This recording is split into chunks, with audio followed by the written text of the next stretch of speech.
We haven't had these temperatures in 120,000 years. Millions and millions of people need help when climate emergencies arise. We have the solutions to solve these problems, but we have to do it together. We're fighting, dark forces. They are trying to kill us. It is not a joke. What do you give your child when they can't breathe? You actually have to take action. Action, not even ambition anymore. Out of COP28, out of this next summit, we need governments to come forward, to work with each other. Making sure that at COP we have a declaration on the full phase out of fossil energy. Because if we continue to burn fossil energy, we will not meet our goals.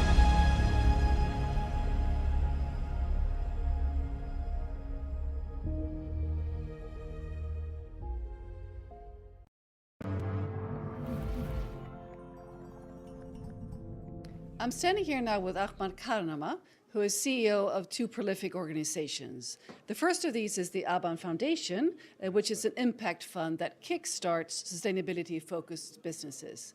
And the other one is, you also founded this one, is called Spritju, the platform that guarantees the origin of electricity that is consumed by any device at any time, at any place really, is giving users complete visibility on the source of the power that they're using. Be it fossil, be it green, so you can really have transparency here. Start with the foundation. It's the first Found Corp. This is a word that maybe not everybody is familiar with. Can you tell us a bit what a Found Corp is and why you started this? Yes, a Found Corp is a scientific concept that we did our sort of homework to understand how the organizations work right now and what is the future vision for the organization that we want to build. And we see sustainability has been a part that you would do a compensating effects for the sort of what you do wrong for many things. But what we said is like that the organizations should evolve to do whatever they do is connected to the sustainability agenda as well.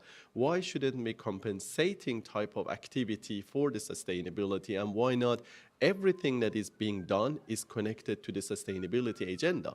And that's why we come with this concept of Found Corp, is a sort of evolutions of the organizations that whatever they do is connected to the sustainability goals and the visions, and then they contribute to the business success as well. I mean, those things should come hands in hands, and we believe that with the right expert view on doing those type of sustainable businesses is really doable to make even better sort of return on the investments and do the sustainability as well, considering, I mean, everything that you do is connected to the sustainability.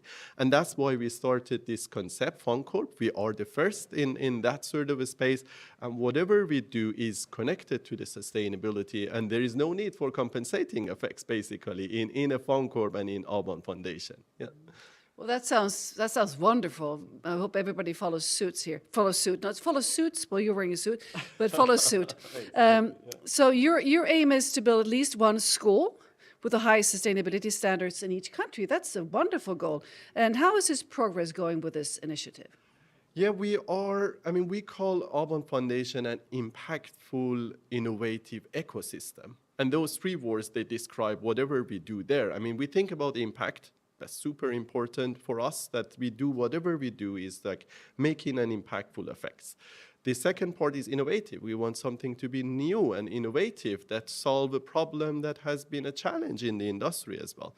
And then the third part, we are an ecosystem. And then this ecosystem connects to just bring the society part of our business. And building a school is an important element there. I mean, we want to promote diversity the way that our world works. We want to promote solutions that are connected to the sustainability as well. And the schools are building that ecosystem for us to make those things happen. And then we have started to develop, and we identify the countries that we want to build our initial schools, and then we push on the business side as well and make great things happen. And then I invite all of you to just go to our website, to our LinkedIn, to hear more and read more about the things that we are developing, and invite you to be part of those movements as well. Yeah. So where will the first school be situated? We are thinking about Middle East, basically. That's the place that we see that there is a need, basically, for those schools to be built. We have identified 3 countries on that, and then we are in the sort of the fundraising phase for those schools as well. Thank you. Let's turn to your other foundation, other organization here. Spritju aims to give complete traceability, as we started out with, to energy usage. And please talk to us a little bit about how this works. Yeah, that's the important part of the foundation. We are building those type of businesses, and Spritju is the sort of one of the most important sort of angles and the businesses that we are driving right now. I mean, when you come to energy sector, is prime responsible for the climate change. I think there is no question about that. I think 73% of the total carbon emissions in the world is coming from energy. And unfortunately, energy is among one of the least traceable products in the world. I mean, if I turn this lamp on, I don't know what is the source of the energy that I got through. But then if I buy this clothes, I know where is the source. I mean, that's a dilemma that we are in right now, and it's a pity that we are on that stage. I mean, that's why we develop Spritju, which we provide more transparency and traceability into energy sector and make sure that if you consume some sort of energy, I mean, you know the source of the energy consumption at each hour. I mean, our goal is like to go in hourly basis, but then also we want to go even more granular in the long run, and as we are taking forward. There is a big achievement yesterday I saw in COP, and that has happened. I mean, US has joined the 24/7 carbon-free energy compact. Is the compact to support this initiative at Spritju as well. And we are super glad that US government has joined that compact, and then the press release has already been out. And then I think we will see much more sort of bigger momentum around this after the COP. That I'm super glad that this has happened, and then more of governments and organizations to come to that compact that my colleagues at UN, they are just pushing forward. And then our solution is getting even more relevance to push to more traceability and transparency in the energy sector. Yeah. So good news. That's excellent. I'm sure many of our viewers would like to learn more about where their energy comes from. So how would you suggest that they actually do that? Yeah, energy is currently made traceable through the sort of energy certificates. Is a 32 billion euro market, basically, in the US and in the EU, to buy those energy certificates to make the energy transparent. I mean, the certificates itself as the status quo in the market, I think they are reasonable, but I think we need to increase the quality of those certificates, basically. In Europe, it's called Guarantee of Origin, or in the US, it's called Renewable Energy Certificates, RECs.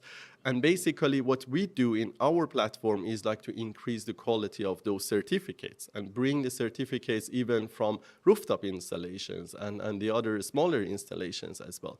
I mean, those are the important part of the energy traceability and transparency, and it needs to be auditable, it needs to be much more transparent, and then more granular. I mean, nowadays we see that it is yearly basis type of energy certificates that makes it legally possible, unfortunately, to claim using solar electricity on Christmas night in Sweden when there is no ray of sun on the sky. I mean, I don't blame anyone for that. That's the status quo that we have, but we can do much better. And that's what we do at Spritju, to bring more transparency and traceability, add additional services on top of the existing certificates, and make them part of the ecosystem of the climate concerned people that we want to bring more transparency and traceability into energy systems. So your two organizations, of course, their work is interconnected, as you eloquently framed it here. So if we would be standing here at the next COP, yes, in the studio in Stockholm, or maybe at the COP, who knows, where would you be then in terms of Spritju and also your foundation, the Adna Foundation? Yeah, I mean, on the foundation level, we want to build more schools. We want to have more businesses like Spritju to just take into other sectors of that we need impact, we need innovation, and then our ecosystem support that sort of impact. I think that's the goal for the foundation. We want Spritju to verify the source of whatever kilowatt hour of the energy consumed in this world, And then we bring more transparency and traceability to that energy consumption. And then we provide the trusted information to the stakeholders that they want to report their carbon emissions, they want to know their source of energy consumption. And for Spritju, we have that vision. And then that makes me to invite all of the sort of the people that they watch this to come to Spritju to visit us and send us email, and we would love you to be part of our movement, basically. Well, thank you so much, and best of luck with your important work. Thank you.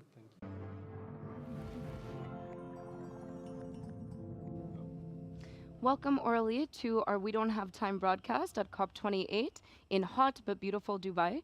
Thrilled to have you and to talk to you a little bit about your role as branch manager for the African Climate Reality Project. So with me is Aurelie Kalenga, and please tell our audience a little bit about the African Climate Reality Project and what about this project, from your perspective, makes you most excited. Well, thank you so much for having me. It really is an honor. Yeah, I am the branch manager of the African Climate Reality Project. We are the African branch of Climate Reality Project, which is an organization that was founded by former US Vice President Al Gore. And basically, we do climate education, and we also support climate leaders across the world who are contributing solutions towards the climate crisis. And it really is an exciting time for us because we have an opportunity to really amplify the voices of so many people who are doing amazing work on our continent to really advance solutions around the climate crisis and to really raise awareness about how it's impacting their daily lives. So we are big fans of the Climate Reality Project broadly. I have been trained as a climate reality leader. Amazing. And your founder, Ingmar Rentzhog, was one of the original cohort trained by Al Gore. So we are very much so we're fans. family. Yes, we're family. we're fans of what you're doing. And Africa is critical in this, in training the next generation of leaders as well. It's the biggest continent, and we see a lot of mobilization happening on the ground. So talk to us a little bit about why a chapter for climate reality is so, in Africa specifically, is so important to this bigger picture. Well, you know, Africa is first and severely the most affected by the climate crisis, yet we've contributed so little to its cause. But we find ourselves really suffering the impacts from the droughts to the heavy rains. It's impacting on food production. It's really destroying infrastructure. It's even leading to losses of life. So it's so important to have people who are aware of this and who can really come up with some adaptation projects, really, so that we can service. And recently we were in Ghana just last month, where we trained, we had a big West Africa training, and we've trained around 600 to 1,000 new climate leaders. And really we're hoping that with this new this new generation of climate leaders, there's more excitement, there's more innovation, and we can really work together to come up with more innovative ideas. Oh, that's so exciting. And that's what's going to be, that energy is going to be what really brings us together and solves this climate crisis. And clearly you're doing something right, because the Climate Reality Project just won the Agora Award. So tell us firstly, what are the Agora Awards and what does this mean for you? Yeah, the Agora Award is an award that recognizes films about climate solutions. And so last year we entered our film African Voices for Africa's Forests. It is set in Cameroon, and it follows one of our climate leaders, Ewi Stephanie Lama, and the work that she does with restoration efforts in Limbe and the work she does with women and girls. And it was a wonderful film for us because we really are passionate about storytelling, because we, you know, as much as we believe in the science, we know that storytelling is what really inspires hope. It leads to action, and it really humanizes the climate crisis. And that was so beautifully captured in the story, gave her and her community the platform to talk about their plight and to talk about the solutions that they've come up with. So it really was an honor to be recognized and to be able to come and receive this award. And we had a few screenings of this film. We're actually going to have another screening at the Cameroonian Pavilion next week on the 6th of December, which is really amazing because the film can be shown in the pavilion of the country where it was screened. So storytelling is really wonderful. And yesterday we were at the Agora Awards, and we saw another film being recognized this year at Huakos, again, just really spotlighting Indigenous knowledge and how Indigenous solutions should really form part of discussions, because that's where the key to some of the issues really lies. So it really is just a wonderful initiative, putting on the map young activists who tell their own stories from their own perspectives with their own solutions. Yes, no, it's so true. And that's why we have these broadcasts as well, so we can talk about the various initiatives that are underway, especially for me personally as well. Seeing that stories are being told, that's actually entrenched in science. So we're communicating we are communicating solutions through the science of communication. Exactly. And so we know it reaches audiences, inspires audiences, motivates behavioral change. Tell us what brought you to this? What made you want to become a storyteller within this bigger picture of the Climate Reality Project? I think it's because people don't always understand the gravity of the climate crisis when they're bombarded with data and figures and numbers and big grand words. And when you show them the imagery and you show them a human being explaining how this has impacted them, it resonates a lot more personally. So it's just, a more practical way, I believe, of communicating the issues, communicating the crisis, its impacts, and also presenting some solutions and inspiring hope. Because sometimes when you look at the data, you look at the figures, you hear the speeches on TV, you're really depressed and you think, oh my goodness, the world is going to end. But when you can see in a movie, in a film, or pictures, or a poem, there's always that element of hope and that call to action, and you really get an idea of how you can contribute to the solution. And I think that only storytelling can give you that. Only storytelling can humanize it. I love this, because it's really what we say here too. And it really does. Again, there's science behind what you're saying. This is how we need to communicate about the climate crisis and really be positive about it, be solution oriented about it, humanize it. Everything is really resonating with me. And that's the beauty of what you are supporting through the Climate Reality Project, and you're really supporting the stories of Africans and more broadly the Global South, because that's what's missing from the global discourse, unfortunately. Despite it being such a critical component, it's still disproportionately underrepresented. So talk to us a little bit also about why we need to bring African voices to the global discourse. Definitely, yeah. African voices, Global South voices really need to have a seat at the table. And this is because we're the most affected. We saw the floods in Pakistan. We're seeing the droughts in Zimbabwe. We're seeing a refugee crisis in Sudan. All of that is because of the climate crisis, And these are voices that are not brought into the conversation, yet these are the people who are most severely impacted by the climate crisis. So they definitely should have a seat at the table. Their voices should be heard, should be amplified, and not just, a certain group of people. We need to hear from the young people. We need to hear from women who are bearing the brunt in their communities, but are also coming up with solutions in their communities to keep life going. We need to hear from people who carry Indigenous knowledge, because they have been going through this for years. They understand how there's been changes in weather patterns, and they can explain how they've remained resilient over the years. So it's really, these voices really need to be amplified, but also different stakeholders within society, because the solutions really do lie right here in the Global South, in Africa. We have the solutions to our own problems. Well, you're obviously such a passionate advocate for these voices, and it's a pleasure to talk to you. And most of the world does look like me and you, so we need to make sure that we're in front of the camera telling these stories. So please keep doing what you're doing, and tell me, for our audience, final thoughts on your hopes for the outcomes for COP28. For COP28, we really do hope that adaptation is placed higher on the agenda, especially for people like us, people in Africa who really are suffering the impacts of climate change.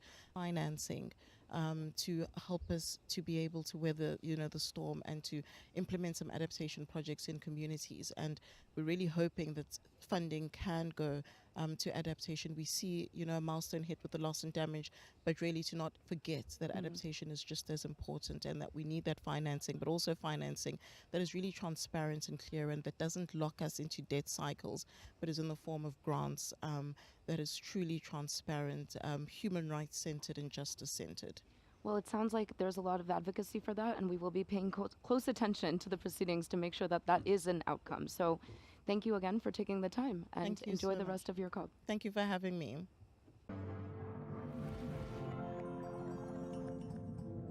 Great. So we've got Damien Kuhn, Vice President of Forestry at Terraformation, with us here at COP28 in Dubai. It's a great pleasure to have you here, Damien. You're leading Terraformation's forestry, science and partnerships teams. And Damien, you're developing projects with global partners and organizations that will generate environmental, social and economic benefits to reach reforestation goals, including the mission of planting 1 trillion trees. And you're an agronomist by training. Can you tell the audience a little bit about who you are and a little bit about Terraformation? Good. Yes, I'm a forester, an agronomist. And I worked during the last 20 years in the tropics, supporting community-based forest restoration in many places in Africa, Latin America, and Southeast Asia. At Terraformation, we are restoring and growing forests. And to achieve this, we set up an accelerator, the Seed to Carbon Forest Accelerator, that actually supporting the forestry team on the ground with 4 main solutions. First is we are providing training, capacity building. We are also providing seed banks to be able to provide seedlings for the team. We are providing also technology to better manage and monitor the project impact, and also finance through the private source of funding. Because seed banks, I mean, it's funny, isn't it? Most people don't realize that actually getting seed is not as simple as it looks, right? It's a challenge. That's one of the main challenges we have on the ground, because we want to scale a project and then we need a lot of seeds. And for people on the ground, it's quite difficult to source the seeds. That's why we build seed banks from containers. Then we can establish the seed bank close to the nursery and to the planting site. And then we are training people to collect the right seedlings, native seedlings. We are providing research to know how to germinate these seedlings. Some needs to be in the water during 24 hours. Other ones need to be in hot temperature. It really depends from seeds to seeds. And then we solve this bottleneck for supply of the seedlings, because the nursery can have access to these native biodiverse seedlings. Yeah. So it's so important that we have an audience, obviously, watching this show. That some people don't know that getting enough seedlings is a big challenge, and that's really interesting. You mentioned biodiversity. We know biodiversity is absolutely key, alongside renewable energy and other things, to deal with climate change. And biodiversity, of course, very important for adaptation and resilience building in all countries, but particularly in developing countries. How is Terraformation, how are your teams basically, how are you achieving, in a sense, the biodiversity goals that we need through your projects? Yeah. Biodiversity is the silence crisis. We didn't spoke that much here at COP28, and with our project, we achieved to plant 5 times more native species than the most other carbon project that does exist in the world. And we achieved this thanks to the seed banks I just explained, because it's in most of the developing countries, the supply of seedlings doesn't work very well. Then we are providing the missing piece of this supply chain, and training the communities that are collecting the seedlings in the village, in the surrounding forest, and the good condition to store them and to propagate them into the nurseries. Are you using solar or other things for the storage of the seeds? Are you using renewable energy in some places? It's solar panel on the container of the seed banks to be able to run the seed banks. It's lovely to see the relationship between the two, the biodiversity and the renewable energy. Very important. It's really a holistic approach. You're right. It sounds like the teams or the communities you're working with are obviously critical for nurturing this native biodiverse forest that you're creating. We often hear stories about organizations putting their interests first over the communities. How do you make sure it's fair, what you're doing? How do you ensure that they have livelihoods out of this? They have a perspective for their future? forest restoration is first about people. Main drivers of deforestation comes from people poverty, and they just need to have access to the forest, the product. That's why we make sure that communities surrounding the forest that we're creating are really engaged at the really beginning of the design of the project. I give you one example in Ghana, and that's the case in all of our projects. Communities are really asking what are my interests, and they can imagine, because the forests were there 30 years ago, that they can have some products, some fruits after 5, 6 or 10 years. But they also need short-term, and we are designing the project to answer also the short-term needs of the community by creating labor. They are involved in the process I just explained you, with collecting seeds, growing, managing the nursery, and planting the trees. We are also involved in them by creating livelihood activities like honey production. Then we train the communities to be able to manage beehives, produce honey, and have money from that. That's the kind of livelihood activities we are implementing with them. And definitely growing forest is not only about trees, it's first about people. Yes, of course. Yeah. If you don't have the people on your side, then the forest won't last very long, even if you create a wonderful biodiverse forest. Yeah, because people need to live. If you're going to forest the future, this seems like a slogan, but it sounds good, at the scale we need to achieve a 1.5 degrees centigrade, or no higher than 1.5 degrees centigrade future for this world, better if it's lower, of course. What needs to happen to accelerate this change in terms of the forest story on our planet? We need more forestry team on the ground. And that's really important. We are working with a network of 700 teams all over the world, and we are selecting them to go through the accelerator. We have, for the moment, 20 projects. Then we also need to grow, and other organizations also need to grow to really support this team. We not only need the money to be able to plant the tree, we need first this team, and they need to be supported, trained, and well equipped with seed banks and also technology to better manage and monitor the project. You were just mentioning before you came on stage that you've been in Togo. We don't often hear about Togo on our shows, and I suppose even in these COPs, Togo is not a country that's often mentioned. What is the situation there in terms of climate change, or what are you seeing when you're on the ground in Togo? Is it being impacted like everywhere else? A lot impacted with sea level rise first, and we saw even with our eyes the sea is now about 20 meters away in the coast. Then first that's one condition. Then the rainy season is reducing a lot, and we also have more intensive rain that's created flooding. And this is every year now. And people are struggling with that. And first the farmers, because they don't really know when to prepare the land, when to put the seed on the ground. Sure. As well as urban people with the flooding. It's a big issue that people are facing every year. Okay. Thank you very much indeed for your time, Damien, and great work that you're doing. And we know Terraformation on our shows, and we like what they do, and it's great to hear directly from you and about Togo too. So thank you very much. Thank you very much.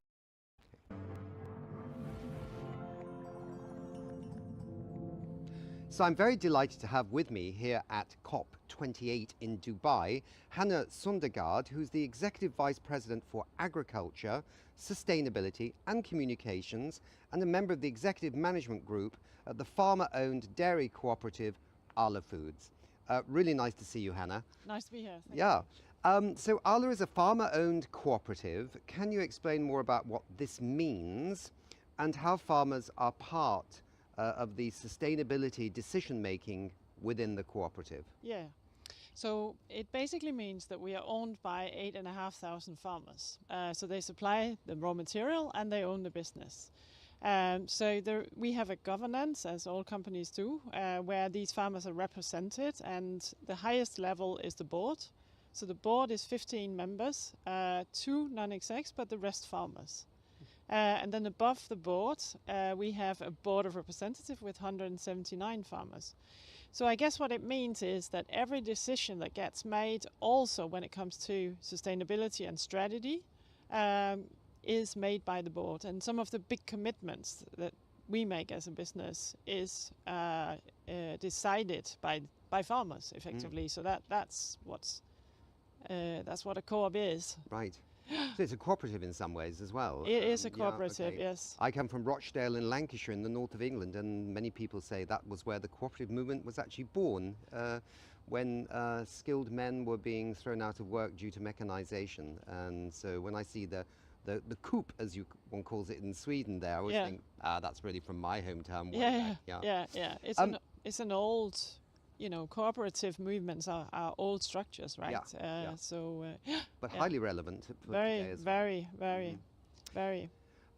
How long has Arla been going, and are you predominantly Swedish-based, or are you international?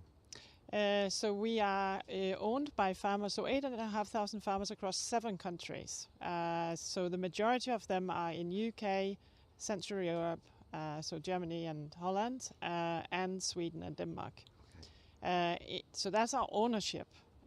In terms of our business, we are present, we have a significant business in Europe, significant business here in the Middle East, significant business in the Southeast Asia region. So those are the biggest regions for us as a company. Right. Wow. Can you tell us a little bit about Arla's sustainability strategy and what progress you have made against your targets? So you clearly have targets, and how is that going? Yeah, so we have a strategy that we call Future 26, and I guess our vision as a company is to create the future for dairy. So when we did our strategy a couple of years ago, it was clear that we need to make sustainability and making our business sustainable for the long run a core part of that strategy. We set our targets back in 2019, so we are on science-based target like many other businesses like us. So that means that we have a 1.5 degree compliant target for scope 1 and 2. So we need to reduce by 63% before 2030. On scope 3, we have what is called a ambitious target, so we need to reduce by 30% towards 2030. In terms of progress, I think we are well on our way on both of those. I think what is a little bit unique about us is that we actually put most of our emphasis on scope 3 from the very beginning, because we figured that scope 1 and 2 is easy in a way. We have to make some investments, but the technology is there. We just need to get it done. It's all about energy efficiency and what goes on. But what's more tricky is getting 8,500 farmers on a journey for the future. So that's where we put our focus. We have reduced by 9% out of the 30 on farm or on our scope 3, and around 25% on scope 1 and 2. Interesting. So we need to accelerate on scope 3, and that's what we're doing now. And where do you go with that then? How do you accelerate the scope 3 with so many? So basically, I guess our journey started actually many years ago, where there was a small team in Arla that started working with how do we measure carbon footprint at farm level. And we rolled that out across all farmers from 2020, which means that we now have a big data set across all, or around 95% of our farmers are signed up to do it. That meant that we also get a lot of insight into what is the difference between the best performing farmer and the lowest performing farmer. So we have some clear KPIs that we're working with our farmers. But what was very clear was that, and that was from our board actually, is that if we want to really make change happen, we have to put money behind it. And when I say we put money behind it, it actually means that there is a group of farmers that decide to take some of their own money off their milk price and pay it out to the farmers that are doing the most. So that's the second leg in our journey, is an incentive that we've created that does that. And I think, one of the big insights that we had was you need to combine profit and sustainability at farm level. Otherwise, it's not simple for them to work with. There's no motivation for them to work with it. And I guess the pride for us is that a big group of farmers decide to make that incentive themselves and not waiting for governments or somebody else to do it. Very good. You're here at COP. You're here at COP 28, the 28th COP. Yeah. Arla is focusing on the role of partnerships in driving emission reductions around Scope 3. I think this is a little bit of what we've touched upon. Why is a COP an interesting place to discuss this? Why is COP a good venue? You must be meeting other people from the agricultural and food businesses. Yeah. So it's an occasion, is it to learn or to share best experience or practice? Or to be honest, I think for us it's a bit of both. I think what has become very clear to us is that we need to work together on this journey, up and down the value chain, but also across. So I guess what we think we have to share is what we've done with our journey. So the final leg on our journey has been the commercialization with our customers. And I think the fact that we have now data and incentive means that customers are prepared to invest in our journey, which means that there is now money going back to farmers from the market. And that Scope 3 chain that we've now established means that you have a wheel that you can start spinning for more action. And I think that's something that we'd like to share here from, hopefully many businesses. I know many businesses are doing it already, but to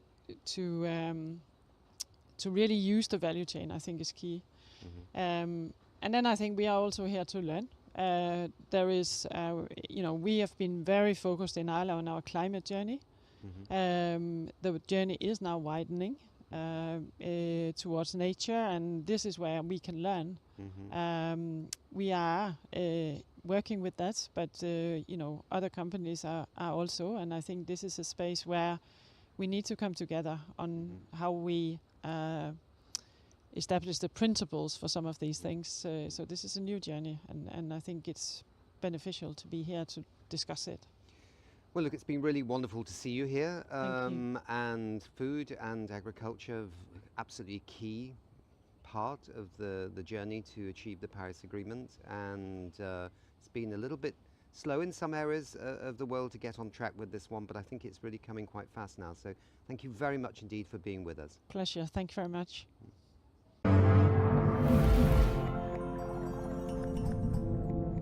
And we've got another wonderful guest here at COP28 in Dubai.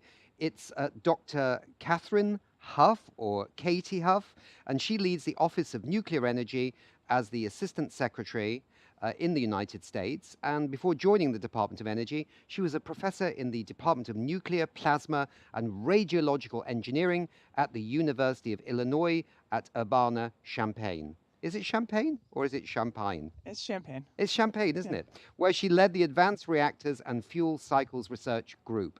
A very, very much longer CV, but let's go to the questions very much indeed, Katie. Look, tell me about your experience here at COP28 so far and the role of nuclear energy at this year's negotiations. You know, I've only been here for a few days. Many of my counterparts and the leaders in the United States were carrying the water for nuclear energy for the first few days. You saw Spec Carey, you saw my Deputy Secretary Turk from the Department of Energy here. And it's been really good for me. I've been able to interact with the youth. It was Youth Day yesterday. There are a lot of great advocates for nuclear energy here among the youth. And we had a net zero nuclear event along the sidelines of this event that really focused on the role of nuclear energy in in the climate crisis, which is, from our perspective in the United States, nuclear energy is currently our largest single source of carbon-free power generation, electricity generation. And in the world, it's the second largest, right?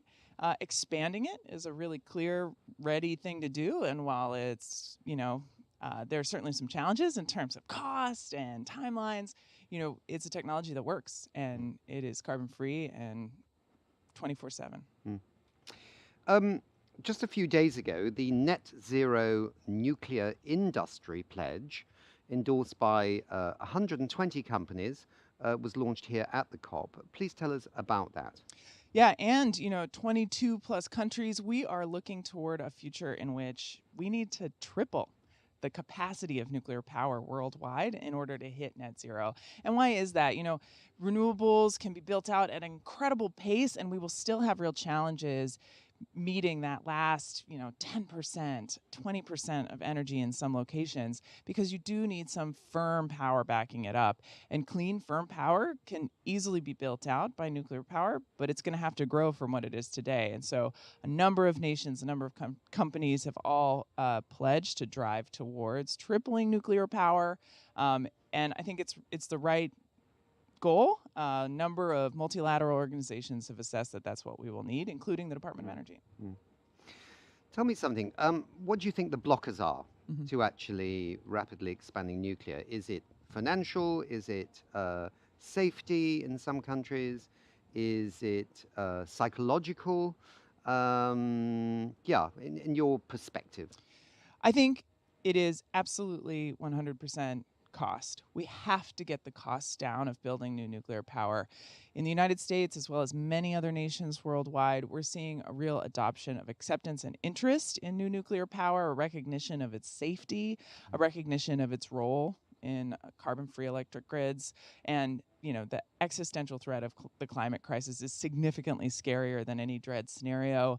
And ultimately, we have evidence that nuclear is such a safe and, excellent source of power. Right. In the business world, there's a lot of talk about the need for collaboration, excuse me, to speed up climate action. Here at COP28, Lightbridge and Centrus Energy have signed a contract to conduct a FEED study for a Lightbridge pilot fuel fabrication facility in Pinkton, Ohio. What does collaboration like this mean for jobs, access to clean energy in this area? Yeah, it's an incredible announcement because, we're supporting Centrus and its enrichment of nuclear fuel, and Lightbridge creates advanced nuclear fuel that's intended for existing and potentially future reactors. By creating a, announcement and a collaboration to do this front-end engineering and design study for their Piketon, Ohio facility, they're looking at what it looks like to fabricate that fuel, really, start making it and getting it ready for those reactors. And Piketon's an excellent location for it because it's right there next to the enrichment facility for high-assay, low-enriched uranium. The Department of Energy has supported Lightbridge and Centrus through some of this, and Lightbridge has, of course, been awarded a couple of Gateway for Advanced Innovation and Nuclear Awards, as well as has collaborated with universities like MIT and Texas A&M University under our Nuclear Energy University program in DOE. So we're really excited to see this development, which turns those research investments into real fabrication of nuclear fuel. We're looking forward to it. So there are assessments out there that perhaps nuclear could, if it was scaled up, deliver 10 or 20% of the emission cuts needed to be on track to the Paris Agreement? Is that the kind of rough ballpark area? Yeah, so what we're looking at in the United States is it would look like 200 new gigawatts of nuclear power. Right now in the U.S., nuclear is about 100 gigawatts. As we look to the growth of the electric grid, sort of determining whether you're calling it, what percentage that really looks like, kind of depends. But I think if we talk in gigawatts, in the U.S., it's about 100 gigawatts total today, and we need it to be 300 by 2050. Worldwide, it's a bit over 400, so you need to triple that globally in order to get there. In the U.S., nuclear power is about 20% of our current electric grid. But, of course, our electric grid will grow dramatically. So measuring this in percentages of the electric grid in the future or today, I think is a little tricky. But 20% today, and it needs to triple. But so do a lot of other things, including renewables. Yes, including renewables, and including green hydrogen and energy efficiency of whatever we're doing now. I mean, it's not, because in the past, always with climate change, there were always people running around with silver bullets, right? You know, oh, we just do this and it's all solved, you know? And especially some people who have just come new to it, right, climate change, they think they've got the answer that they've cooked up in a shed at the bottom of their garden, and if only people would listen, you know? So it is about a mixture of many, many different things. Are there parts of the world where you're seeing nuclear now being added to the energy mix? Yeah, absolutely. We're really impressed with the leadership from Poland, for example, who has not historically had a civil nuclear power sector and is committed to starting one, including an agreement with Westinghouse to build AP1000 reactors. These are gigawatt-scale reactors and American technology from a really strong company in the nuclear space, Westinghouse, and they're going to have to build up capacity, but we see this around the world, not just in places like Poland, but also across the global south, Ghana, Kenya, et cetera. We're really interested in seeing those countries build up their capacity to support a nuclear sector. Okay. Lastly, development of Generation 4 nuclear reactors. They can actually reuse most of the degraded uranium. I think this is right in that many countries don't know what to do with. So it could play a part in the waste problem, for sure. I think maybe you alluded to this a little bit before in one of our questions. But do you think this might increase public acceptability, because some people worry about the waste, don't they? I know we'd have a long talk about the science of whether this actually is genuinely a problem and how long we have to keep it and all that, but reusing the degraded stuff means you don't have to worry as much about fresh uranium, if I can put it that way, perhaps in unstable political countries, and you can help with the waste problem. Is that the...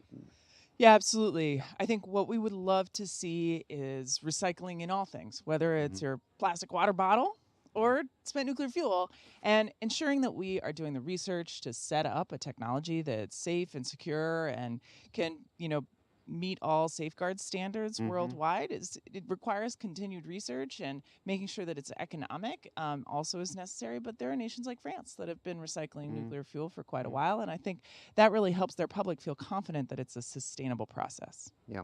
And as for R&D, John Kerry here was talking about fusion. That's another aspect of nuclear power. One of the biggest dreams that humanity has had for a long time, but now I think they've got as far as being able to brew a cup of tea with it, which sounds a bit silly, but in fact is really a breakthrough. Is there a future for fusion, perhaps? Of course, there's a future for fusion.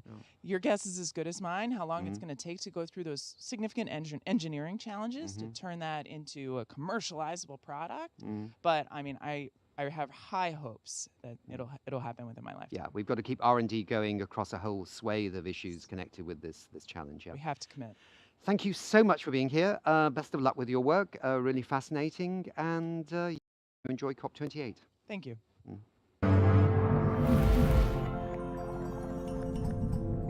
I am here with the former president of Estonia, Kersti Kaljulaid. Thank you so much for joining me on the broadcast today. Please tell us a little bit about what brings you to COP28. Well, all political leaders globally come here to reaffirm our climate objectives. Most of the world's economy is covered by climate objectives, 2050, some latest 2060. But this means that our businesses really need to take it seriously. And this is why we come to COP, to reaffirm, to show the way, and also to share the burden. You're talking about the bigger global discourse. What role does Estonia play more specifically in this conversation? Well, Estonia is part of the European Union, so Europe, of course, is the globally leading region on climate change. We have blown our green bubble up already a couple of decades ago, set our goals before anybody else, and this means we are the hub for technology. Technology created in Europe gets cheaper in Europe, and then it can be used based on cost efficiency elsewhere.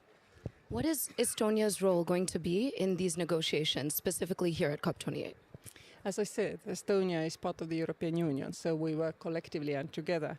And I'm really actually convinced that our way of doing things, which is now expanding our model to the rest of the world, because from this year Europe is applying CO2 levy on the border, so we do not unresponsibly or irresponsibly export our CO2 footprint. And this means we are now involving everybody who wants to trade with Europe, but everybody wants to trade with Europe because it's the biggest, richest global market. And what are you hoping to see come out of these negotiations? Fairness, so that everybody is involved, but those who have resources and who have opportunities will use these opportunities quicker. Europe itself is very much reliant on wind. We do pump storage in Estonia. We have even found a way how to do pump storage without mountains or rivers. You dig a hole. You can use it here also in UAE. You could say that there is plenty of solar energy to fulfill all the energy needs of the country. Again, you lack storage, pump storage with, Estonian model where you dig a hole. For that, you do not have mountains as we don't. It's a perfect way. So let's not talk. Let's get doing. This is our message. We are a tiny nation, but we really act as a catalyst in many processes. And you're a tiny nation that has a lot of innovation underway, and so there's talk about the COP moving to that part of the world. Where do you hope to see the COP take place next year and beyond?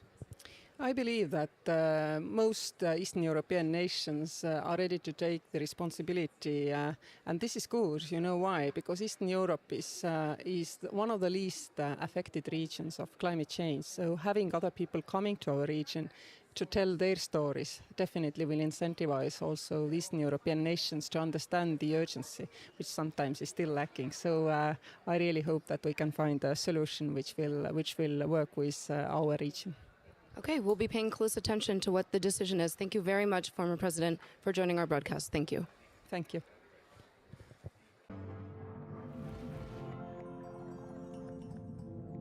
So I have with me now Rituraj Phukan, who is actually quite well known to We Don't Have Time. I think you've been on our shows before and certainly a follower of We Don't Have Time's work. He's actually the founder of the Indigenous Peoples Climate Justice Forum, and he's here at COP28 in Dubai. Rituraj, can you tell us a little bit about your forum, what it's trying to achieve, and something about that? Yeah, so I live in the Eastern Himalayas, which is one of the early climate impacted regions. We also are a indigenous people inhabited region. Despite the impacts that we have been seeing for a long time, we still don't have much representation in the global talks. And this forum was set up to actually raise the voice of indigenous people around the Eastern Himalayas, particularly in my native Assam, where lives have been devastated by floods and erosions, loss of livelihoods, and the conflicts of all sorts, including human and wildlife conflicts, which many do not associate with the climate crisis. So that's the reason I'm here. Interesting. One of my jobs, or one of my interests, is that I'm the chair of a something called the Global Sustainability Film Awards, which are done by an organization out of London called TVE. They used to be called the Television Trust for the Environment. And one of the films that we awarded, because I'm chair of the jury this year, was from that region that you're talking about, which was fascinating on how the melting of the glaciers, is actually taking away the water supply in the river systems. And it was women, but also men in your region, I believe, or certainly close to your region, who took it into their own hands, said, we've asked for money from the government, we've asked for support from others, nobody's coming to help us, we must help ourselves. And they were finding new ways, using solar power for pumping water, but also collecting water, and I think also some kind of small-scale dams as well on the river systems. I mean, it was a stunning film, and it was stunning to see what challenges these people are facing. Many are having to migrate, aren't they, because they're losing their livelihoods. Tell us a little bit about what is actually happening there. The Eastern Himalayas, particularly my state of Assam, is vulnerable to sea level rise despite not having a coastline. Right. Because we are very close to Bangladesh, which is one of the most vulnerable to sea level rise. And for many decades now, because of salinization and the gradual sea level rise, people have migrated into our region. And in fact, in the 1980s, we had this student-led movement called the Assam movement against people who were perceived to have migrated illegally to our region. But in hindsight, we think they may have been one of the earliest climate refugees and that has caused, and it continues to cause disruptions in the demographic. So there are tensions between different social groups. But within all that bad news, there are also lots of good news. Like you said, we have so many feel-good stories, so many inspiration stories coming out of our region. I would mention my co-founder and friend, Jadhav Payang, who is known as the Forest Man of India. Starting in 1979, he started planting saplings and seeds on this sandbar in the middle of the river Brahmaputra. And over a period of 30 years, he created a large man-made forest. And then he was discovered about 14 years back because a herd of elephants came into a city. And when people followed up, where did the elephants come from? The villagers said, okay, there is a man, who has created a forest in the middle of the river, and that's where the elephants are coming from. And then he was discovered. And then now it is the only forest in the world, a man-made planted forest, which has the Royal Bengal tiger, the one-horned rhinoceros, and elephants, and lots of birds and deer, and they all came there by themselves because the Brahmaputra is a braided river system, and all these islands form all the time. And we have these national parks like the Kaziranga National Park and the upstream, which are very close, and the wild animals, they can swim and move around these places, and they found this habitat full of grass, full of native trees, and they all came in there.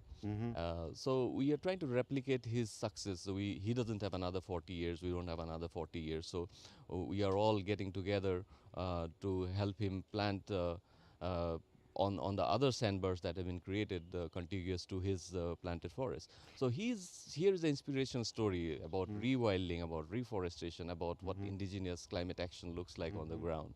So yeah, I think that's something that I wanted to talk about. That's amazing because, these animals are smart, right? They know where the cool places are, and if they are created in this particular way, or it's a restored forest, whatever it is, they will come. Just like the humans need the forest, the animals need it too, and they're smart enough to search it out. But are you impacted at all then? Maybe I got the wrong place when I mentioned glaciers melting. Are you affected by the glacial melt? Yes, directly. Yes, very much so, because according to all the reports, including the ICMOD, the Integrated Center for International Mountain Development, the Eastern Himalayas, if we continue at current rates of warming, we are set to lose about 95% of all glaciers by the turn of the century.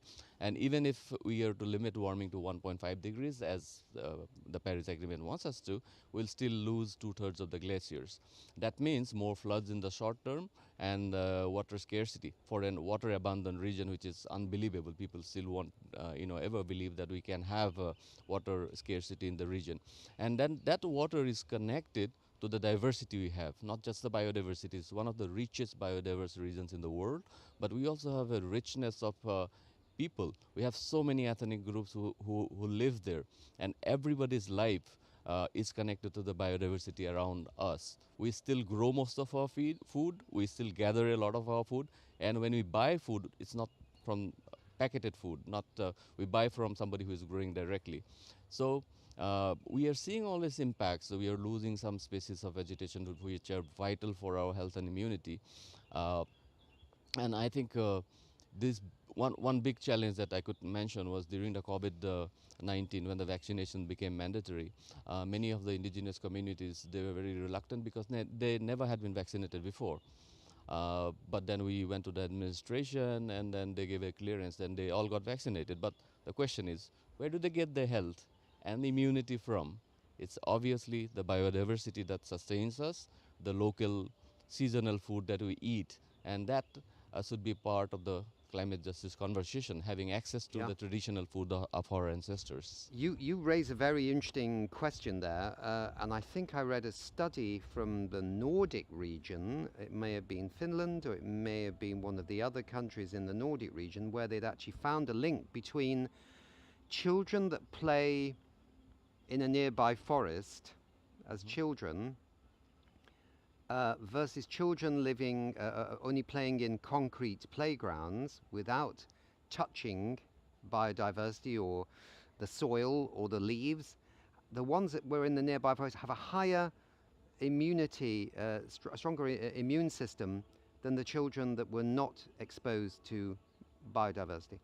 And we've only got 39 seconds, but this is right, isn't it? It strengthens us. Yes, we need to be connected to our roots, and that's why we launched this Smiley Academy Impact Accelerator. It is indigenous led, and Smiley means a sustainable mindsets for inner level among youth. And we are trying to bring this consciousness and create the next generation of entrepreneurs who actually help people to thrive with the intergenerational learnings of indigenous people around the world. So we are starting this. We're taking a group to Assam in March, and then we go to other iconic places of biodiversity and indigenous people around the world, like Ghana, Mexico, Indonesia, and we are trying to create a new group of sustainable, energetic youth entrepreneurs who will actually connect to the earth and help us build a better world. Okay.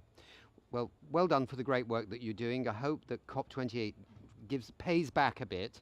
And thank you very much for being on We Don't Have Time. Thank you. Thank you so much.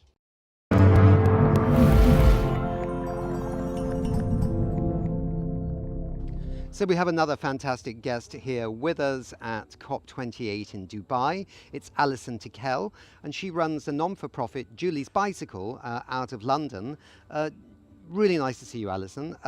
Briefly tell the audience what is Julie's Bicycle first and what you're actually doing, and then we'll talk about the COP. So Julie's Bicycle is a not-for-profit, as you say, Nick, based in London but working internationally.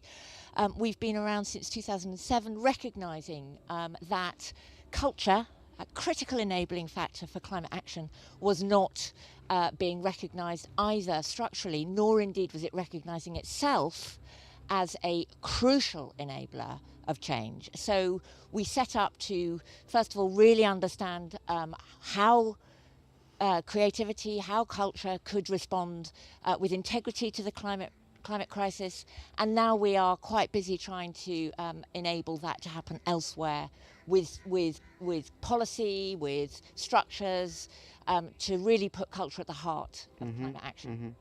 So where do you think culture, art, actually, just briefly, what does it do that can help us solve this climate emergency and fire up all the amazing solutions out there that can deal with it? Okay, so just to break culture up into three parts, we've got heritage, which is both tangible and intangible. It's how we live, it's our knowledge systems, our beliefs, our cosmologies. It's also our sites, many of which now are under threat or are already succumbing to really significant climate impacts all over the world.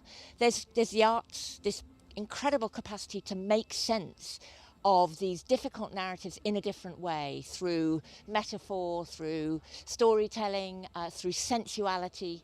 And the last bit, critical part of culture, includes creative industries, which of course is design, it's fashion, it's media, how we shape the world, how we taste make, literally the nuts and bolts of how we develop styles. And these are really crucial parts of what it is to be a human being, to be in a community with others, which have not been understood at all within official technological, bureaucratic, economic structures. Yeah, because actually solving climate change is not just about banging in more renewable energy. It's about a systems change of our entire perceptions and perspectives about the way we live, work and play. It's about everything that's to do with us, yeah? It is indeed. And we've just been looking at the draft text for the global stocktake. There is, again, no mention of socio-cultural enablers, and we're working very hard to get that recognition. Scientists are increasingly understanding the dimensions of culture that need to be part of this. The IPCC talks about social enablers. We really need to lock this down so that culture can be used to the potential that it gives us. So let's come back to that then. So at COP28, so at the last UN climate conference in Sharm el-Sheikh in Egypt, there was some text then that came forward that seemed to recognize some of these issues that you're talking about. That's correct. And then now we are 12 months later. It seems to be just slightly receding back, and therefore there needs to be a big push-up in the next 24 hours. Tell us what happened at COP27 and tell us what needs to happen here. So at COP27, I was part of a really extraordinary delegation of global cultural activists under the banner of the something called the Climate Heritage Network, which we all came to COP. We did various things, but the crucial thing that we worked on was, first of all, getting culture recognised in the Sharm el-Sheikh implementation plan. So nestled in under loss and damage was a recognition of cultural heritage and the potential impacts to cultural heritage in the context of loss and damage that climate change creates. It was also crucially recognised under the global goal for adaptation culture. There was also, at the time, there was a lot of discussion around a city-based initiative, Surge, which was then not adopted. But again, in the context of cities, and this is important for this COP, with the CHAMPS framework, culture in cities is again a really critical part of how cities identify their communities, both as well as external and investment into cities. So it was nestled in there in two critical places, under adaptation and under loss and damage. This year, though, although we're working hard to get it into the global stocktake text, it's been really exciting. So in just 12 months, what has happened is, first of all, we launched a call on the 8th of November, which was a call to civil society, the global call to action to put culture at the heart of climate policy. It was launched 1 month before December the 8th. We've already had over 1,500 signatories, but many of which are networks and represent many hundreds of thousands of individuals and organisations. So the response has been overwhelming. The second thing we did was using that voice from civil society. We have launched, or rather the UAE, under the ministerial direction of Sheikh Al-Qasimi, the Minister of Culture, and the co-chairing by the Minister of Brazil, Margarete Menezes, we launched a group of friends, which was really exciting. We did that on December the 8th. We had over 30 ministers coming. Most of them were ministers of culture, but we had some from Foreign Office and some from Environment, all gathering to commit to developing, really interrogating what culture-based solutions to climate action really look like. Our goal is to have tabled at next year's COP29, a joint work decision for culture, really to look at what culture-based climate solutions look like on the ground. That would trigger a global consultation to really understand that where it matters everywhere, to see it relating to mitigation, to adaptation, specifically and especially to adaptation, and to loss and damage. So that at COP30 in Brazil, we would be able to launch a framework and a plan to really validate culture as that critical missing link in climate action. Okay. And as you say, you were working with somebody from the Brazilian, was it government here? So that's good that you've got that connection that can then carry it forward to in 2 years' time in Brazil. Yes.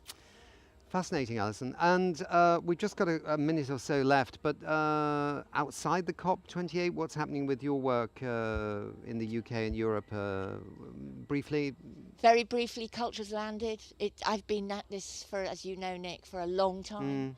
But culture has really landed. And what we're seeing gradually, actually quite quickly in the long scheme of things, we're seeing culture being understood as being so fundamental to climate action and to wider areas such as inclusion and diversity and rights and democratic placemaking and freedoms. That actually, for the first time, I'm feeling really hopeful, because I will finally assert that had we put culture at the centre of our understanding of change, of systems change, of transformation, in 1992, we would be somewhere different. Right. Good, Alison. Well, thank you very much indeed for being here. Thank you very much for the work that you're doing. It's absolutely fantastic. And the train has now left the station. Yes. And it is making its way down the tracks like the Dockland Light Railway. All very electric, and let's see if that can be landed in Brazil, and certainly move forward next year as well en route to Brazil. Yeah, so congratulations. Thank you very much. Okay, thank you very much.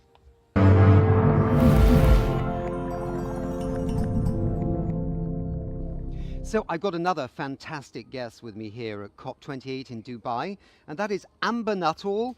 Actually, no direct relation to Nick Nuttall, but we share the same last name, which is really super. And she's with Extreme Hangout, and indeed she's a founder of Extreme Hangout, and that's part of Extreme International.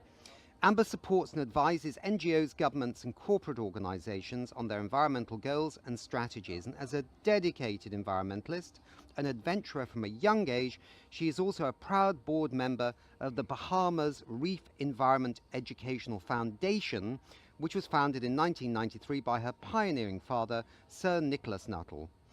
Amba is an advisor, fundraiser and ambassador to the Blue Marine Foundation, and I had to mention that she paddleboarded the 236 miles of the River Thames in 2016, and she became the first woman to cross the English Channel on a paddleboard to raise awareness and funds for this foundation. So well done, Amba. That's really fascinating what you've been doing. But what are you doing here at COP28? So the reason for being at COP is entirely to do with the Extreme Hangout, which is a slightly mad idea that I came up with when COP came to Glasgow a couple of years back. I wanted to create a space to further intergenerational conversation, and where young people could come, because there are so many extraordinary young people who come from all over the world to visit COPs, and I wanted them to feel like they had a space which was theirs. They could be part of the programming. It's called the Hangout because we create a space literally for people to hang out, and these COPs are exhausting, as you and I will well know, and foster friendships and have somewhere where they can charge a laptop, get a free tea or coffee, and hold a meeting. Whatever it is that they need to do, that space is set up and created for them. And then, of course, we do the panel discussions and workshops as well, but a bit of a different spin on it. There's no point in replicating what's happening in the Blue Zone. One couldn't, even if one tried, I don't think. But we are incorporating lots of what I like to think of as a soft power out there. So it's bringing in sports and the sports community as well. That's some of the most influential people in the world today. So I'm like, come on, if you have an interest in climate, there are 17 SDGs. You can hang your hat on any one of those. You don't have to, none of us have to be a perfect environmentalist. So we really try and invite that community in. We invite in the musicians, the artists, the YouTubers, the TikTokers, the influencers of our age to try and help bring people in, or indeed we go and try and meet them where they're at so that we can get more support for the climate conversation as a whole. Maybe one day we'll empower our politicians enough that they make the decisions that we need them to make immediately. I mean, clearly, if we get a critical mass of people around the world that want, to actually save our precious blue planet, then, that gets to a point where it becomes a political issue, because no government is going to be voted back into power or even into power if they don't actually reflect, what people want. So I think building critical mass through what you do with Extreme Hangout or what other people do with their mechanisms, it's about creating a global movement that basically can become political and say no to this and yes to that, Yeah, and I'm very much pro putting as much of a positive spin on the future that indeed we want. I'm boring my team endlessly with my visions for 2050, and I think it's really because, if you look at a wonderful person like Martin Luther King, he said he had a dream, not a nightmare. He gave people something to look towards together and then work towards together. And so it was a massive community building effort and gave, a real light at the end of the tunnel of a great struggle. And indeed, we do face a great struggle today. But as environmentalists, we're terribly guilty of you can't eat meat, you can't fly, you can't buy the fashion brands that you love. And for a layperson, that can feel very like, oh, not really sure I want to be part of this movement. It's not deeply attractive. So why can't we make it more attractive? Because a future in a world with less pollution, with more equality, is only going to be a much more beautiful future. more biodiversity, supporting our life support systems, if you like. We can do that. We're human beings. We are amazing. And we can do anything that we want to do. We've just got to build this groundswell of support for the work that the brilliant scientists have done and showcasing this, the science behind the struggles that we face today. So let's just return just briefly then to the extreme sports side of this initiative. I mean, I've seen your program here at COP28 and it looks really exciting with many, many speakers. But at the heart of it, you also do things almost very directly with people in the extreme sports area. Why did you think this was a lever or a catalyst or an influencing force on its own? So at Extreme International, we are an extreme and adventure sports company, and we really want to help to drive positive change through those extreme and adventure sports. We have a super engaged young community online, and then there are a few of us sort of slightly older crazies who are kind of hanging on at the edges to this. The paddleboard people, for example. Oh yes, the nutty paddleboarders out there. So our community is probably close to about 20 million fans across the different social media channels, and they are choosing to go out into nature, to climb, to ski, to surf, to cycle trails, whatever it is. But that's where they're going on their downtime. It's where they're hanging out with their friends. And they're taking care of their physical health, their mental health whilst they're doing it. I mean, we do know in the UK at the moment, we've now got GPs prescribing going into nature. So there are all these really positive touch points through these extreme and adventure sports. And for me, I was like, hang on a second. If we have a community that is really engaged in this, and they're going out into nature, so they're getting to know nature. And you know what happens when that happens? You kind of fall in love with it. If you love something, you want to protect it. And so I thought that there perhaps was a way that we could bring them into the wider climate conversation and use these sports as a way to help to educate them and inspire them to take actions in their own life. Yeah. No, I think that's a very good idea. I mean, I think probably we both share, and many others do, the vision that the sporting heroes of our world, are very strong influences, particularly for young people, but also for older people as well. And whether it be the Olympics or whether it be football, whether it be extreme sports, whatever, these are very important individuals and collectively very powerful. Tell me, what are you going to do going forward? I mean, you're building something here which is quite fascinating, with a lot of influence in the world, particularly in social media. What are you looking forward to do, say, next year or over the years to come? Are there plans? Are there ideas? Yeah, we have plans. We are going to keep showing up at COP. We've got a really amazing little community. It's continuing to grow massively. There are some people who indeed come to say that they rely on us being here. Because of the difference of the vibe and the energy that we're creating at COP. So I'm delighted by that, and it feels like a real honor. So I'm like, right, we're going to keep doing this.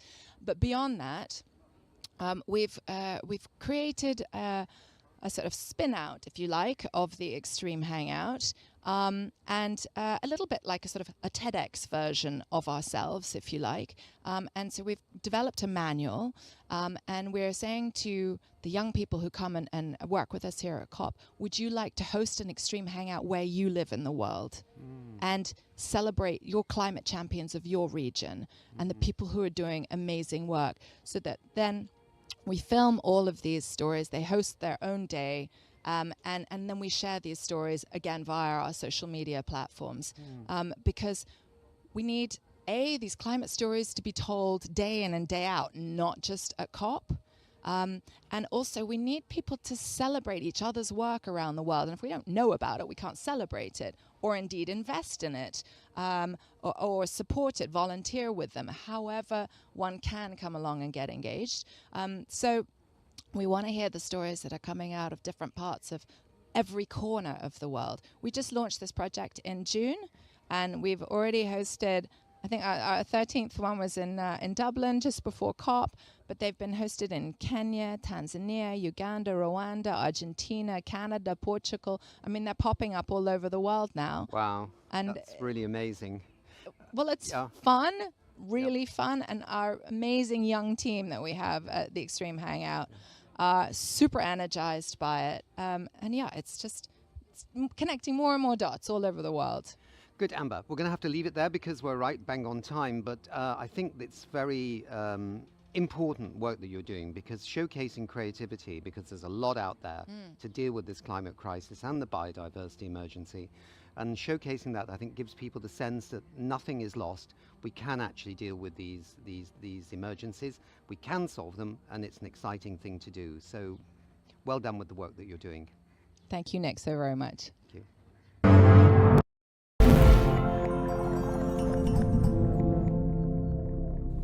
So another fantastic guest with us here at COP28 in Dubai. It's Elizabeth Sturcken, who's Managing Director at Environmental Defence Fund, and she leads the corporate engagement work with some of the world's largest companies. She helps provide actionable, science-based recommendations to companies to act on climate. And Elizabeth is also founder of the new Net Zero Action Accelerator. So Elizabeth, absolutely a delight to see you here at COP28 here in Dubai. Can you share a little bit about what Environmental Defence Fund is actually focusing on here at this UN climate conference in Dubai? Thanks so much, Nick. I'm really excited to be here.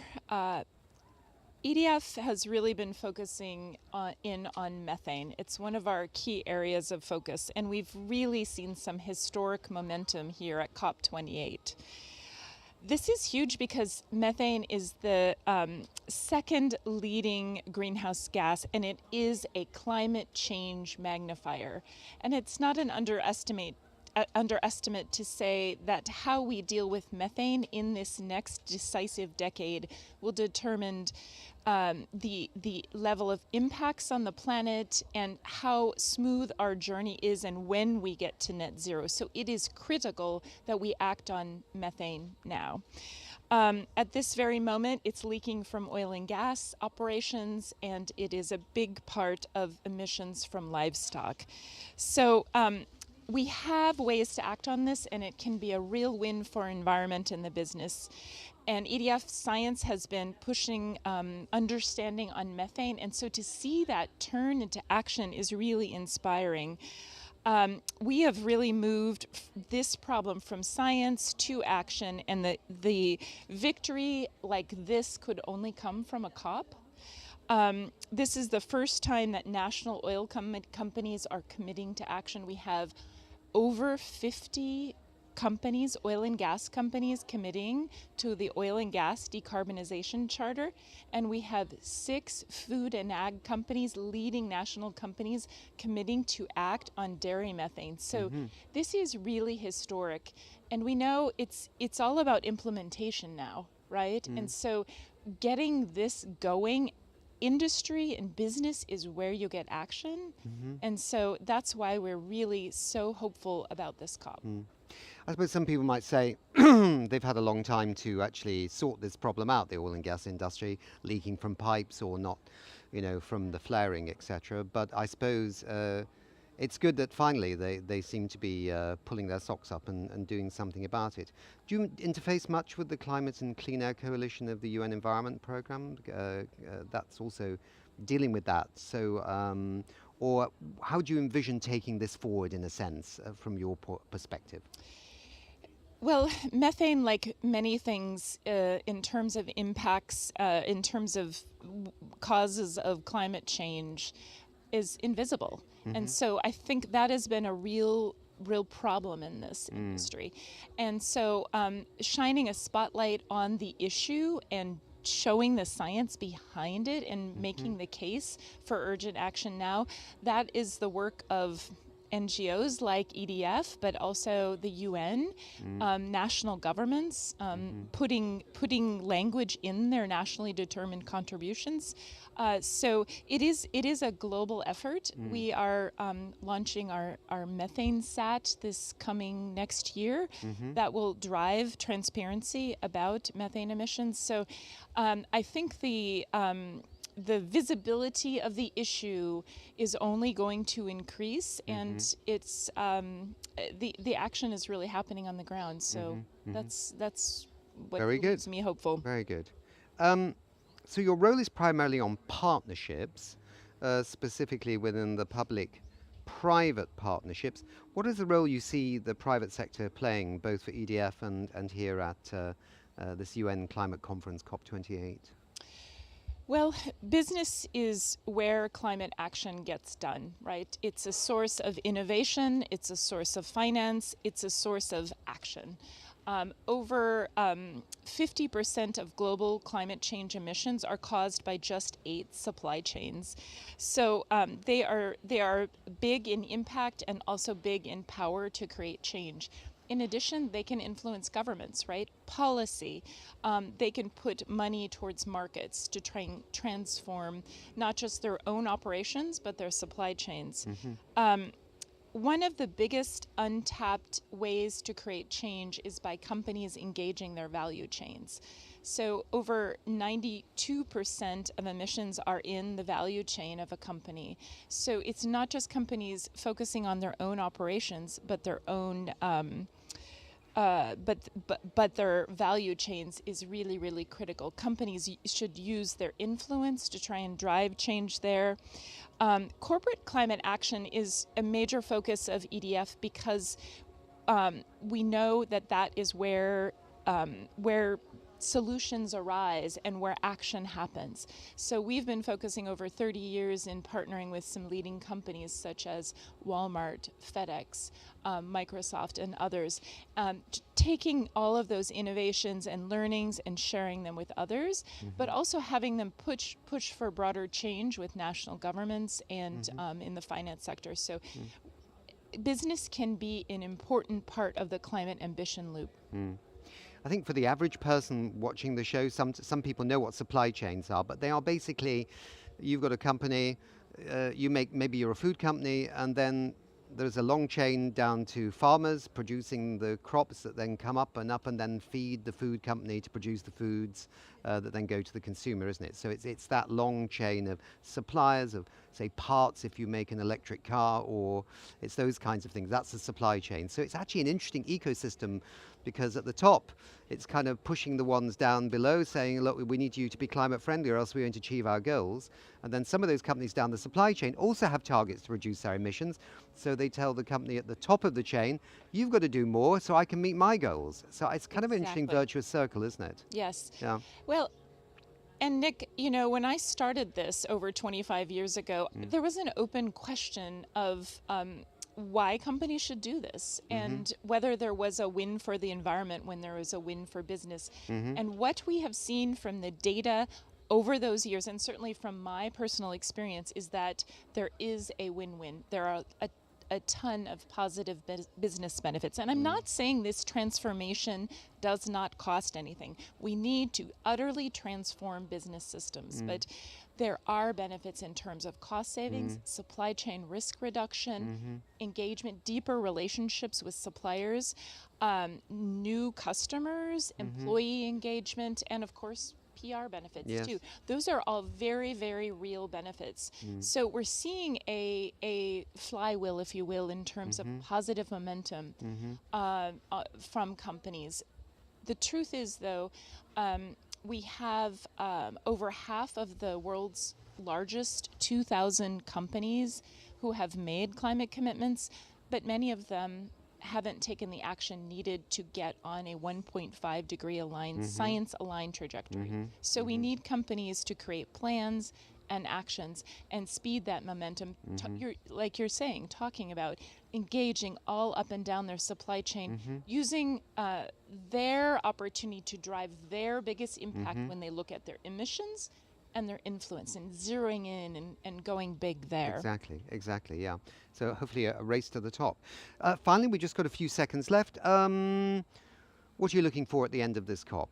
Yeah, one thing I did want to mention too is what EDF is doing with our Net Zero Action Accelerator, trying to help companies make progress on this. On this COP, it is all about the global stock take and getting the methane language in there. It's more than just a report card, it can really be a roadmap. So we're looking for language about resilient food systems, about methane action reducing 30% by 2030, 35% by 40% by 2035, and really driving that action and into the global stock take. We're very excited going forward. Super. Well, thank you very much for being with us, Elizabeth, and best of luck with your work. And maybe we can talk to you next year and see how the old methane reductions are going. Thanks so much, Nick. Okay, thank you.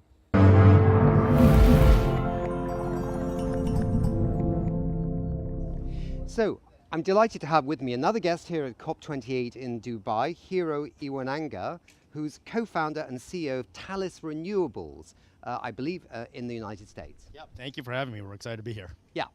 So you're at COP28 because you've got a really unusual, pioneering, innovative system for generating what you call green ammonia, fertilizer basically, from renewables.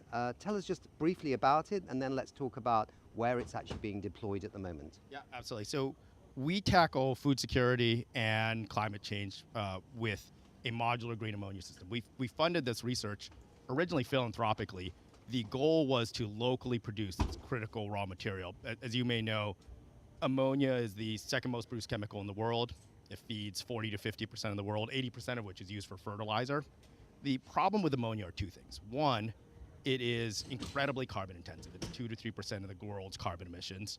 And two, because we produce it in these big centralized plants and ship it all over the world, fertilizer in many markets in sub-Saharan Africa costs double what it does in the United States, or is simply inaccessible. So if you can build a modular green ammonia system that can be deployed rapidly locally, we can lower the cost of fertilizer by 20 to 40%. We make it more reliable because it's not dependent on this long, complicated, and unreliable supply chain. And in our case, it is fully carbon-free. So that's a very important thing, because most fertilizers are actually based on fossil fuels. Yeah, they're based on oil and gas, right? Yep. So you're bringing in green, low carbon agricultural fertilizer for farmers, which is being deployed on site, as it were, which is fantastic. We just deployed what we think is the world's first modular green ammonia system put into commercial service. It is on site at a large commercial farm in Western Kenya, in Naivasha, with Kenya Nut Company. And we own the system. We built a solar farm for it, deployed our system, and we sell carbon-free ammonia fertilizer to Kenya Nut Company and their 25,000 outgrowers for 20 to 40% cheaper than they were buying it before. Right. People that don't know Kenya, of course, will think, oh, wow. But actually, Kenya is a real powerhouse for agricultural products, the flour industry. They export a lot, don't they, to Europe and other places. So this is, it's not a small African country. This is a bit of a powerhouse in East Africa. Yeah, so, yeah. Absolutely. So we're focused right now on,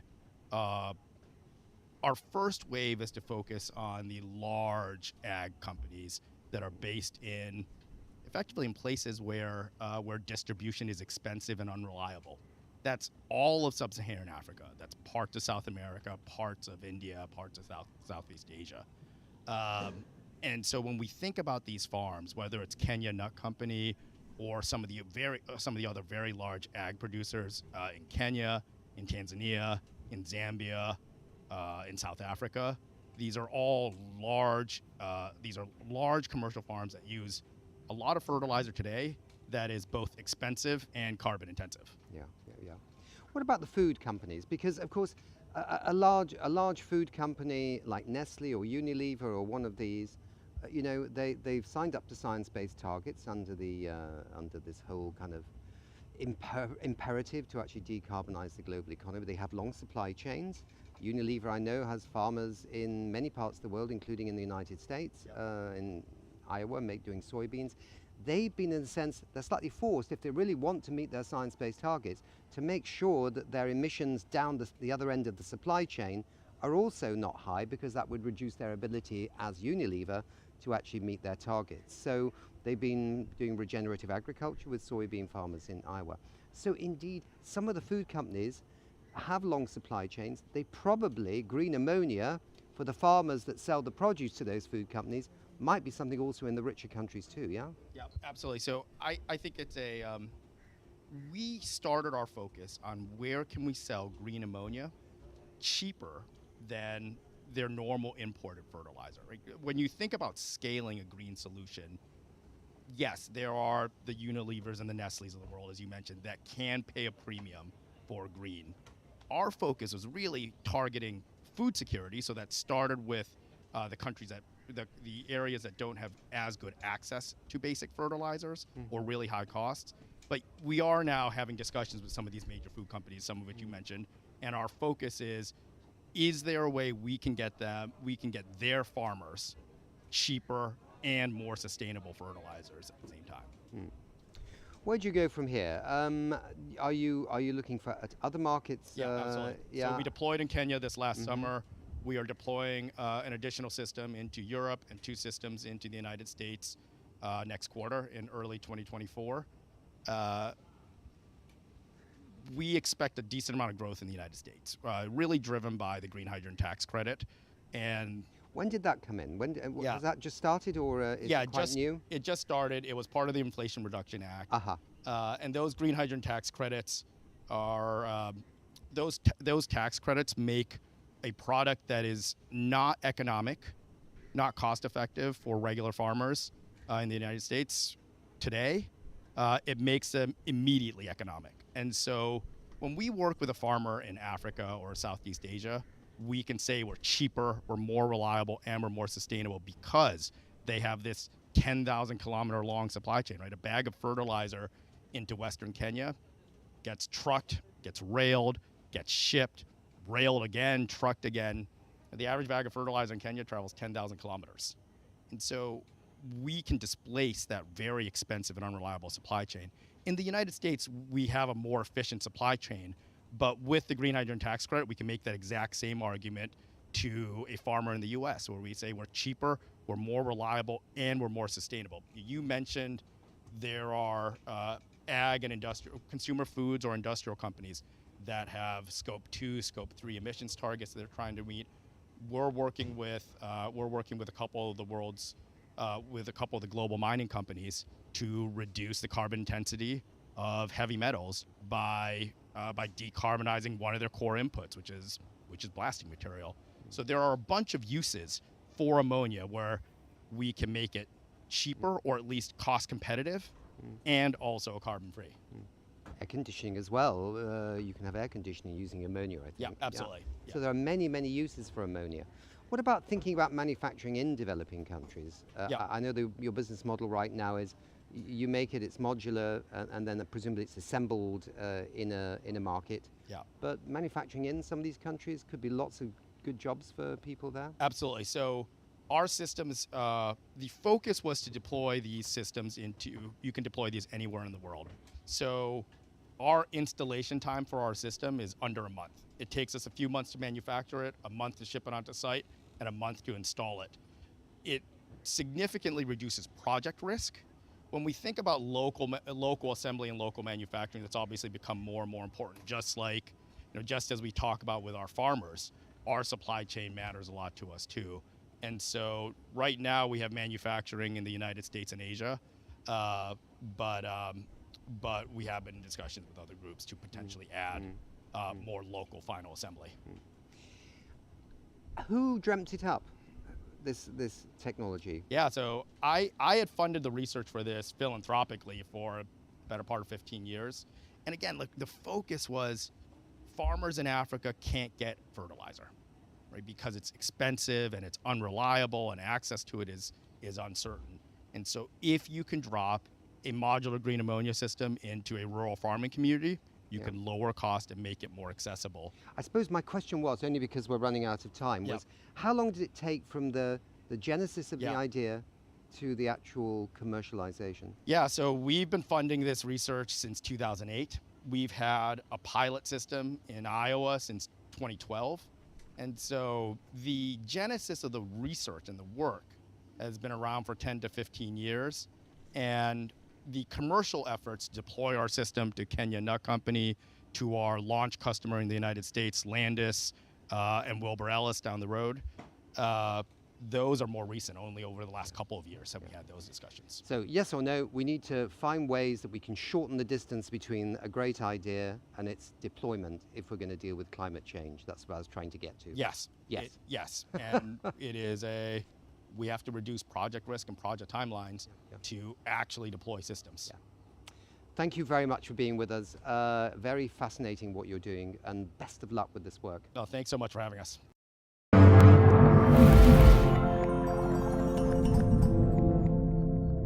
So I have two wonderful guests with me here in the studios at COP28 at the UN Climate Conference here in Dubai on the eve of what might be the closing day, but we're not sure.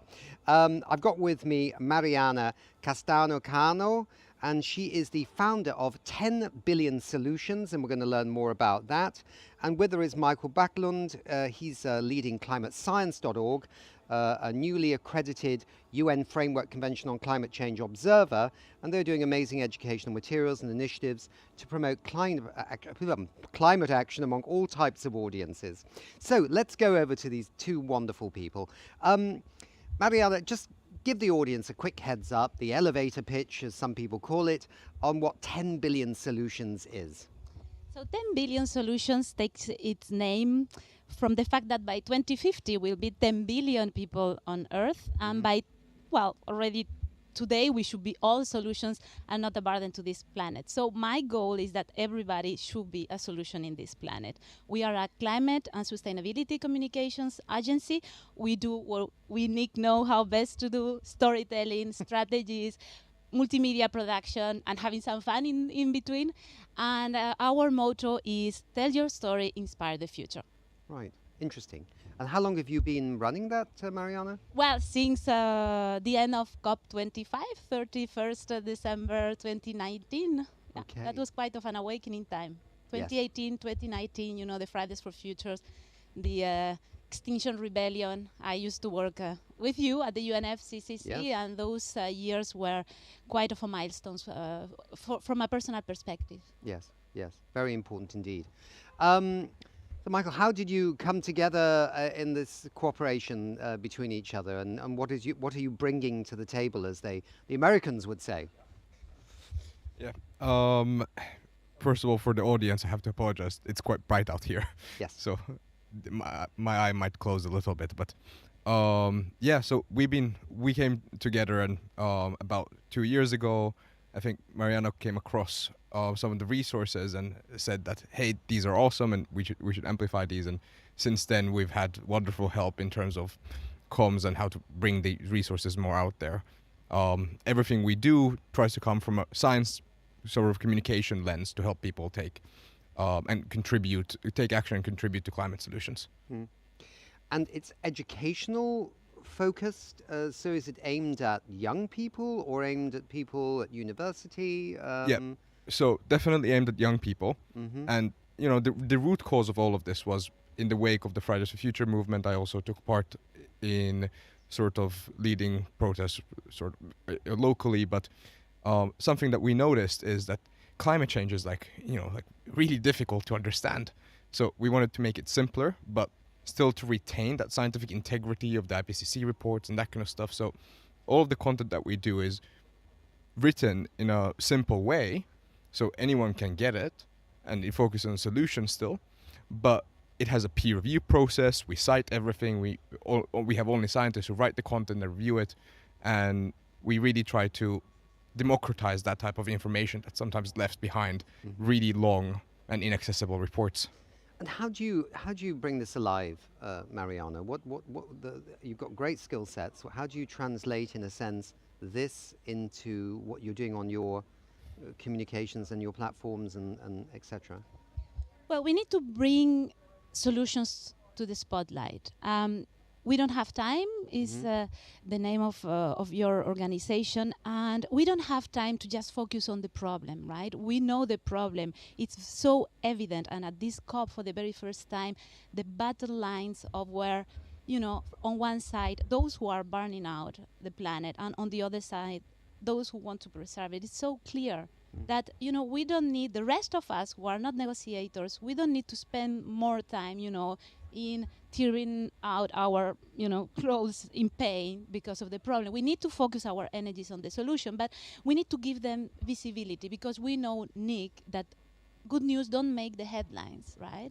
So we need to be creative and bring to the spotlight solutions like climate science and their amazing educational materials, which, by the way, are not just for kids or universities. They are also giving training to companies and multinationals, because everybody, and we see it here at COP, over 100,000 people, every constituency, the traditional and the non-traditional fellows want to be now part of the solution. So my point and my contribution to the climate action arena is to bring climate solutions to the spotlight and make them look as they are: amazing, inspiring, and full of hope, because we need fear, of course, but we need hope. We need to give people a North Star so that they can work really for these common goals that are enshrined on the Paris Agreement. But, we don't all need to know all the articles of the Paris Agreement. We just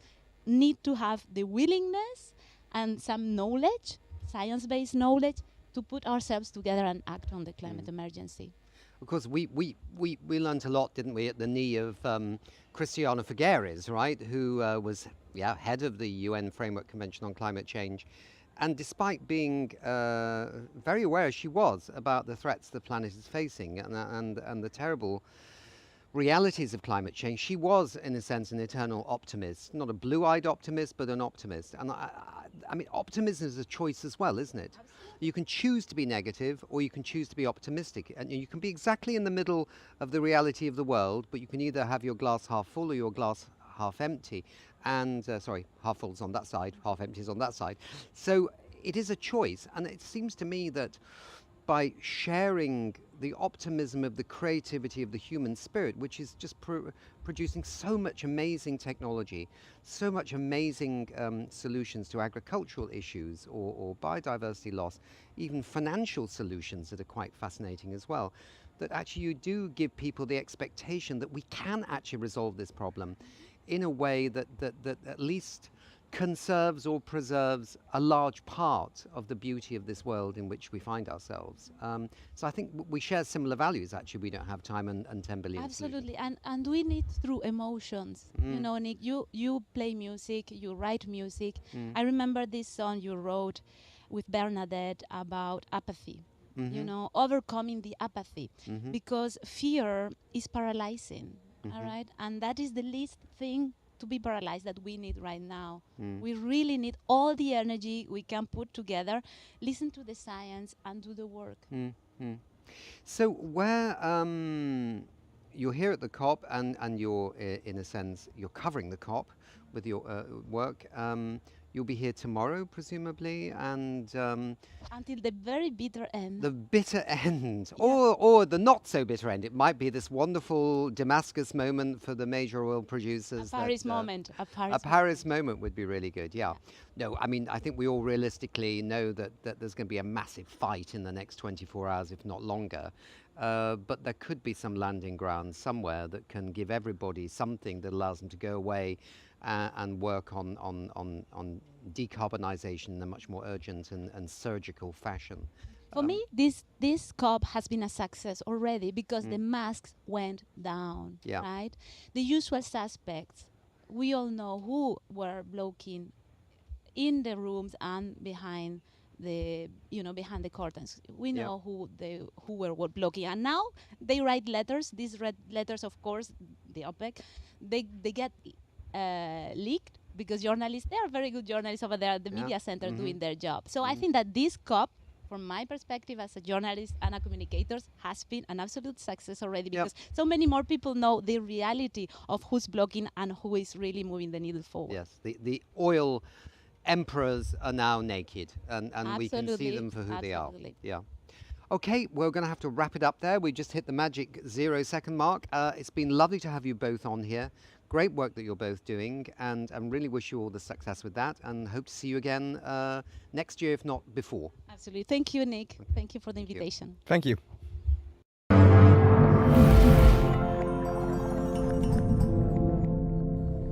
So we have another fantastic guest with us here at COP28 in Dubai, Marie-Claire Graf. She's from Switzerland, and she's co-founder of the Youth Negotiators Academy, doing great work to train young people to be negotiators in, for example, climate COPs. Great to see you. How's it going, this academy? Tell us a little bit about its success. Thank you so much for having us. The Academy's goal is to have intergenerational leadership in decision making, because what we see here at the COP is that young people are here in the venue, but very often they are missing on the decision making tables. And we think it's vital that all the generations together are actually deciding about our future. And that's why it's so important to equip and train young people to be part of their national delegations and actually have a seat at the decision making tables. So we train them over the duration of 6 months to really prepare them well, because the COP is crazy. It's complex. It's very difficult to actually meaningfully and effectively be engaged in these processes. So once they are trained, they're coming here and they follow all different negotiating items on climate finance, on adaptation, on gender, on agriculture. And the overarching goal is to have better negotiated outcomes which actually fit for purpose, and actually like including the ideas and the desires of young people, but also the needs from communities on ground and the frontline communities who are already right now suffering from the consequences of the catastrophic climate crisis. So how many have you trained over, the last year or so? So we trained 175 young negotiators from all around the world. We train young negotiators from 54 different countries, which means that we have from every fourth country in the UNFCCC. We already have young negotiators trained, but of course our goal is higher, and we hope that we have trained young negotiators in all the delegations. But it's a really big success, because by training and equipping young people and really setting them up for success at these conferences, we can actually influence the process to be more successful as well. So it's really exciting to see young negotiators in all the different rooms huddling together, but also work with other generations together, because this is, again, intergenerational leadership. All the generations need to work together. Do you get a sense that when they become part of national delegations, that they remain as passionate to their values as when they enter the process? Or do you find that sometimes they get a bit squashed down by some of the older negotiators? Well, the whole purpose is that we are training them to actually be different, right? If we are just going to follow like the rest of the negotiators, that they have not been achieving what they were supposed to achieve, there is no difference, right? So we have to be different. We have to bring the youthful, joyful energy to the table, but we also have to bring the reality from on ground to the table, because very often there's a huge disconnect between what we're discussing here and what's the reality on ground. So the purpose is to be different, but also have a very conscious, very strong community amongst the negotiators from all around the world, which goes beyond the party blocks and groupings which normally don't talk together. And I think that's really, really beautiful to see them huddling together, eating dinner together, going out for a walk, drafting text together, because they feel like, what do we as young people want to see in these texts, and not what I want from my Panama, Paraguay, Indonesia, Senegal position. And I think that's exactly the key, because it's a consensus process, and we can only make it work if we actually have these communities which are very strong to work together on suggestions which benefit for the current and also for the future generations. It strikes me that if we had, this music is very inspiring, isn't it, right? I think it's Death in Venice, isn't it? I'm not too sure, actually, with Dirk Bogarde, but you probably don't know Dirk Bogarde. What I was going to say was, it strikes me that if the youth were actually the only negotiators here, these young negotiators, we wouldn't really be having a fight over a phase out on fossil fuels. I don't think so. No, they would have decided already to get rid of them, yeah. As well as the inclusion of human rights and probably more diversity, intersectionality. These are very clear things which a lot of young people are demanding for, and where we see a very clear gap between the different generations. But I think it's very important to have also the older folks here who know the process in and out. So I think this is very important that we make the step towards each other, but we need to create much more room for young people to come in and also present their ideas, because there is a risk if you have too little young people that they are kind of falling into the pitfalls which are already there, right? So we need to create conscious room, and everyone who is already here and has been here for the last year also really being open-minded of new ideas, maybe controversial discussions, challenging, interactions. And I think that's exactly what this space needs to be, but also what the process and the lead up to the COP needs to be, that we have true intergenerational leadership to actually solve what we are here for, which we're currently failing at. You mentioned negotiators in 54 countries, I think. So are there parts of the world where there's still a kind of a gap? Are they evenly spread around the world, or are there parts of the world where one really needs to step up with more young negotiators? So when we started off last year, for us it was very important this is a global program. We didn't want to cluster ourselves into one region, because we need to solve this as a global community and global humanity. And we have a global spread across all the different groupings, all the different continents. Yet what we see, there is a lack of participation from Central Asian countries. That's why I'm so excited that we go to Azerbaijan next year, because I do hope that with this we create a momentum for these countries there, because they are drawn to drought, lack of water, having severe impacts from the climate crisis, also on the glaciers, on the mountainous areas.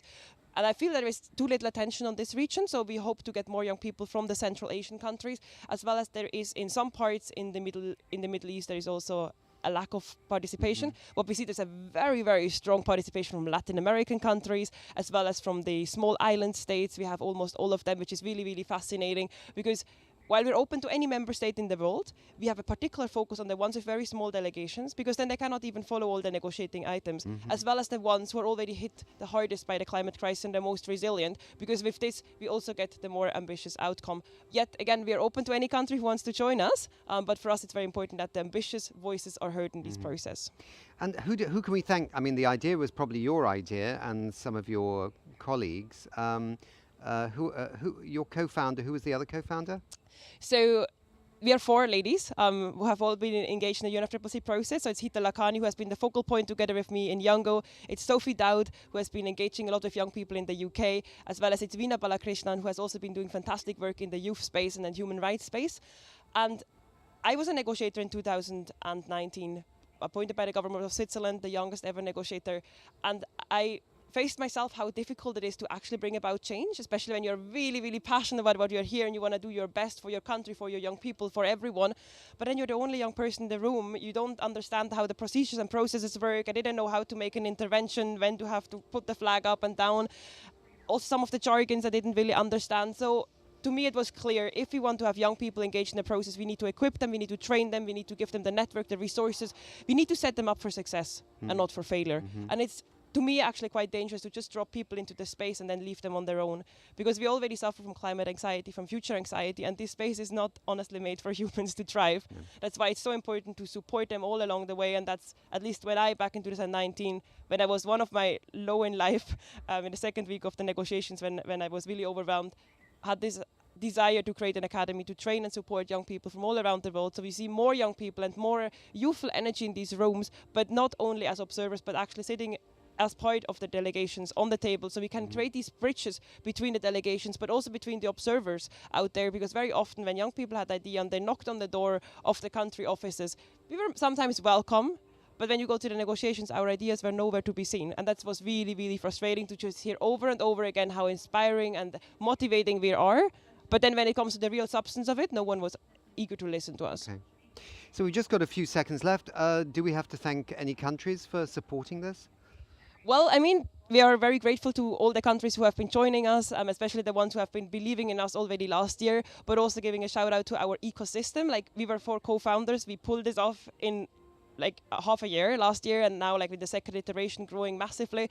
And I just wanted to really thank to all the ones who believed in us from day one, because it was not a new idea, but it was crazy to actually implement it. And while many people told us you will never achieve it, there were some who believed in us from day one. We have also a wisdom council, and maybe just also mention that Salimun Hook, who unfortunately passed away, was one of the great inspirators to what we have been doing. But there are many, many more. So we work with an ecosystem of around like 300 people who have all been like really supportive to us, and I think it's really beautiful to see how we are kind of part of an ecosystem which is responding, and we are kind of thriving with it together in this space. Yeah.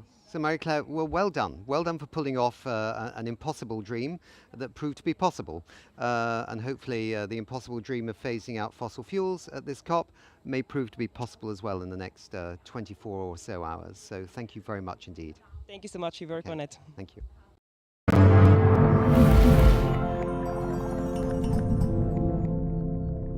Today is a lovely morning here at COP28 here in Dubai. We are continuing our programming with International Youth Day and honoring other activists and other world leaders that are changing the landscape. I'm so excited to be today here with you, Peter Pham. You've been working so much in the environmental space, and I'd love to learn more if you can introduce yourself. Sure thing. Thank you so much for that wonderful introduction. My name is Peter, and I'm a board member of Silicon Valley Youth Climate Action, which is a Silicon Valley-based youth NGO focused on engaging young people in the local and statewide legislative making process. So I think my first question is like, what exactly are you here for, and what are you working on? Sure thing. So I'm kind of here in kind of two dual roles. Yeah. The first is I'm representing my youth NGO, Silicon Valley Youth Climate Action, especially because I've been to COP before, and some of my other delegates have not, so I'm kind of leading them through the whole process. And the second role is I'm here with the Youth Climate Negotiators Program, and so it's a program within the that is designed to support younger negotiators from their country to learn the UN process, to learn how to better advocate for their country, and then really lead in the negotiations process. Yeah, I mean, like that UN process can take some time to actually understand. And one of the things that many young people, I think, struggle with is like, how do you actually create more local solutions and more not local solutions, but more local engagement, and also strengthen collaborations within groups? Because I think many young people are often already under-resourced and sometimes struggle with that. Well, I first would like to acknowledge the distinguishment you make between local engagement and local action, because I think we're learning from COP that everything is intertwined with one another. And I guess with young people, it's what I see in the youth climate movement is that there's a lot of great energy, but we oftentimes repeat a lot of the same ideas over and over, and we tend to focus on the very sexy topics, the big sexy platforms like the federal government, and really what, as we're sitting here at COP, we should understand is that COP and these larger institutions are setting the parameters for climate action, and then we need to, all of the local action has to be at the local level, where policy making, the tidbits of how an electrification policy does or does not work happens lower level at the lower level governments. And so for young people, it's about finding each other, and then really recognizing, are we doing the same work, and is there synergy between that, and can we work together to make that happen? And so within the organization Silicon Valley Youth Climate Action, we identified that need. We found that there was a lot of groups engaged at the federal government, but not enough engaging with the state of California, or even at the local level. And so Silicon Valley is a very wealthy region. I forget the number, but like we have an insane amount of GDP coming out of that part of the country. And then California by itself is 10% of the population, and then I think there was some record saying if we were our own country, we'd be the fifth largest economy. So there's that economy of scale that we can leverage in California that can kind of move the country, even as the federal government faces a lot of gridlock, as we can kind of see back home sometimes. And so we found that need, and then we found a lot of young people who were ready to engage across the region, and we said, let's come together and do something. And then we came together. It was kind of a messy process, but we found areas that we wanted to pursue, and I think looking back, we've been pretty successful. And that's amazing. And one of the things I actually am more curious to explore within the youth climate movement is, how do you sustain that momentum? So I think of course it's so important to focus on local elections, and those are things that I feel that have become much more aware now for a lot of people. Like, local elections really do matter. They flip seats, they help promote climate just policies. But how do you sustain the momentum of these young people? I meet a lot of young climate activists here that are in high school, middle school, freshmen in college. I mean, I wasn't at my first COP until I was 23 years old out of college, and I feel that so many of them are so young and have such great energy, because I remember being a 19-year-old filled with so much energy, but the momentum, the sustainability of their own health also matters. So how do you ensure that your teams and those that you work with in the youth space also take time for themselves? I mean, I think that's always a challenge with being a youth activist is, and that's a struggle in general, because we have that hope that I think a lot of leaders lose over time. I don't know if they still have it in them, but at least we haven't seen the negotiations process or the political process enough to feel disillusioned by that. Yeah. And so we have that hope, and that's something we always need, because it inspires more and more change. Yeah. But at the same time, within the movement, there's a tendency to celebrate young people, but then not necessarily listen to them. Yeah. And so for all of my peers, and so this is something I've learned, is to never be taken aback by that. Never let that stop you. You know, I always tell my peers, we never give up. We're either up or we're getting up. Yeah. And that means when it comes to health, we need to take care of ourselves so that we can either get up or we're gonna get up. Be up or get up. And also recognizing that because we are all individual people, and that we don't necessarily have the same institutional leverages that elected leaders have, that executives have, that we need each other even more. And so it's about taking turns. It's about focusing on the movement as a whole. And so and by taking turns, we have moments to take breaks. To really do that work.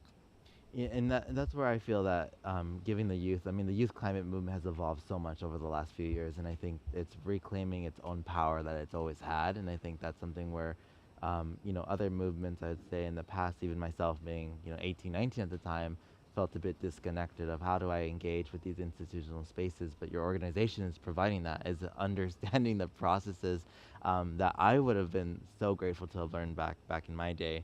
And, you know, how do you feel like when it comes to the climate crisis, though, did you feel like it was enough in your education system from where you grew up from? Because when I was maybe in middle school back in 2007 and 8, the first time I heard about climate change was in a textbook that said global warming, and it said the pros and cons of global warming. It said pros of global warming is more sunny days in LA. And I was like, okay, I guess it's fine that it's global warming. So do you feel like there's enough resources out there, and does your organization plan to, you know, provide toolkits or resources to further get those that may not even that understand that climate change is real but doesn't really know what else to do about it? I mean, so short answer is not at all. When I was in middle school, there was absolutely no discussions about climate change. I think it was like one line of global warming in the textbook. And I mean, my school, I think I was part of the group that pioneered the first recycling program at my school. And that was like the biggest deal ever. And I was thinking, you know, this is the bare minimum that we can do now, you know, now that we're here in 2023, looking back.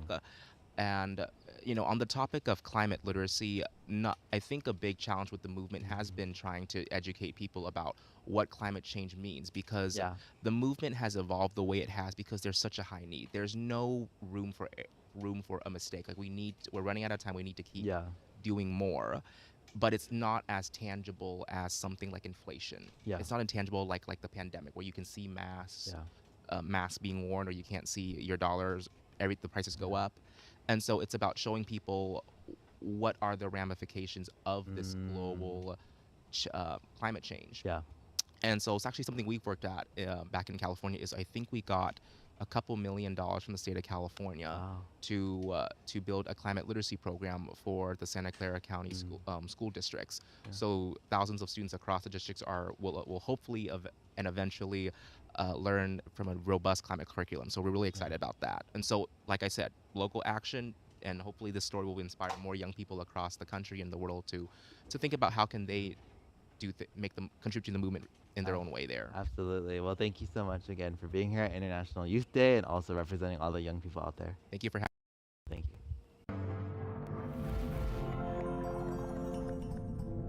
Great, so another wonderful guest with us here at COP28 in Dubai, Rumaitha Al-Busadi, Director, Arab Youth Council for Climate Change, and part of the Omani delegation. Hi. Hi. So what are you up to here? What have you been doing? Quite a lot of things, as I think is the case for a lot of people at COP, wearing different hats. But I think the main one was within the capacity of being part of the Arab Youth Council for Climate Change. We launched a youth priorities and climate priorities and recommendations report back on the 5th that has been really taking all my time for a good chunk of the year. Yeah. Right. So basically what we did was survey 5,000 Arab youth from all over the Arab world, all 26 countries of them, and also have dialogues with them just to kind of understand what their priorities are in terms of climate, but also what their aspirations are, what do they want their governments to do. And obviously COP is the best platform to kind of pass on that message to all decision makers that this is what your young people are thinking when it comes to what you need to do in terms of climate. Yeah. For many people watching this show, we get millions of viewers in up to 160 countries. Sometimes the Arab region is a bit of a black box in terms of trying to understand what's happening here. But do you sense that the youth of this region are very passionate about action on climate change? Quite passionate, actually, and that was one of the deliverables of the report that hopefully we're working on translating it to English because it's all in Arabic at the moment. But you're seeing almost 80% of young people all over the Arab world are very passionate about climate and also very, very much concerned. So climate anxiety has doubled since last year and the year before. So there's a lot of, and the main reason behind that as well is because a lot of us are now really facing the impacts of climate change, be it the rise in temperature, be it constant cyclones that are hitting our coastal lines, and so many other aspects that affect agriculture, lack of water. So all of these are really kind of bringing the attention to a lot of people that climate change is actually something that's on top of everyone's mind. I had on the show a few days ago the UN Development Programme's sort of head here in the Arab region, and he was sort of echoing a little bit what you're saying, that actually youth, but also governments here in the region are realizing that some of the old economic models and the old energy models here, which were fundamentally based on oil and gas, although there may be lots of oil and gas around, that you know, it's not as cheap as it looks on paper. It's heavily subsidized in many areas, and it's actually costing the economies money. Whereas the renewables, you know, are rarely subsidized to anything like the level of the fossil fuels, and yet they can deliver as well. So seems to be a sort of understanding that there may be a moment happening even in this region, right, where there's a tipping point coming in favor of clean energy versus fossil fuels. So I wouldn't say maybe, it's a definite fact that it's happening. I can give the example of my own country of Oman. We launched our net zero plan actually in COP27 last year. And the vision is actually to move the entire country into more of a hydrogen-centric economy, weaning off of fossil fuels for other reasons, but actually localizing a lot of that demand and a lot of those industries that are going to be coming in as a result of the clean energy supply and demand centers that are going to be coming in. Also, when you look at the UAE and their pledge to triple renewable energy and nuclear energy, looking at Saudi and how they're doing things as well, Egypt. So there are various examples of things that are happening on the ground at the moment when it comes to the shift to clean energy. And I think everyone is kind of welcoming that, specifically young people, because that will mean that there's going to be more, not only employment opportunities, but more economic opportunities that you can center around that growth that will happen as a result of that. Other areas of the economy, agriculture is challenged, of course, water stress and also just the temperatures generally, which some crops find it very difficult to grow in really intense temperatures. But again, there seems to be opportunities here because some of the region, I mean, this was the region. I mean, the Arab region was actually the breadbasket for the Roman Empire, wasn't it? I mean, yes. It was actually all produced here. For sure. So in fact, it has been an agricultural producer, but there could be more smart ways of doing it. And Do you feel the rest of the world is helping this region enough or supporting this region enough? Let's not use the word help. Supporting it enough to make a rapid transformation across all sectors? I think that's where the discussions at COP at the moment is happening, specifically when we talk about how do you kind of move financing specifically when it comes to adaptation, mitigation, but also the loss and damage aspects. I can give you the example of Iraq and the south of Iraq at the moment. Because of the increased temperatures, that area that was very agricultural and a lot of livelihoods were depending on that has no longer been the case. It's quite arid land at the moment. And that's where these discussions of how do you kind of unlock the financing to ensure that those impacted areas also get some sort of relief in terms of how they actually are able to kind of move forward. But also I think the support can come in various ways. Technology is one of the main key ways of actually localizing technology, but also harnessing those potentials that are happening in the region. I tend to see a lot, there's a lot of focus on areas that are not really specifically, that has the impacts of what the Arab region is kind of facing at the moment. So perhaps that's where the support can come in, the technology aspect, but also the whole discussion that we're still having. And I'm hoping to see really positive results when it comes to COP28 and financing in general. Yeah. Yeah. No, financing is going to be absolutely critical, because I would imagine in many parts of the Arab region, and we have to always be careful because people talk about Africa as if it's just one place, or the Arab region if it's just one place, and many, many different countries, many different economies, at different points of development and different natural resources. And that was actually one of the motivations behind why we did that study. So for a lot of the census that you would see or any of the reports that you would see in the past, it just covers specific countries. It doesn't cover all the Arab countries or the Arab League nations, as you would say. And I would tell you this definitely, that the priorities change per geography and where they are at. So Sudan has a completely different priority at the moment. It's peace. Climate is not even on the top priorities at the moment because they want peace. While in the GCC, it's more climate that comes up because we're experiencing quite a lot of that and there's a lot of stability. So I think that also needs to kind of, that variation needs to be kind of taken into consideration as well when we kind of paint an entire region with one brush. The priorities really change as well. Yes. Yeah. It's wonderful that somebody like yourself is actually on the Omani delegation, and it seems there is a real initiative, I think Njimngou has been doing it, to actually develop youth negotiators, right? I mean, I know that you're, as it were, beyond the youth negotiator role, as it were, but you maybe are seeing colleagues from other countries coming in as negotiators, trained by this really lovely initiative, I think by Njimngou. That's a really positive development too, to give a direct voice into negotiations. Definitely, definitely. And that is something that I think needs to kind of be translated to all countries to be able to bring in more young people. And I'm sure if you step into any negotiation room, there's not many youth representation as you would like to see.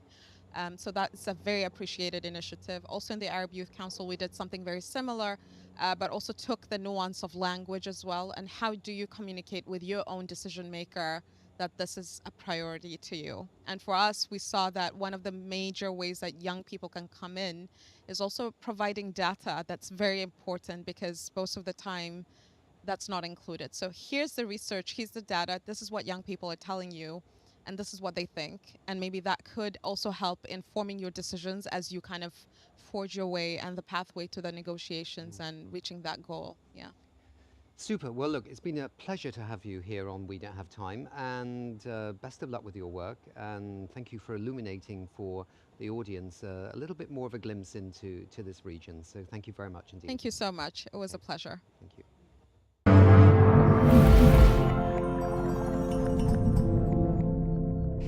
So, another terrific guest here at COP28, the UN Climate Conference taking place in Dubai. I have with me Tim Brown. He's the CEO and founder of Tradewater. And Tradewater is a mission-based B Corp focused on preventing catastrophic climate change by strategically targeting what they call the non-carbon dioxide gases. We're going to learn a bit more about that from Tim. Tim, tell us a little bit about Trade Water and the work that you're actually doing. Sure. Well, Trade Water, as you say, is a mission-based company, and our focus is on collecting, controlling, and destroying non-CO2 gases. So we're going after small sources that really add up to be a big impact. For example, we look at refrigerants that have been banned from production but are still widely in use. We find those gases, we aggregate them up into large quantities, and then we destroy them in order to make sure that they do not get released into the atmosphere. Similarly, we're working on methane. We're finding leaking orphaned oil and gas wells. These are wells that have nobody responsible for them, but yet are continuing to leak methane into the atmosphere. We find those wells and we measure them, and then we plug them to make sure that those gases do not really get released into the atmosphere ever. So the work has been very rewarding. We've done about 6.9 million tons of CO2 impacts so far, and we're on track to do about 22 million tons over the next few years. So it's work that we do in the United States as where we're headquartered, but we're active around the world, and we're continuing to build that staff in order to go after these gases wherever they are. So under the Montreal Protocol, the ozone treaty, as one can call it, sometimes I think people get confused a bit between climate change and the thinning of the ozone layer, but that thin gassy shield around planet Earth that protects us from dangerous ultraviolet light. Governments agreed a series of refrigerants, if I can say that broadly, to phase out. The first were the CFCs, often also in hairsprays, weren't there? And then they moved to the HCFCs, the hydrochlorofluorocarbons. It's a mouthful, isn't it? And now there's a new generation, I think, of refrigerants coming along. Sure, the HFCs. HFCs, there we go. And they all have a lower damage to the ozone layer and a lower climate change impact, but they're still very potent gases, and the old ones are very potent. Yeah, absolutely. For example, R12 refrigerant is over 10,000 times as potent as CO2. Yeah, and the Montreal Protocol is an amazing agreement that has been enormously effective. It's sort of held up as a model for what could be in place on environmental treaties.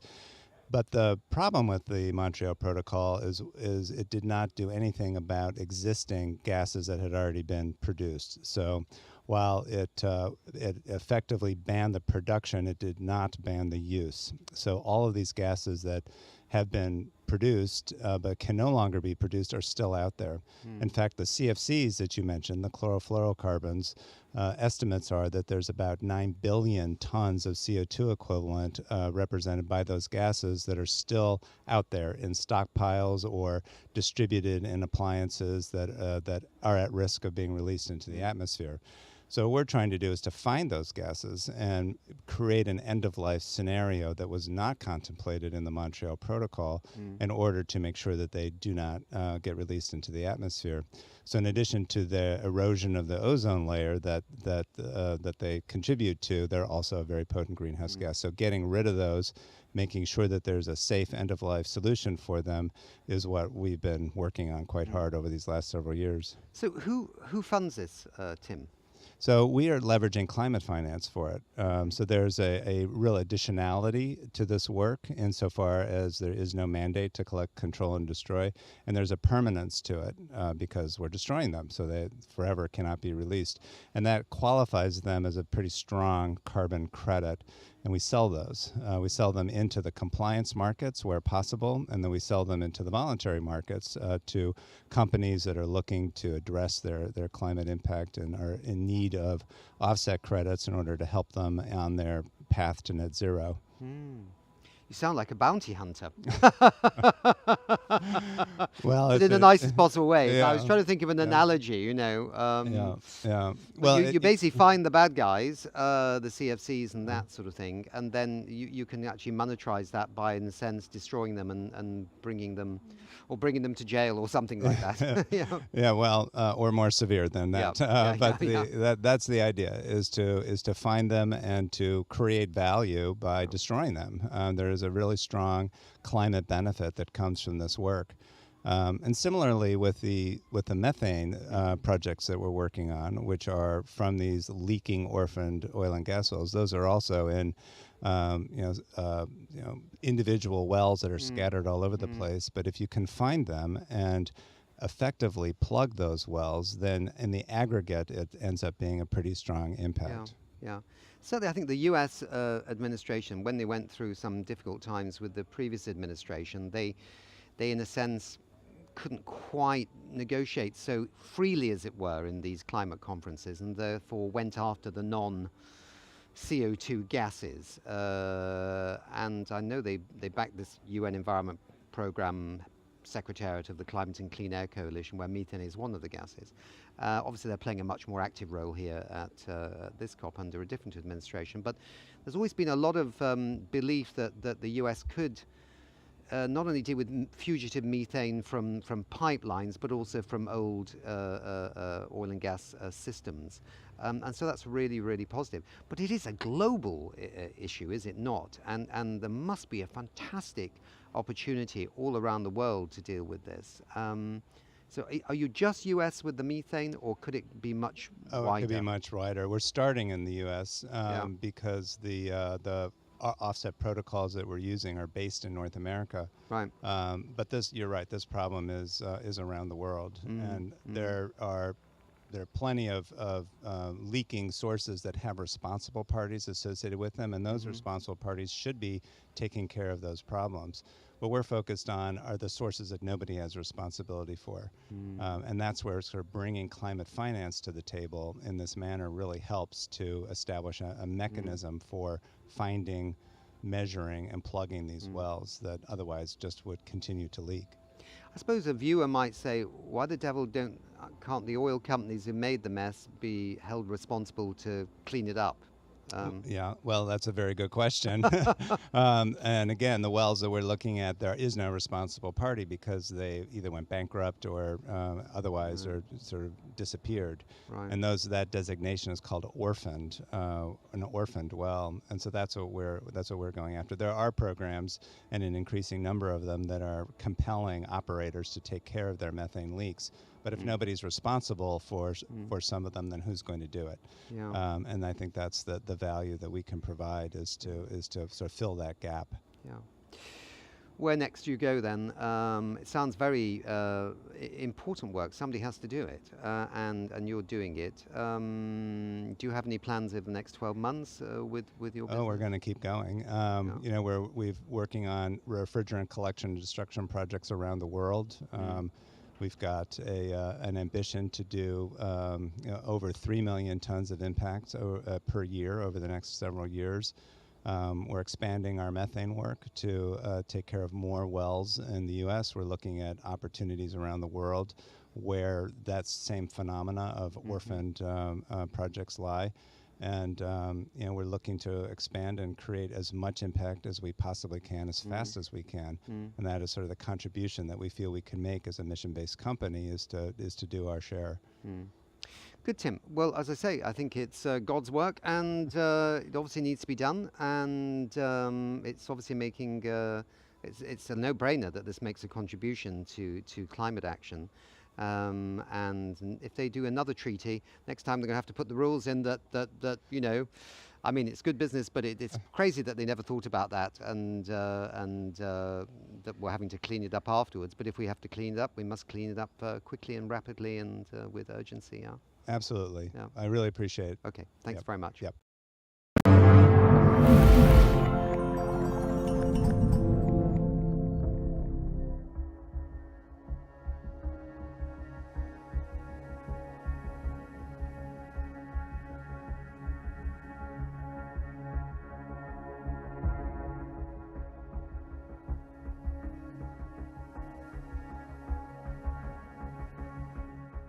Medupi power plant, it was mainly for men to get opportunities. Reason being, it was less of women getting opportunities for employment. I can say it's tough because I can see young girls at my age, many dropped out because of poverty, trying to find a way on getting some cash so that they can do something for living. And we are experiencing a lot of teenage pregnancy also. And this is overwhelming when you realize that you have finished matric but you can't get any job. For me, I feel that the project could have done more on supporting women. And what can be done now is to do a damage control. If there are community projects that are sustaining communities' lives in that way, then we'll be saying it's a benefit from Medupi and making sure communities have something to show that here is the project, a mega project, but we have benefits.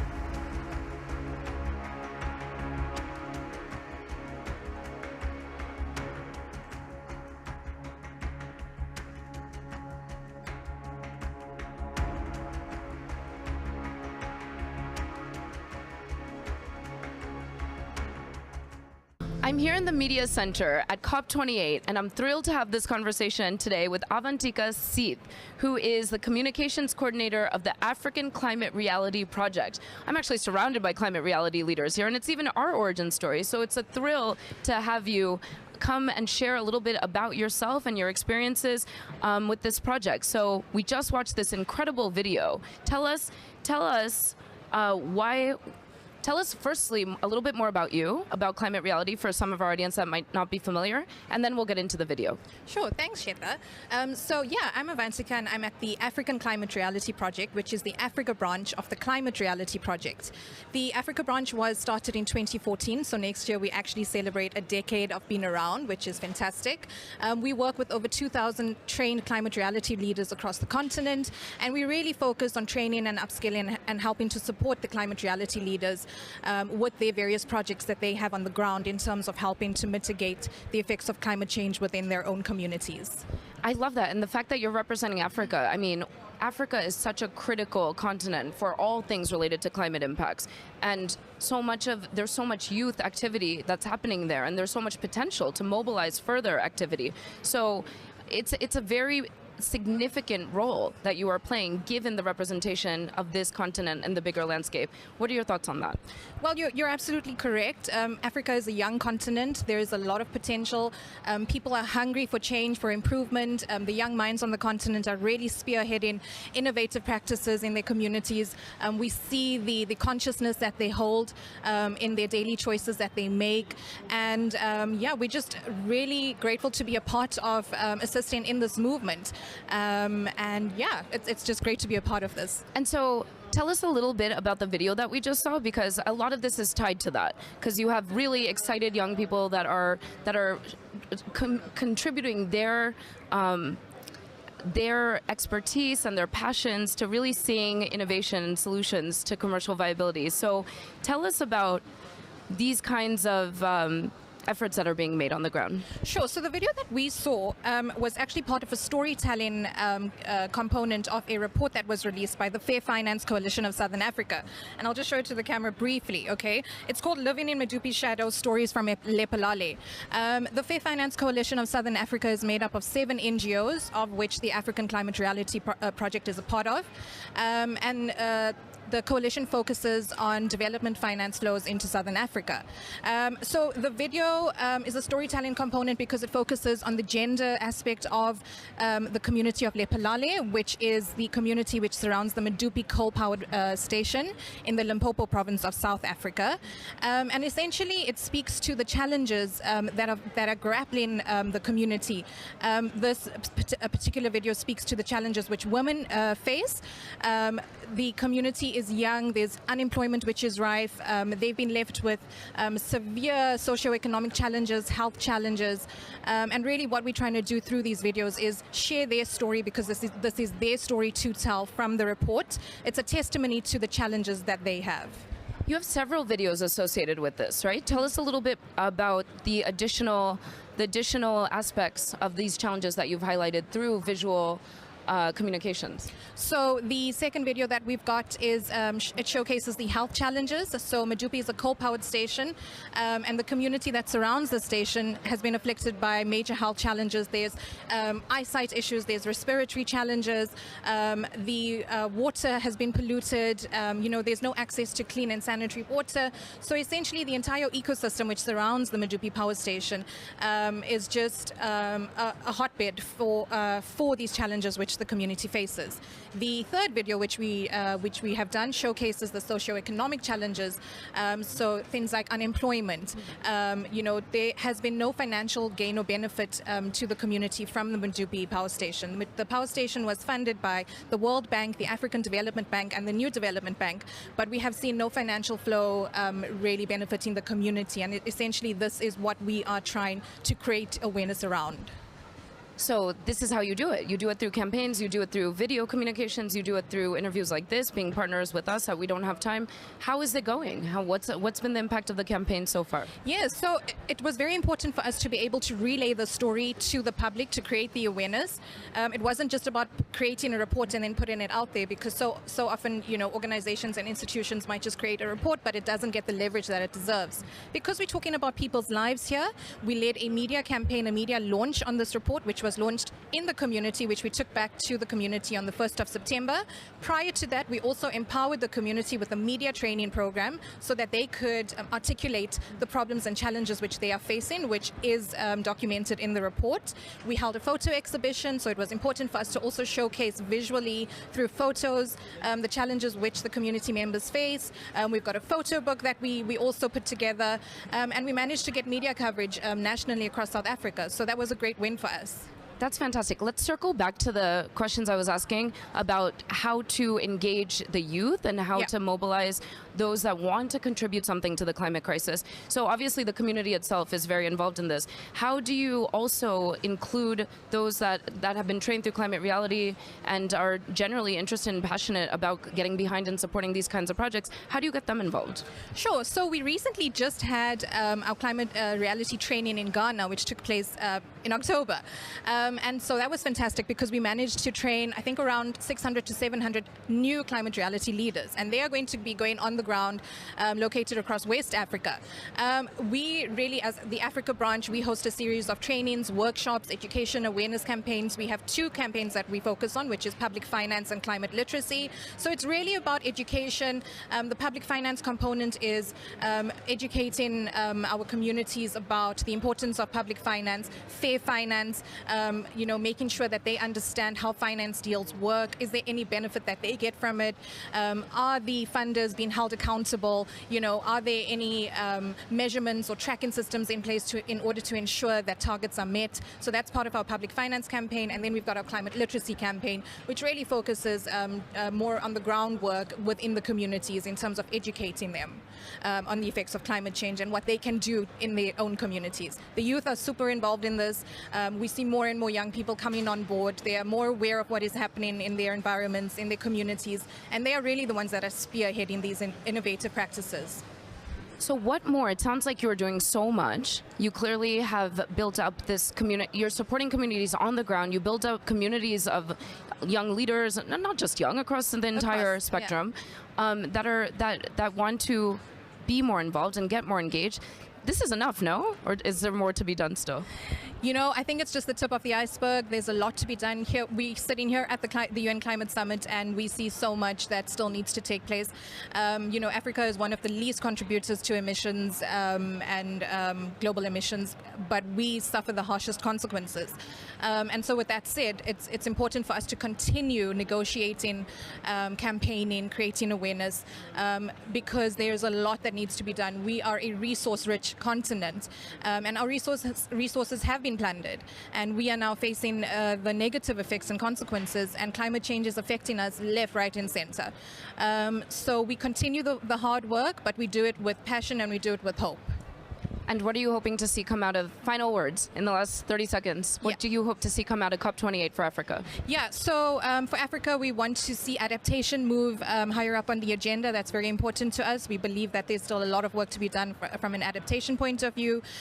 We know that there's been some commitments to the Loss and Damage Fund, which was part of our key priorities. So we're grateful for that, but I think it's just a step in the right direction. There's more to be added to that.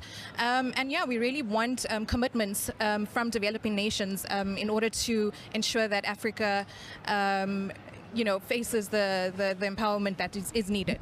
From your lips to the ears of those that are negotiating as we speak here at COP28. Thank you so much, Avantika. Keep fighting the good fight. Thank you, Sheta.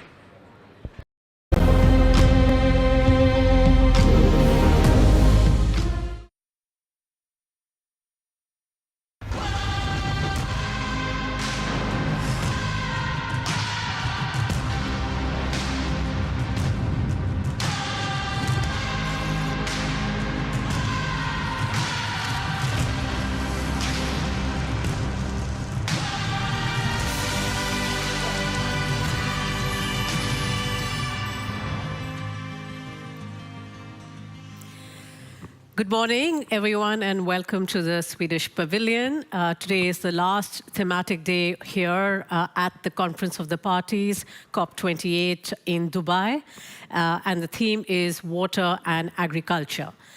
We'll try and dig into this extremely vast topic from different perspectives and different entry points. And we'll start, of course, with the overall broad picture and then focus more into the different stakeholders and what can policy really do to enable and accelerate a transition to a more resilient food production system.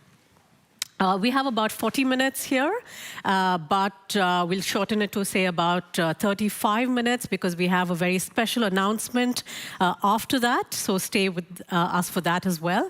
My name is Rupali Mehra, and I am the Chief Marketing Officer of Spoudi, but today I'm here as your moderator. To move further, I'd like to call on stage our speakers, and we are so delighted to have with us today Chege Ngugi, the Africa Regional Director of Child Fund International. Welcome on stage, please. We also have with us Katie Carson, Director of Corporate Affairs, Food and Climate Policy from Tetra Pak. Welcome, Katie. And it's a pleasure to have with us Malin Lundberg Ingemarsson. She is the team lead Water for Resilient Landscapes at the Stockholm Water Institute, CIVI. And I'd also like to invite on stage my colleague, Jacob Kiefer, a board member of Spoudi. A very warm welcome to all of you here.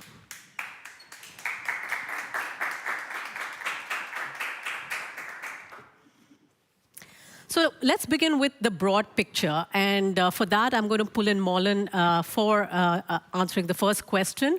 Can we have a broad outlook of what the state of affairs are as far as food security, climate, and water goes, and how are they interlinked? And very, very briefly on what's been the conversation so far here at COP28.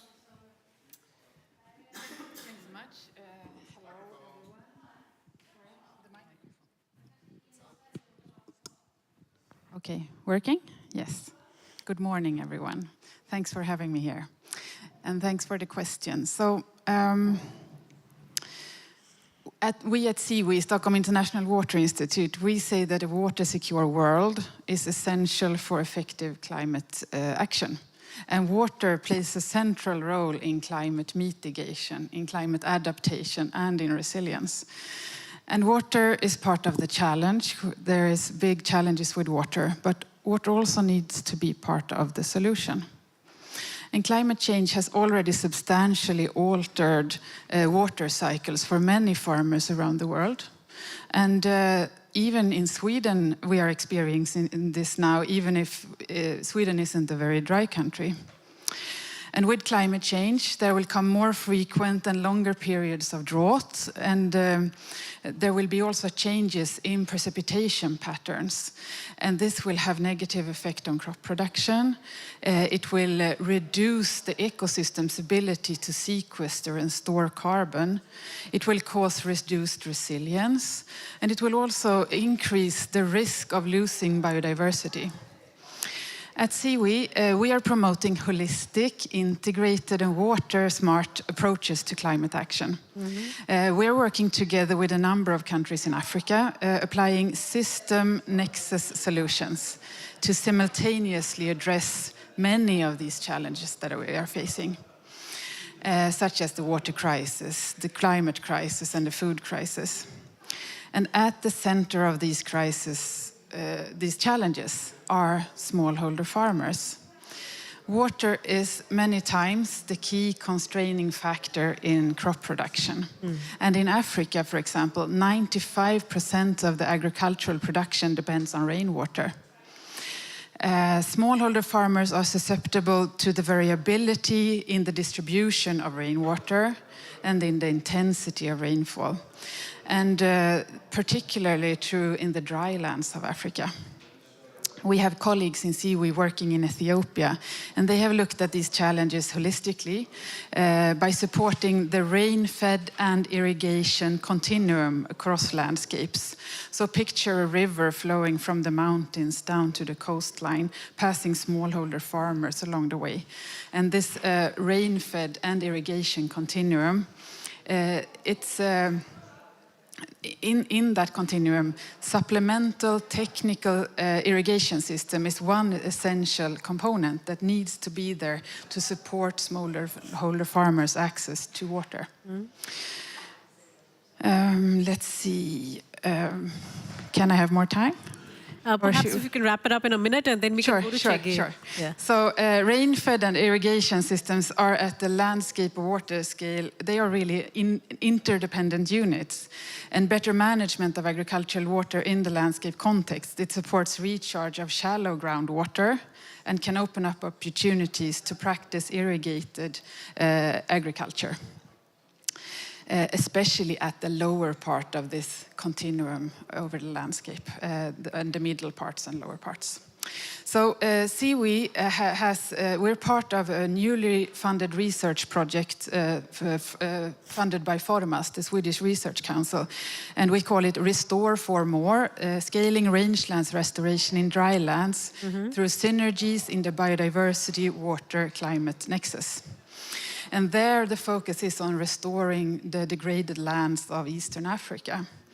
But there in that work, what is also sought after are tools and technologies adapted to different stakeholders at different scales so that we can move forward and secure water and crop production.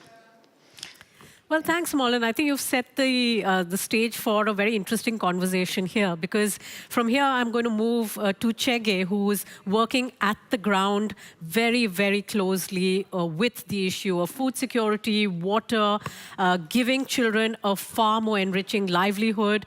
It's all interconnected, Chege, but at the ground, if you could take us through how Child Fund has worked with communities to try and bring about food resilience, especially, and food security as well. That's important at the ground. Yeah.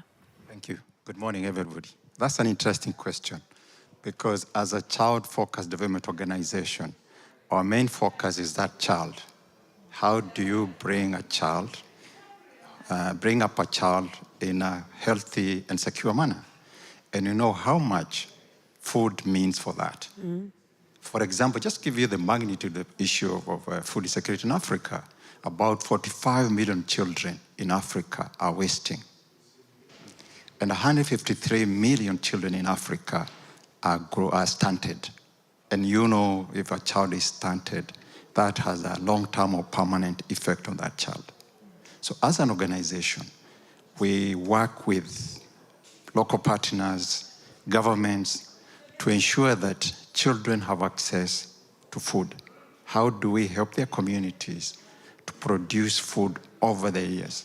And you have seen, as my colleague has said, most of Africa depend on rain-fed agriculture, and that has failed.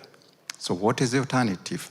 So as an organization, we've been trying to look around what options do we have as an organization to support our families to produce food that is effective and nutritious to support the growth of their children. And we have applied different ways of doing that. One is helping communities adapt to the environment where they are. And for that, we also have to look, we have looked at technology that is appropriate to their area and all that, that is contextualized to their area. And I can give an example of technology. Most of our areas that we work with are the arid and semi-arid, where it's very dry, and sources of water are very rare. So we have seen how we transform boreholes using solarization of boreholes, such that these families they don't have enough money to buy diesel or any type of fuel to land their generators that land the boreholes. So we're working with them and other corporates to help them solarize boreholes so that they have water all the year round. But the other most important thing is how do we help our families in understanding the use of locally available materials for the nutrition of their children. So we train them to use locally available materials, but also to produce food or crops that are drought resistant. So that even if there's no rain or there's rain, at least there's some basic food that they can use to feed their children. The other aspect we have tried to do is work with the government to help finance or support local organizations to do that. Mm-hmm. But we know government does not have much resources. So what we have adopted is partnerships with corporates, like we are now doing this party, that have the resources and has the technology, because technology is a major issue. And also working with other corporates that have technology in other aspects, like use of artificial fertilizers in production or from waste management. How do we help our youth to make compost fertilizer from the waste that can be used by the households? Because we know these are low-income households. So how do we ensure that we innovate so that they can use what they have? Another area that we have tried to help them is the use of biogas. Some of these households have animals like cows. How do they use the waste from the cows to fertilize their farm, but also to make food, light their houses, and that has proven very, very helpful. Yeah, so I think I can say that's one issue, and the other critical area is capacity building of local farmers. How do we use appropriate farming methods, appropriate seeds that fit for purpose for a particular area, and how do they harvest? Post-harvest loss is a major, major issue. How do we work with them to reduce post-harvest? There's a whole value chain of production up to the house, and also encouraging them to produce beyond their household consumption for the market, so that they can also get some income to address other basic needs. Thank you. Well, thanks, Chicken. You spoke about a value chain, and you also mentioned how at each step it is important to build capacity, to better livelihoods, to help better livelihoods, because then it comes back to the growth of the children that Child Fund is so invested in. I'll move now to innovation, which you also touched upon. And we have two companies with us here. We have Tetra Pak and we have Spoudy, and both are innovators in their own capacities. There is a company which has been here for extremely long, knows the landscape, has worked across several markets and geographies in the world. And there's a scale-up that is looking at new geographies to come and make a difference in them. So let me start with you, Katie. Tetra Pak has a very, very big market across the world, perhaps almost all geographies, if I can say so. How do you see food security from not just from a production and packaging point of view, but also from the last mile? Because you all work very closely with farmers as well, don't you? Yes, absolutely. And, Tetra Pak obviously is known for its packaging solutions, but we're also a food processing technology company present in 160 countries. And we also have a dedicated team, which is Food for Development, that works in terms of actually emerging economies working with dairy smallholder farmers. And if we just take a step back and look at the issue, 500 million smallholder farmers globally, they produce 1/3 of the food that we eat, and it's up to 80% in sub-Saharan Africa and in some areas of Asia, and really essential to providing local, affordable, nutritious foods to communities, and also a key role in terms of maintaining ecosystems. So from a food security, from a nutrition perspective, really key to providing the food and the nutrition that is required. So from Tetra Pak's perspective, we are very much part of the food system. And we've actually just launched our food systems approach, whereby we've identified 4 pathways, whereby we believe we can have an impact and drive change. One of those pathways is enabling the transition to more sustainable dairy. And part of that is about decarbonizing dairy processing, but it's also about the work that we do with smallholder dairy farmers. And we have had this program, a Dairy Hub program, since 2011. And we have been able to work with 67,000 dairy smallholder farmers in Africa, Latin America, Asia, to really, build. Capacity building, I think, is key. It's a lot about knowledge transfer and capacity building, but it's also very much about linking the smallholder farmers to the dairy processors. So it's business to business. It's building a market. It's building a secure value chain. It's beneficial for the farmers because they get, the education, the knowledge. They get the access to technology, for instance, and then the dairy customer gets a secure, safe supply of good quality milk into processing. So that's really about the work that we're doing. We know that about 1/3 of the milk globally is produced by smallholders. There's a lot of waste directly at production, so that's also a key area in terms of reducing food loss and waste and ensuring that the nutritious product actually gets to the people that need it. Right. And Jacob, if I can come to you now. We're talking about innovation reaching the last mile, really. So take us through Spouty's innovation and how it connects with the last mile. Well, thank you so much. And I'm very inspired by my co-speakers here on stage. But maybe I should start on another end. I mean, the first day here at COP, it was announced that there will be quite a substantial investment into the agriculture sector. And that's a big step forward for loss and damage, I think. I've been a diplomat for 25 years. I worked in a big corporation, ABB. And one thing that I've always been fascinated about is the disconnect between those aspirations that the policymakers have up here to the last mile farmer that Chegi is meeting every day and the children out there. So I decided to join this company because of that reason. I want to see more impact and see where the flaws and gaps are. And there are many, I could say. And what Henrik has done, Henrik should be actually on stage, but he has lost his voice a little bit today. But what Henrik did was to take his time, work for 5 years to see why hasn't irrigation solutions worked the way they should?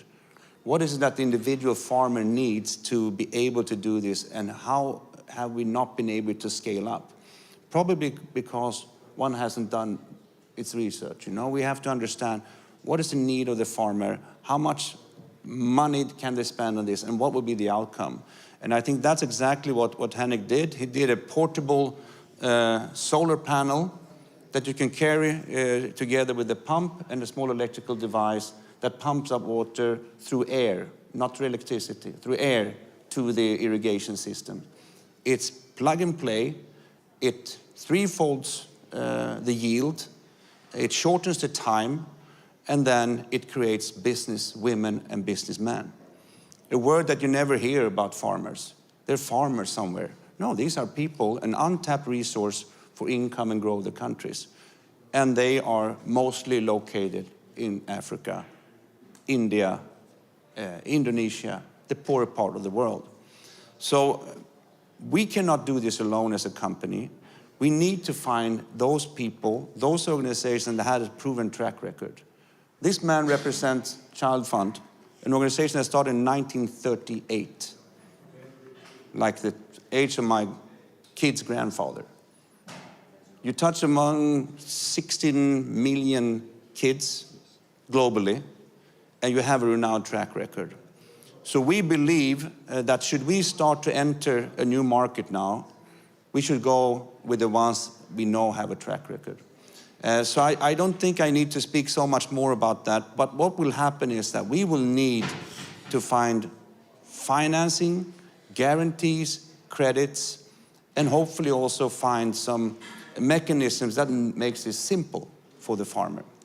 And at the end of the day, I think we're in a good spot now, because food security is connected to the climate, is connected to water, and you can't do things as they were in the past. That's the pressure point. And that's where I believe we fit in, Henrik, and very proud to work with this man, this innovator, and we have a long road ahead of us, but yeah, so maybe I stop there. Right, Jacob, and let's train our focus to say what are the gaps and challenges, and then take a solutioning approach to how can we stem or fix the gaps, right? So, Chege, I'll start with you on that. There are, of course, several gaps between pledges made and promises made and what actually trickles down to the last mile.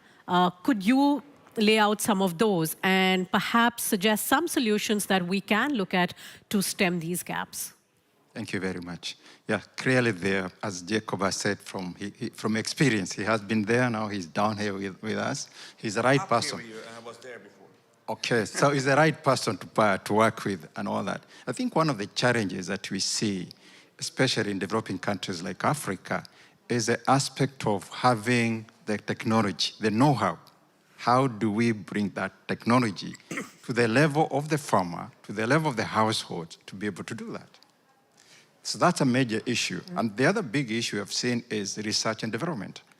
Most governments, and also most donors and all that, funding for research and development has gone down. It's like it's non-existent. But how do we continue with the challenging and interconnectedness of climate change? How do we continue to research and innovate so that we can build the resilience of our families, of our communities? I think, to me, that's a critical area.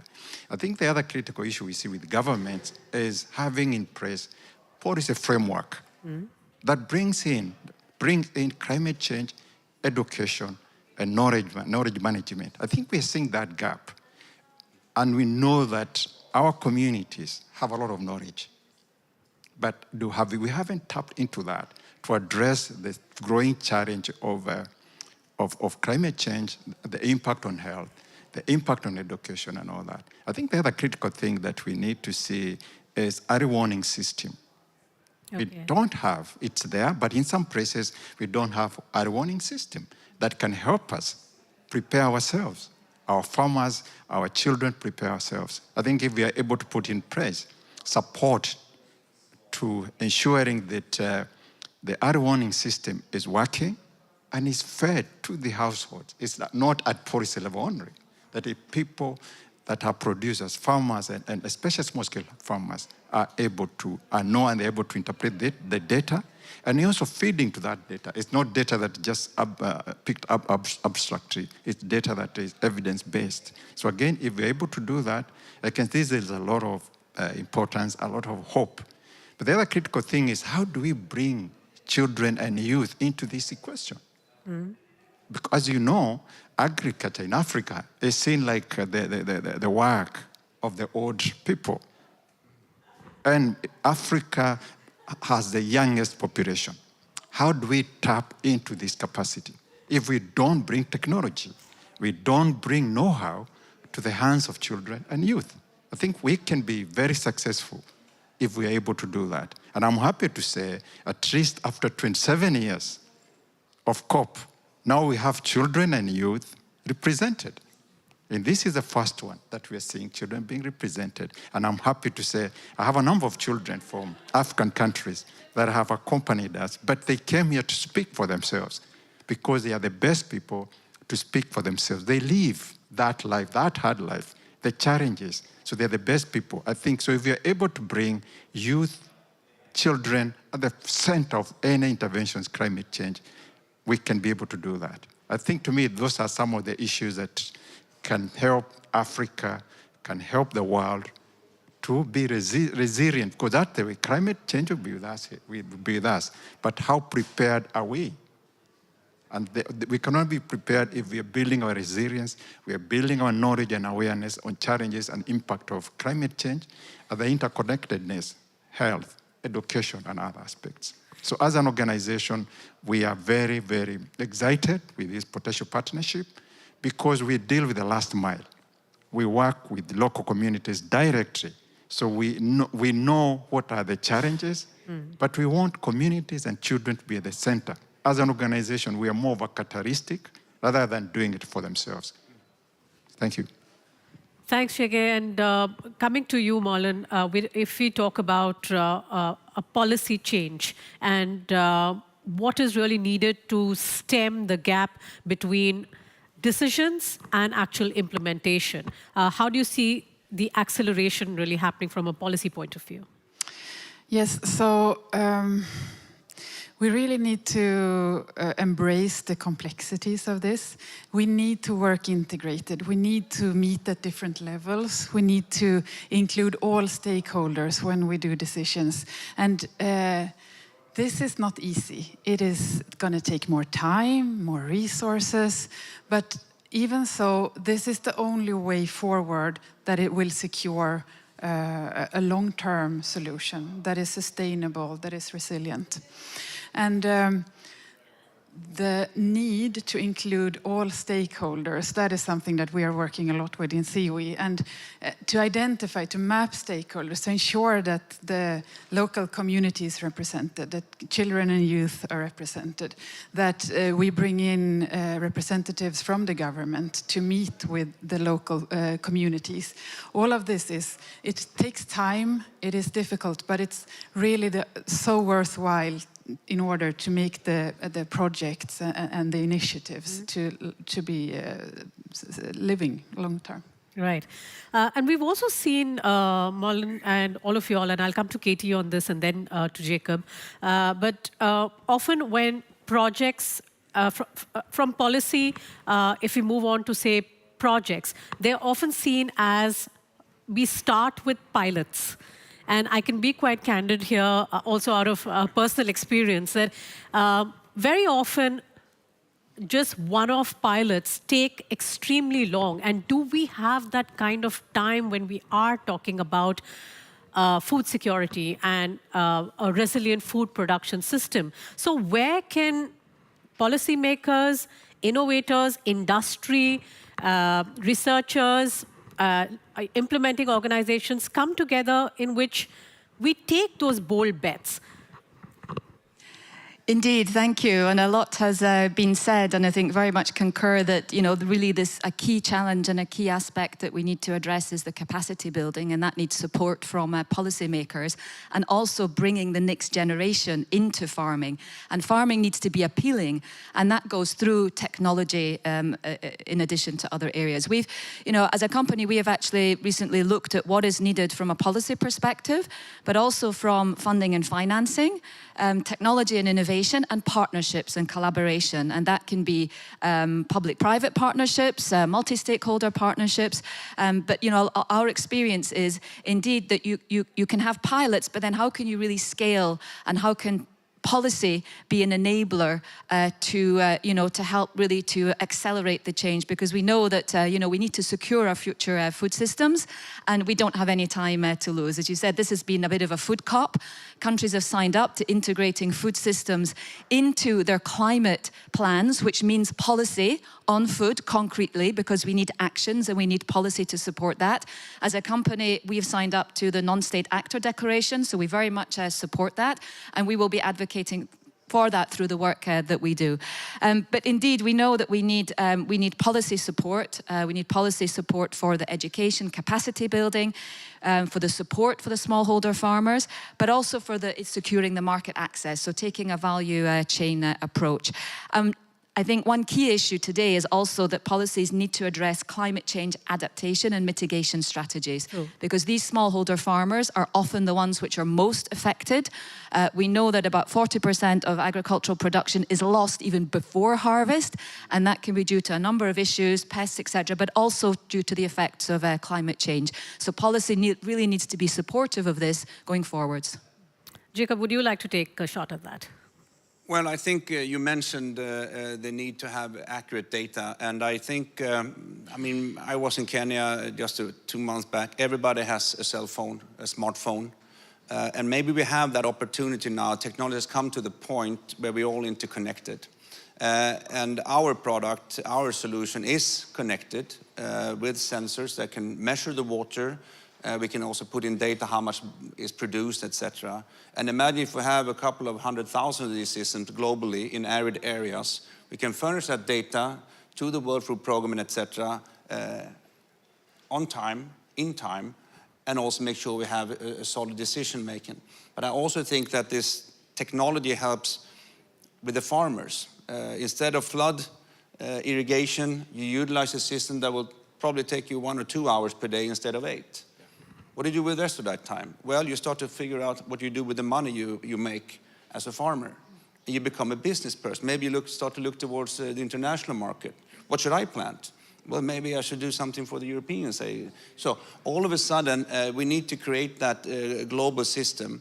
And I love the big words and all the commitments. But the more I worked in my life, it always starts with something on the ground. It has to be something that is up there. Already in the field. And that's what makes Tetra Pak so successful. You have all these installations globally, you learn from it, you can adapt it, take it to the next market, and then you can go to policymakers and say, listen, we are in 163 markets. We think it would be good if we could do this one. So we hope to be one of those partners too to that ecosystem. And it will be collaboration, but collaboration from impact generators. And that is not us, that will be the farmer. Oh, I don't need that, thanks. So we're talking about collaboration. We have industry, we have researchers here, we have last mile, we have innovators. What's missing here perhaps is a financier to push this forward.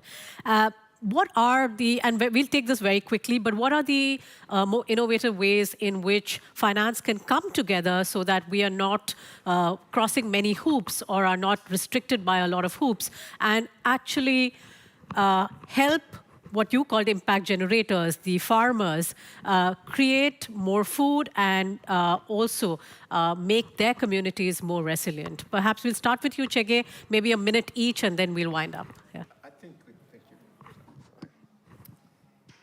I think for me, the most sustainable way is moving from philanthropy to trade-based. Because we have seen philanthropy has failed. Because we don't want trade dependency. We want trade-based. So for me, what I would advocate for is branded finance. Where you find farmer is putting something on the table, the private sector putting something on the table, and the government has a policy framework that allows that. So having that policy framework in place, where we are saying like the private sector ensuring that there is a sustainable value chain all along. And then the farmers, we enable the farmers, the household produce that feed to the supply chain. I am sure if you can create the market, farmers don't want to be given handouts. Very interesting. They want, they can produce. They need the technology. They need the know-how. They will produce. So if you're able to provide the technology, the know-how, and the market, I'm sure farmers will be able to produce, and it will be a win-win situation for all the stakeholders. Thank you. All right. I see Katie nodding a lot, so I'm going to come to you directly. Exactly. I think I would say exactly the same. And I think it's all about de-risking that supply chain. And once that supply chain is de-risked, you will see the money coming in. And indeed, it will need to be a combination of government support, but also private investment and business investment as well. So it's really taking that full value chain approach, de-risking, and in that way, we'll be able to secure the long-term future of our food systems. Great. Malin? Yes, from my perspective, being a researcher, I think it's also about bringing the local communities into the research so that they are involved and can feed into that. We're working a lot with citizen science, where there are different projects on the ground where they collect information, and that is also a way of capacity building, so that the farmers are well aware of the problems and the solutions, and in that sense can secure their value chains better. Yeah. And Jacob. Very quickly. There are two words we dislike at Spaudi. One is subsidies, and the other one is tariffs and trades on environmentally friendly goods. I believe we have created something that would really make impact. We just need that first installment. Once we have our products in the market, they can start making money. So it's not about handouts, it's just making that first installment possible. That's it. So sort of the kickstart or the moment of lift for smallholder farmers and food producers and food producing communities. Well, thank you so much. It has been a very, very interesting discussion with all of you all, Marlon, Katie, Jacob, and Shege. I request you all to take your seats, please. We also have a very interesting announcement that we are going to share with you all. We would like to share, and we will soon call the innovator and the CEO of Spaudi on stage as well, along with Chege once again. Child Fund and Spaudi are signing right here at COP28 a partnership to create a more resilient food production system in several countries in Africa. And we are so proud to partner with Child Fund for this. And we know that this, in fact, is going to be one of our most prestigious projects going forward, something that we will bring time and again to the various COPs as an example of what collaboration and partnerships can achieve. So with that, may I please call Henrik Johansson, the CEO of Spaudi, as well as Mr. Chege Ngugi from Child Fund. And this is for you all to sign, please. Yeah, you can come here as well.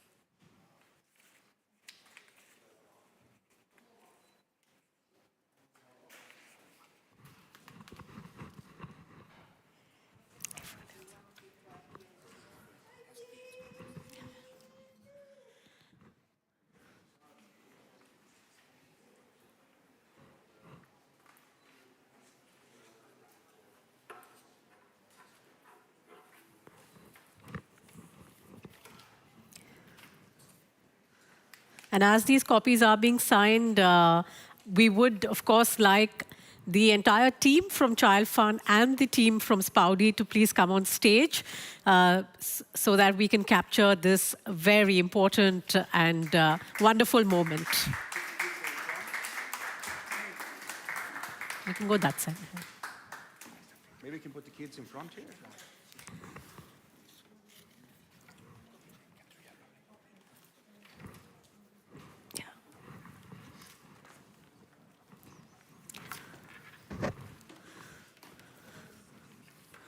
This is wonderful. So maybe a handshake then. It's a pleasure.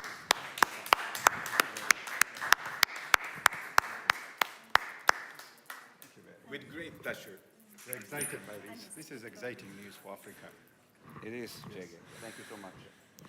Thank you, everyone, and thanks for this interesting discussion and this very important news for Child Fund and Spaudi. If you would like to meet the organizers and meet Child Fund representatives and Spaudi representatives, please let me know and we'll arrange that. Thanks. Thank you. Thank you. Thank you.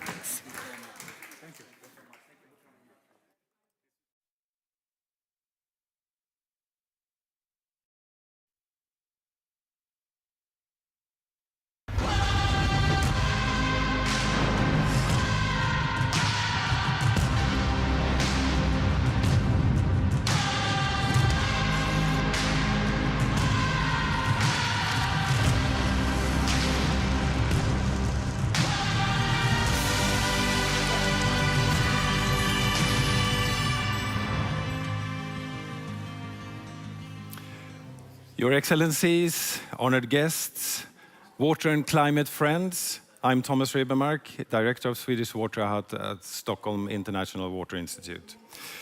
Good morning and welcome. We are here to present a platform to share innovative finance solutions, a joint event between CV and UNDP. I want to express our shared gratitude initially to the Swedish Pavilion for hosting our session. And apologies for Dr. Abdallah Al-Dardari, Assistant Secretary General and Regional Director at the Arab States, UNDP, who has unfortunately caught the flu this morning. Introducing today's speakers and panelists, later on I will start by introducing Dr. Fawaz Sabri, who will do a short presentation here on stage. Please, have a microphone.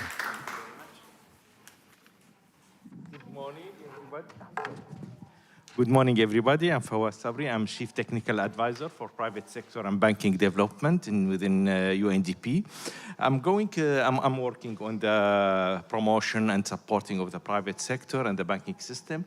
I'm going to go quickly through this presentation that shows the importance of the private sector in financing the climate change.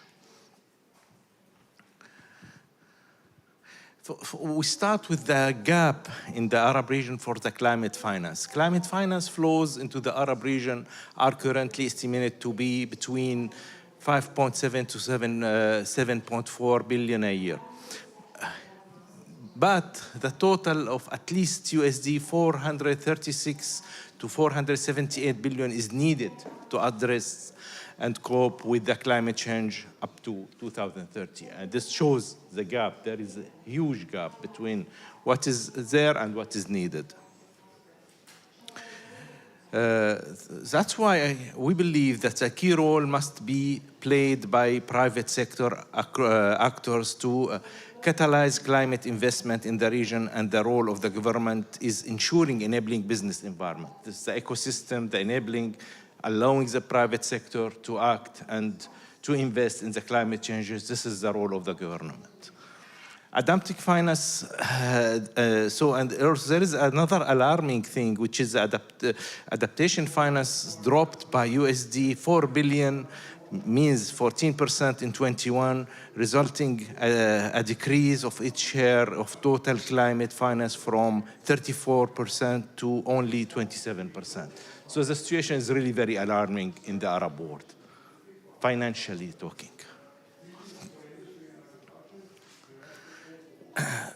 As I have mentioned, the government and public funds alone often lack of financial resources to meet ambitious climate goals. The government in the Arab world, the Arab states, they don't have the capacity to finance all the objectives and the targets of the climate change. That's why private finance is the only solution from our point of view. That includes investment from business, banks, and other non-governmental sources can significantly contribute funding and driving sustainable initiatives. So the private finance is essential and indispensable for achieving climate change in the Arab region. It brings the necessary resources. They have a lot of resources that they can bring, but as you know, the private sector looks for profit. All needs to be bankable and profitable projects. That's why we need to adapt also the bankability of projects to be able to attract the private sector. And the private sector, the advantage of private sector, which is different from the government, that it can bring the necessary resources. They are innovative and efficient. They are driver of transition towards a more sustainable and resilient future.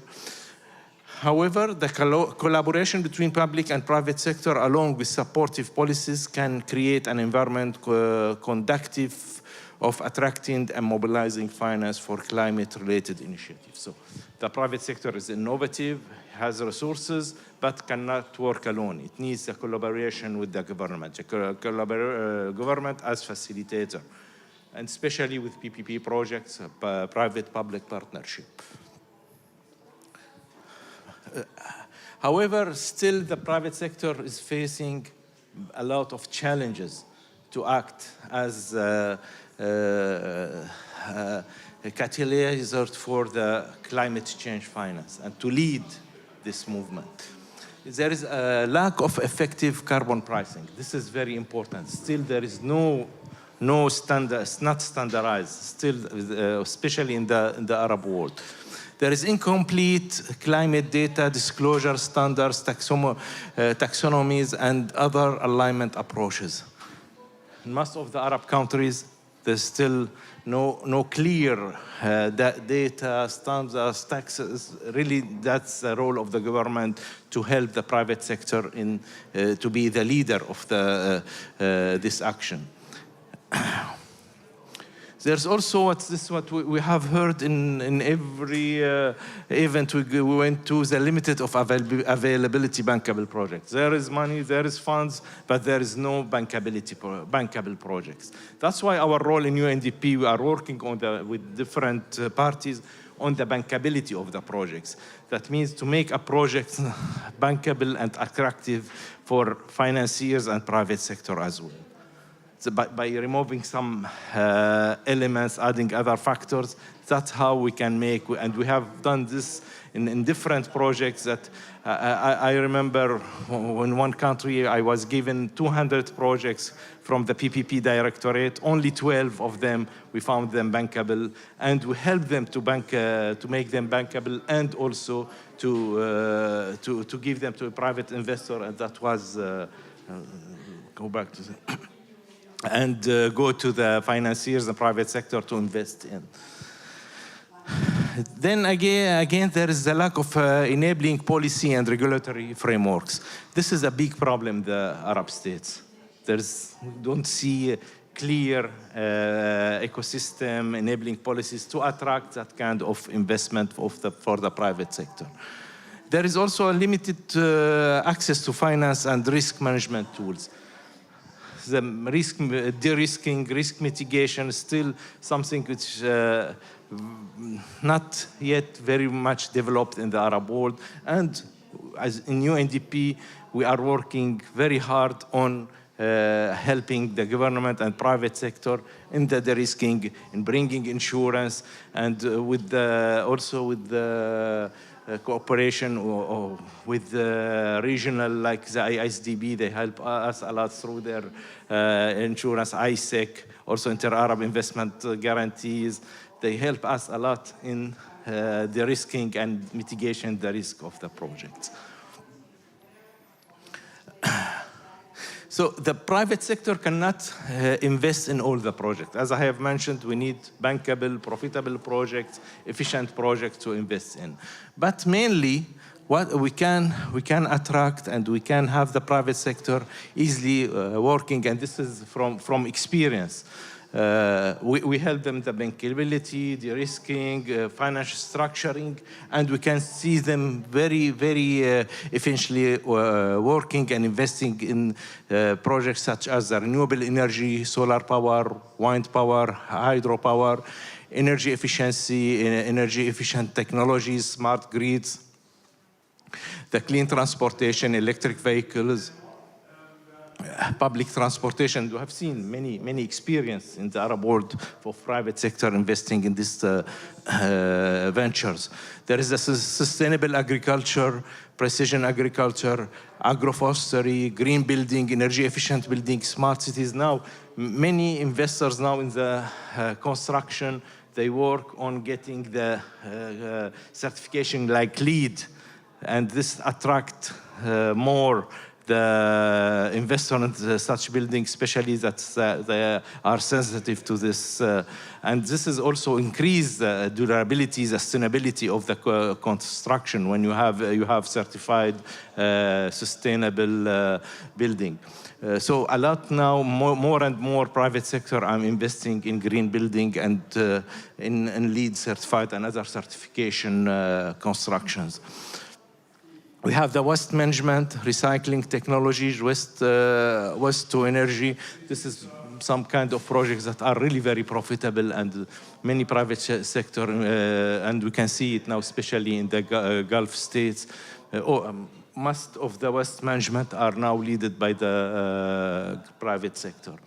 We have the climate finance and carbon markets, carbon offsetting, climate funds. More and more companies in the Arab states are investing in the water management, water conservation technologies, water infrastructure, the climate technology, innovative, clean, technical startup research and development. We can see a lot of startups now in the Arab world that are working in the clean technical, and they need our help. They need the help, and this is also our role to give them what they need to make their projects bankable, to make the incubation. We need also the financial institution to incubate this kind of technologies, new startups in the Arab world that are very successful in the Western world. So now the reason for why private sector is essential for achieving climate change goals, there is a scale of investment. The private sector can have big scale of investment, especially when we go through ventures with the different corporates and companies in different countries. They are in innovation and technology deployment. The risk sharing and mitigation, the efficiency and market dynamics, this is what distinguishes the private sector from other investors, the job creation and economic growth, the alignment with sustainable development goals, SDGs, especially now we see all the companies, they are very much sensitive to the ESG, ECG reports, and the responsible market signals. So the innovative finance that we can see the private sector is working on today, and we have the green bonds, the carbon markets, the climate impact funds, the green banks, crowdfunding and crowdsourcing, impact investing, risk transfer mechanism, public-private partnership. These innovative finance instruments play a crucial role in the mobilizing capital and address the climate change by providing new sources of funding and encouraging sustainable practices in the Arab region. For example, from the region, we can see that many, I have selected only 5, but there's many also.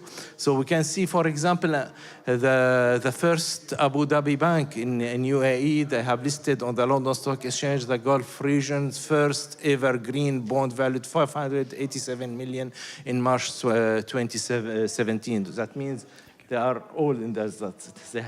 They have experience in that now, and has since issued 3 more green bonds. It's only one bank in the region. The Etihad Airways, first sustainable linked loan in global aviation, tied to ESG targets of 1.2 billion sustainability linked loan. In May 19, Majid Al Futtaim, which is a real estate company in Dubai, issued the Middle East's first corporate green sukuk valued of USD 600 million. The issuance was more than 6 times oversubscribed. That means there is sensitivity, there is demand, there is appetite for such kind of investment and bonds.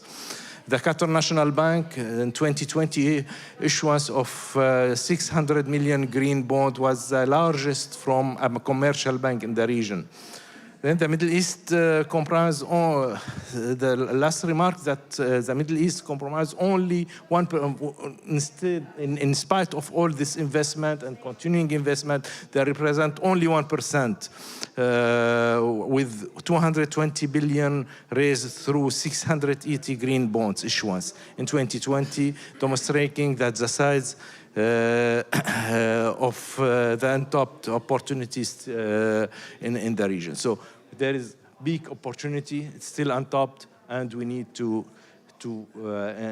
make more incentives through the ecosystem, the public-private partnerships, and encouraging by helping the private sector to go more and do more, because there is a big potential.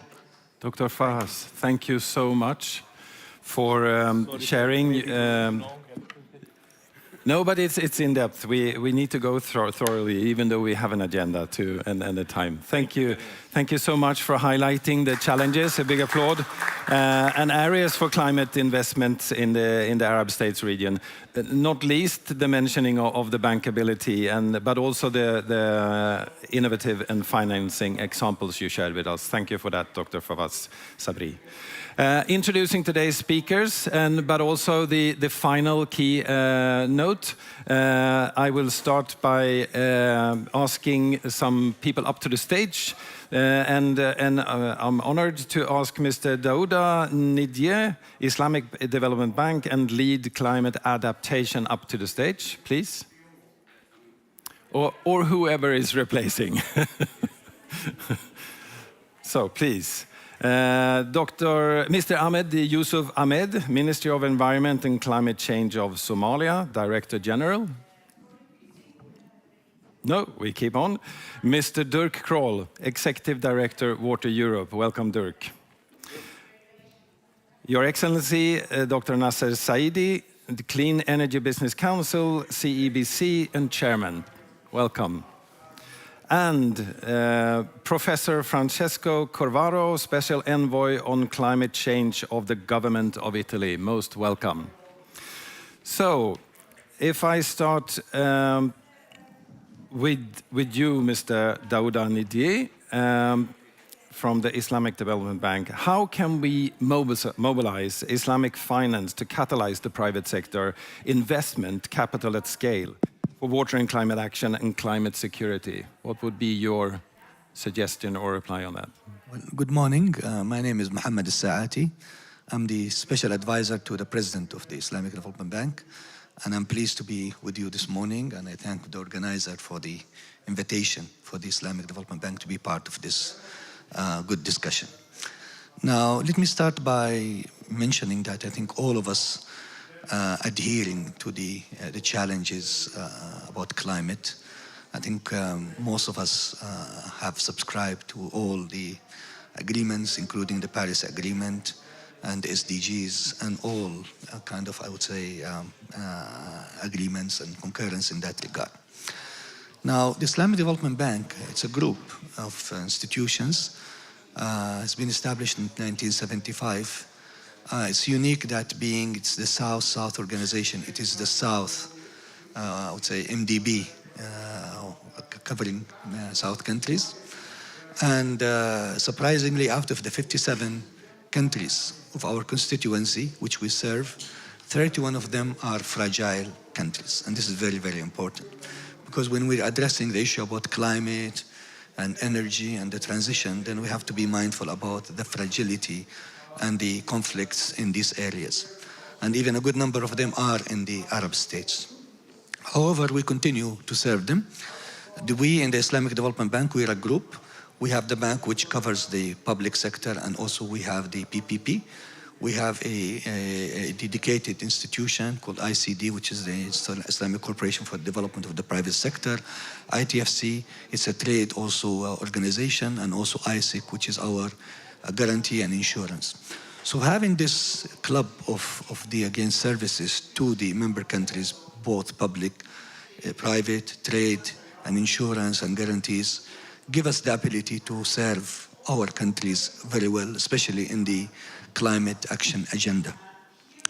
I'll just maybe give some few numbers, and then maybe later, if we have time, maybe I can dig more. Yes, we will come back. Exactly, but just to give few numbers now, we have set a target in the bank, and again, covering our institutions, that by the year 2025, 35% of our investments should be climate directed or green, or you can call it environmental friendly.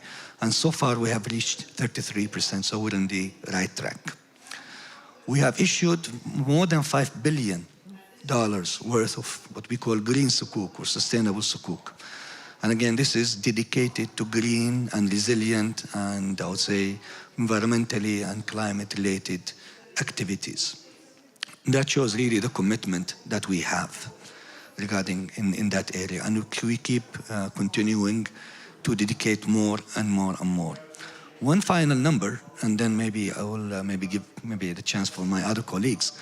Most recently, in COP27, what we call the Arab Coordination Group, which is the Arab Fund, including the Islamic Development Bank, have announced a $24 billion initiative for climate. And this is going to be serving many countries, including the Arab countries. Just a few days ago here in COP28, out of this $24 billion, $10 billion has been also allocated for energy transition. And my last number that I want to share with you was an announcement that was made on the 9th of November in Riyadh, Saudi Arabia, during an economic conference over there, where the Arab Coordination Group, including the Islamic Development Bank Group, dedicated $50 billion for Africa, including the Arab countries there, which is North Africa and the other Arab countries.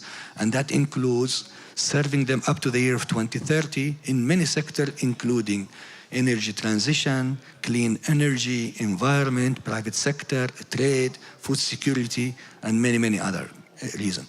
Now, I'll just stop here by just emphasizing that all of these announcements and all these dedications shows our commitment to serve not only the public sector, but also the private sector, involving the private sector in serving our member countries to address the climate issues. Thank you.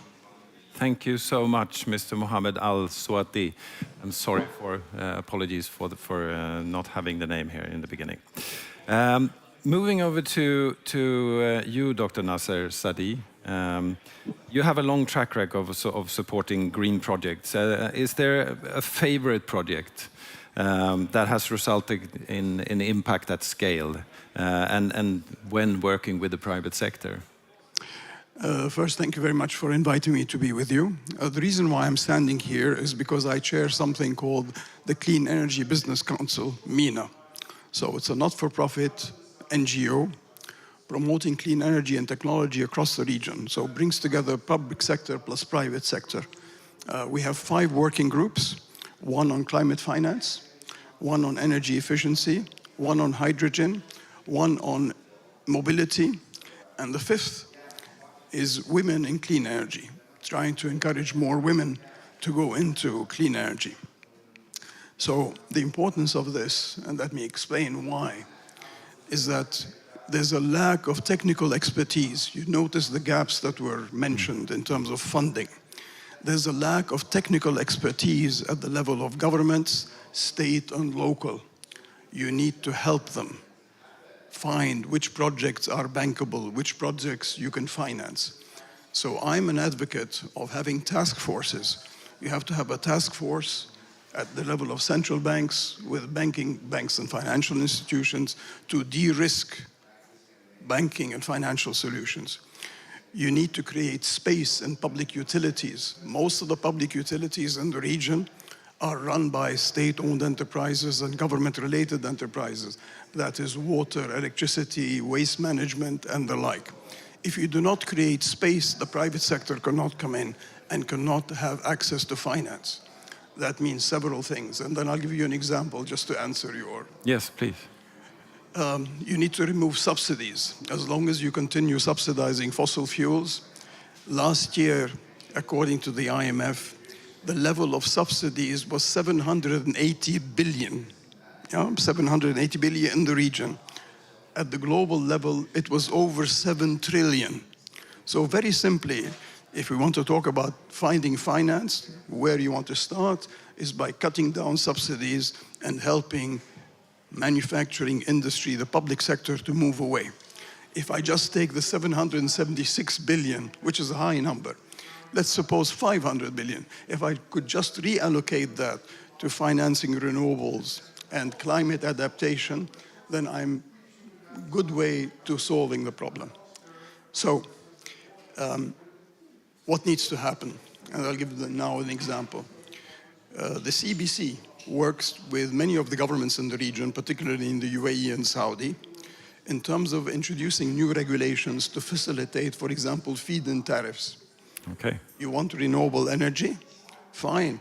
Then let the factories, buildings, and all the rest have solar panels. But if they have any surplus, they have to be able to put it on the grid. So this issue of how you facilitate on-grid supply by the private sector is a critical one. So the question of feed-in tariffs is important. The other one we've worked on is reducing tariffs on technology, solar power, and the like. These are the sort of things that you need to think of in terms of looking at the set of regulations that governments have in order to facilitate access by the private sector. If you don't do that, it's all going to be a joke.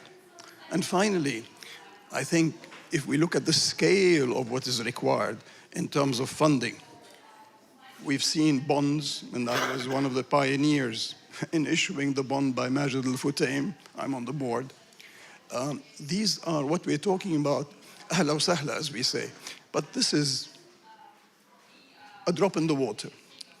I would advocate that we need to create a climate bank, an international climate bank, that would be financed mainly by the GCC countries, plus the BRICS, so that it's directed at the South and less developed countries. So let me stop there.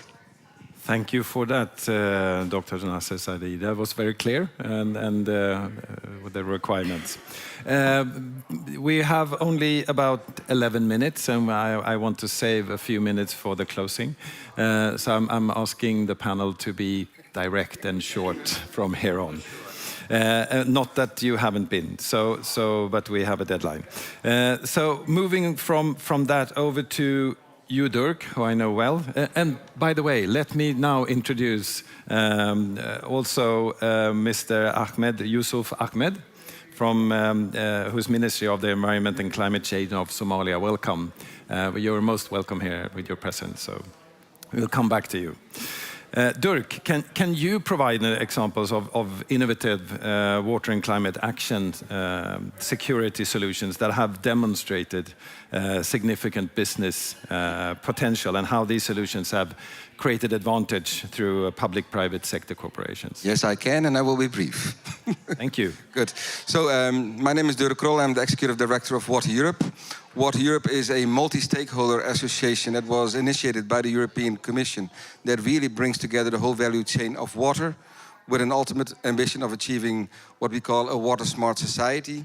And in order to, I would say, facilitate that transition to that water-smart society, we've come up with a concept which we've called water-oriented living labs, which have also been, I would say, mentioned in this year's publication by the World Water Development Report as a good example from Europe, which really brings together the quadruple helix, so business, research, government and civil society, to really facilitate that transition to what we call a water smart society. So it's really a co-creation place which is, I would say, located in a specific location, time-bound, yeah, where we have a mix of financial resources, where everybody, I would say, collaborates in an organized way. And the good thing is we've been able to incorporate that concept of water-oriented living labs in a partnership called Water for All Partnership, which is financed in the context of Horizon Europe, which is one of the main European funding instruments. In this case, the Water for All partnership has a funding budget of 500 million euros, and it's really, I would say, the key instrument, I would say, to demonstrate new solutions. Thank you, Dirk. That was clear, efficient, and quick, and very, very straight to the point. And now to you, Mr. Ahmed, Yusuf Ahmed. Looking into international finance, how can this work more with bridging to bridge the private and public sector financing, especially when we're looking into contributing of the nexus of energy, water, and food security? What barriers and opportunities has Somalia seen, considering the multiple vulnerabilities in the country, and what would you like to see more of? Please.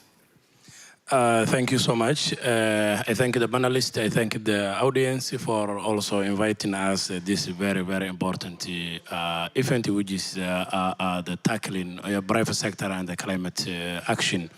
Somalia, as you are aware, that it's a country with political instability for more than 2 decades, but with fortunate, now we are coming back, and what we realize is that the private sector is not affected by anything for that long-term political instability.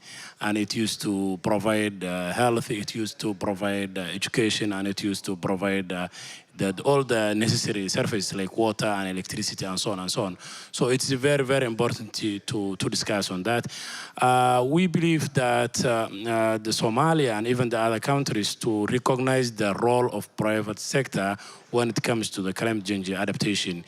For example, in Somalia, what we realize is, what we have witnessed or maybe have seen is that whenever a crisis takes place, for example, maybe flooding or maybe drought, the biggest team or those who play a big role at the private sector, they come together and they mobilize themselves and they come up with a very big support to those affected by maybe flooding or maybe the drought. So we cannot eliminate, and I think the first one is to recognize their position within Somalia and the region and also the Arab states.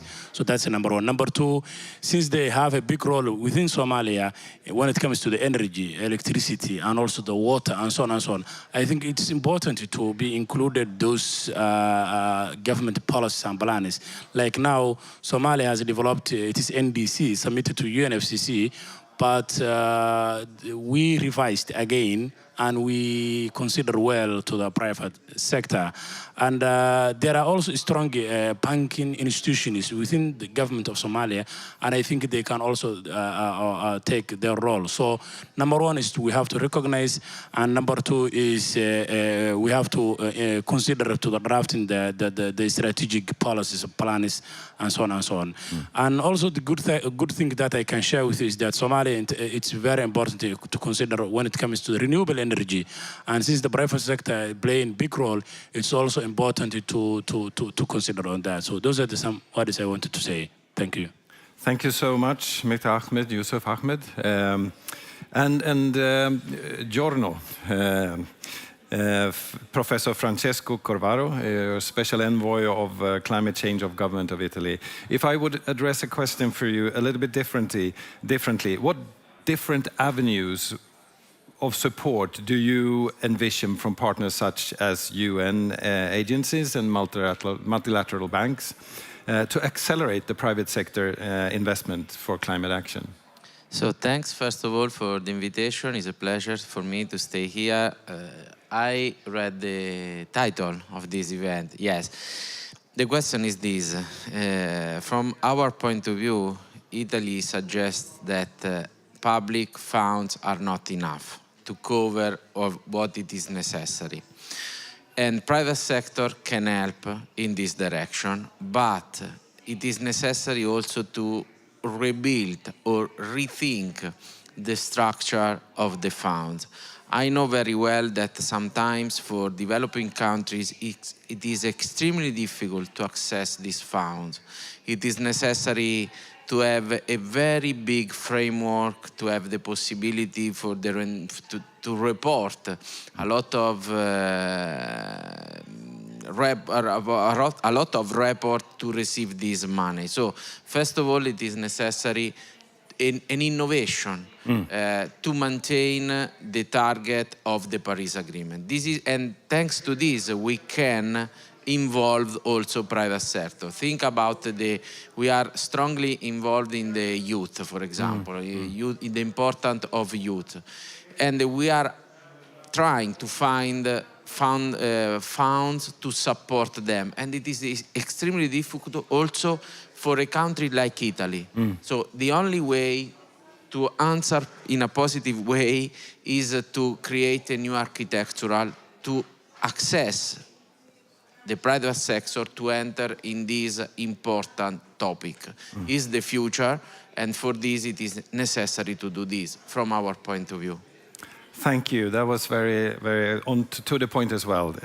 So I'm so sorry. We have a tight deadline. There's a next session coming up. I would love to hear more from you and ask you more questions, but since we have 2 minutes left, can I please ask you, Malin, Dr. Malin Lundberg Ingmarsson, to make some closing remarks, and thank you for coming to us and being with us today.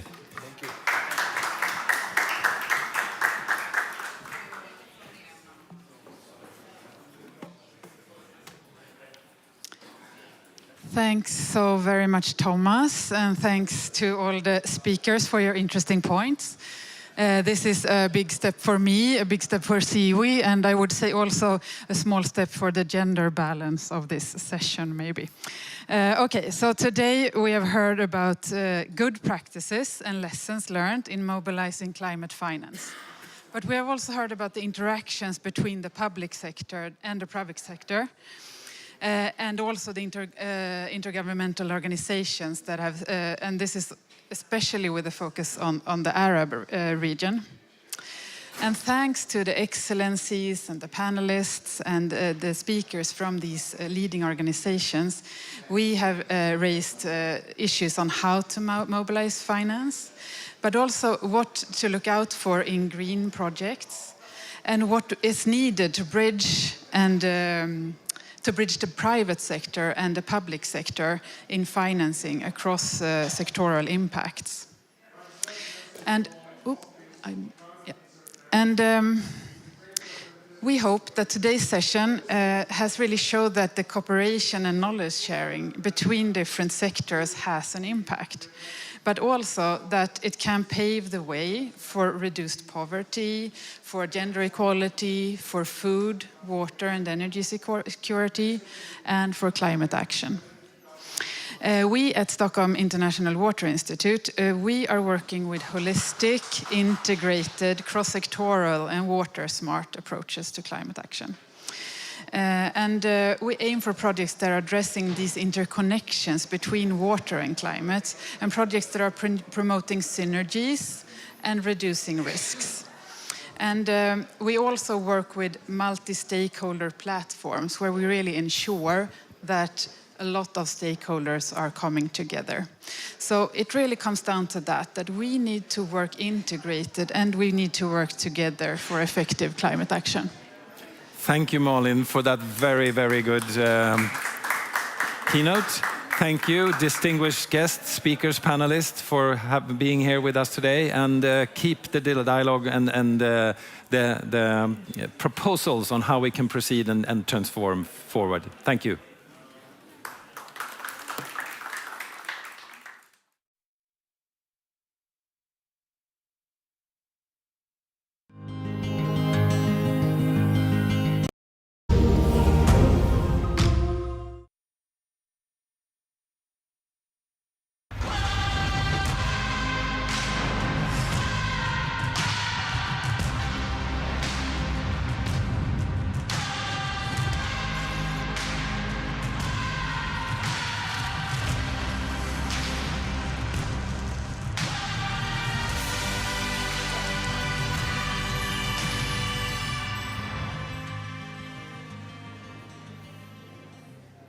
Welcome to COP28 and a Swedish pavilion. Pioneer the possible is the theme, and we will definitely talk about the possibilities in this session. My name is Per Larssons, Director of Sustainability for Ragn-Sells Group, founded in 1881 as a transport company transporting goods and people with horses, but also latrines, bringing back nutrients to the farmland surrounding Stockholm. Now, 142 years later, we have developed solutions that can bring back phosphorus and nitrogen directly to the land with another type of process. And we'll deep dive now into the phosphorus area. But before we deep dive into that, we need to talk about the challenges and why it's so important to make sure that we recirculate phosphorus. So we start with having the scientific outlook. So from the Stockholm Resilience Center, Professor Sara Cornell, and presenting the new science when it comes to new development and insights when it comes to the planetary boundaries and the biochemical flows, the phosphorus and the nitrogen cycle. Hello, I'm Sarah Cornell, a sustainability scientist at the Stockholm Resilience Center in Sweden. For the past 12 years, I've worked to strengthen the international research community that develops and applies the planetary boundaries framework. Earlier this year, several of us from that scientific community published the latest assessment of the Planetary Boundaries Framework in an article led by Kathryn Richardson, head of Copenhagen's Sustainability Science Centre. So, what are planetary boundaries? The framework shown in this visualization is like a dashboard of Earth system dynamics. Its metrics give a very long-term, large-scale perspective on sustainability that we think complements local and sectoral impact indicators that are very widely in use already. Each wedge in the visualization shows a process of human-driven global environmental change. And the shift away from green to orange marks a shift away from long-term planetary stability and resilience. Right now, the activities of today's societies are driving a shift to more unstable and less predictable environmental conditions. Now, of course, we're talking about the resource misuse, the waste and the pollution that is caused mainly by the wealthiest and most industrialized societies in the world. Embedded in the planetary boundaries framework is an important social justice dimension. Scientific evidence from Earth's geological history shows how large, how fast, and how unprecedented these environmental changes are. Altogether, this means that the world's social and economic risks and vulnerabilities are increasing. Now, shifting to bio-based economies as a response to the world's tightening carbon budgets has huge implications for the nutrient elements. And we take a particular focus on nitrogen and phosphorus. The global biogeochemical flows of nitrogen and phosphorus quite literally shape the chemistry of life, and as those flows change, they change, shape, and often shrink the possibilities for future life. And Earth is a living planet. When we talk about the Earth system as scientists, we mean the co-evolving system of physical climate and the life that those environmental conditions can support. Because of that interconnectedness, we often study the nutrient challenge using the idea of the nexus, the interactions of climate, land, energy systems and water. In our latest planetary boundaries assessment, the current levels of nitrogen fixation, in other words, the chemical transformation of atmospheric nitrogen into reactive forms, current levels are 2 to 3 times higher than the planetary boundary. This, as I've just said, industrial fixation actually produces very reactive forms of nitrogen, which is why it's so fundamental in the chemistry of life. Every fixed molecule cascades through land, water, and the atmosphere, and through life itself. And today's nitrogen cycle is very much out of balance. The challenge ahead for food, for health, and for the shifts that we need to bio-based economies is huge, not least because today's fertilizer production currently relies very heavily on fossil fuel energy and hydrogen. Controlling the nitrogen cascade means increasing the whole life use efficiency of nitrogen. And the story is very similar for phosphorus. Here, fertilizer application is the main tap that brings this particular biogeochemical flow under humanity's collective control. The boundary is set at a level of 6.2 teragrams of phosphorus applied to erodible soils. And again, our assessment is that far beyond this boundary. Taking an Earth system perspective here highlights the fact that changes in the flows of reactive phosphorus show up in very different ways at different scales of geographic space and time, affecting ecosystems at different scales too. So the global ocean dead zones and local scale eutrophication problems are symptoms of the same social challenge. And the response is quite simply to recover and reuse phosphorus as much as possible. Close that cycle. Thank you. In March, I had the honor to moderate a session at the UN Water Conference in New York. But I also launched a podcast together with Elizabeth Colbert. She was a Pulitzer Prize winner from 2015, about the phosphorus paradox. We talk about the big challenges, but also talk about the possibilities. Now, we're going to see a short film about the solution that Ragn-Sells has developed. So please make sure that we demonstrate the process.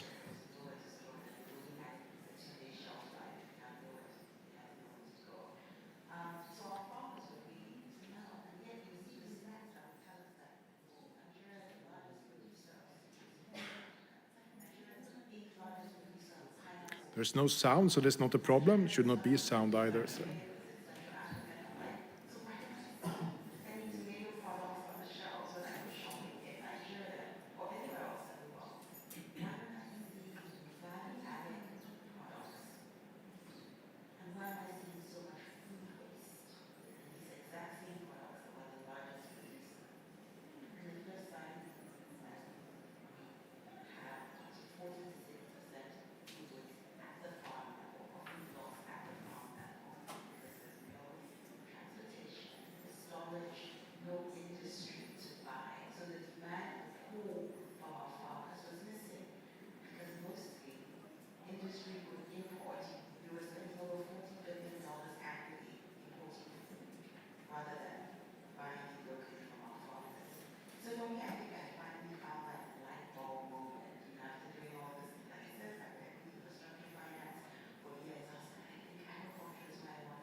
In the back of the pavilion, we have an example of what has been extracted from the phosphorus as well, and that's iron that we produce in paint from, but also replace cement in different kinds of building materials. Of course, with much lower CO2 and planetary footprint. I will now ask a first panel to come up, and that will be Jan Svärd from Easy Mining and Louis Carpentier from Water Europe. Please take the stage. I would like you to first do introduction, who you are, what you do, so please be seated. Who you are and what you do, and why do you believe it's important to recirculate nutrients? Yes, this works. So thank you for the invitation. So I'm Loïc Charpentier. I'm working at Water Europe as policy officer. I'm in charge of the advocacy program. So Water Europe is the European Association of the water sector. We gather the full value chain in Europe, and we are also a value-based association. We are advocating for a water-smart society. And in this context, phosphorus is important for us because it's part of the wastewater treatment plant processes, and we advocate for turning the linear process into a circular process and having resource hubs, in fact. Yeah, I'm Jan Svärd. I'm the CEO of Easy Mining, and started to work with this issue maybe 7-8 years ago. At that point, I understood, of course, we all know about eutrophication and so on. But then also the other elements that you saw in this short clip there, which is basically this is one of the chemicals that if you don't have it, will die. If we don't have enough of it, there will not be enough food to produce for the population of the globe. But problem is that it's totally unevenly spread. It's a few countries that sits on the reserves. And on top of that, then it's also a health issue because a lot of what we import to Europe and to many countries contains a lot of cadmium and other contaminants. So it's a big issue, very important one, that also consumes a lot of, or produces a lot of carbon dioxide when it's produced. So very important issue. Thank you. And I will not do the moderating. I've asked Professor Kirsti Lesbedow, she's the Vice President of Water Europe for collaboration, to ask or make 3 statements, and then the panel will react on each of them. So we take the first statement from the professor.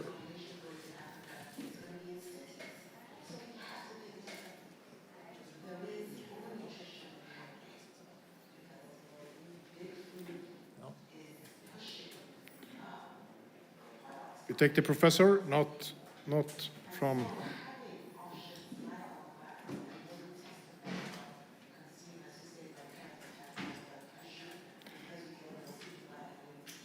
Okay, we can't take them. Then they are in the end of the loop, the 3. Yes. One aspect that it really fascinates me is the nexus. One should not see resources in isolation. We cannot just optimize water use. We need, at the same time, to optimize water, energy, food, and ecosystems, because one affects the other. If you use water, you need energy. If you want to grow food, you need both energy and water. And there are so many other uses that compete. There is tourism, there is industry, there is development. So we need to optimize resources as a system, and the system should definitely include water, energy, food, and ecosystems. So, what do you say? Not just the food, it's also the society, tourism, access to water. Yes, I fully agree, in fact, with Krisi Lespidou. I was this morning in a high-level minister panel on the Wayfair Nexus, and one of the key outcomes was we need to work on a systemic approach, an holistic approach, and it's also what we are advocating for. If you are starting to check about the wastewater processes, you have, of course, water that you can exploit and reuse and cascade, but all the nutrients that we have inside are really important. And in terms of pollution, the Parliament in Europe, for example, mentioning the importance to achieve a water-smart society when they were discussing the soil law. So it's the same, and I echo a little bit with what you said. We are importing the phosphorus 80% from Russia, 20% more or less from Morocco, where it's full of cadmium. So we have only one resource remaining, it's our wastewater flow. So, and that is really important to put everybody around the table and make sure that we check all the different opportunities, but also risks that we can have. And we check the balance, and normally it should be beneficial for our society here. Very good. We take the next film from Krisi, and then I will ask Jan to respond on Krisi's answer. In order to produce food, I'm not sure that everybody understands, but we would not be able to feed the planet without phosphorus. Phosphorus is limited, phosphorus is mined, and the mines are really few and limited, and it's running out.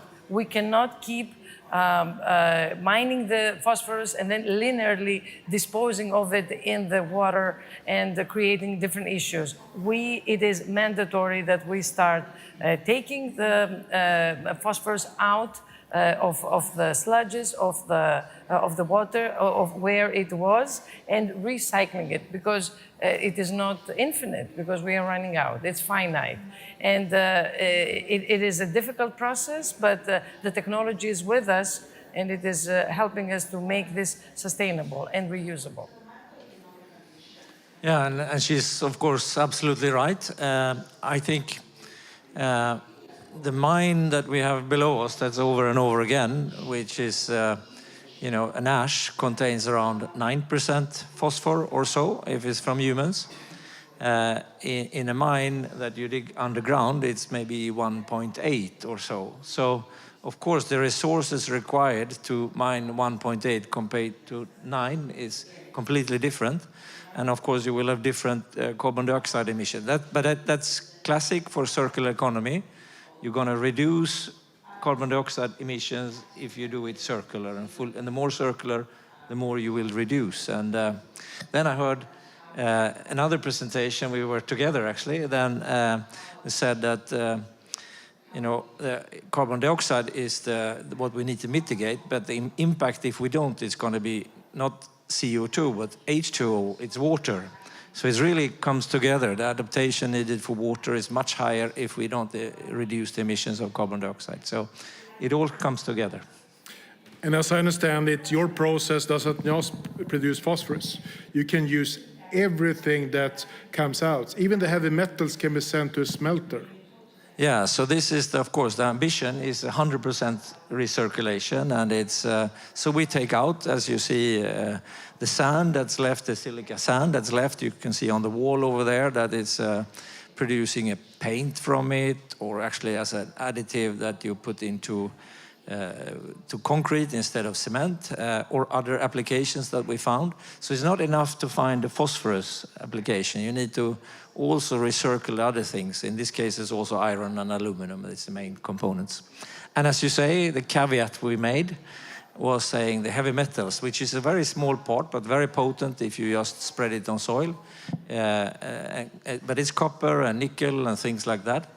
And then we talked to a smelter company and said, we love to take it. It's peanuts volumes for them, but it's still, we love to take it. And then we will become 100% circular. Let's take the third comments and then quick answers from the both of you. It is really a dramatic step. It's changing the viewpoint. So far, we've been seeing wastewater treatment plants as places where you dispose of what you don't need.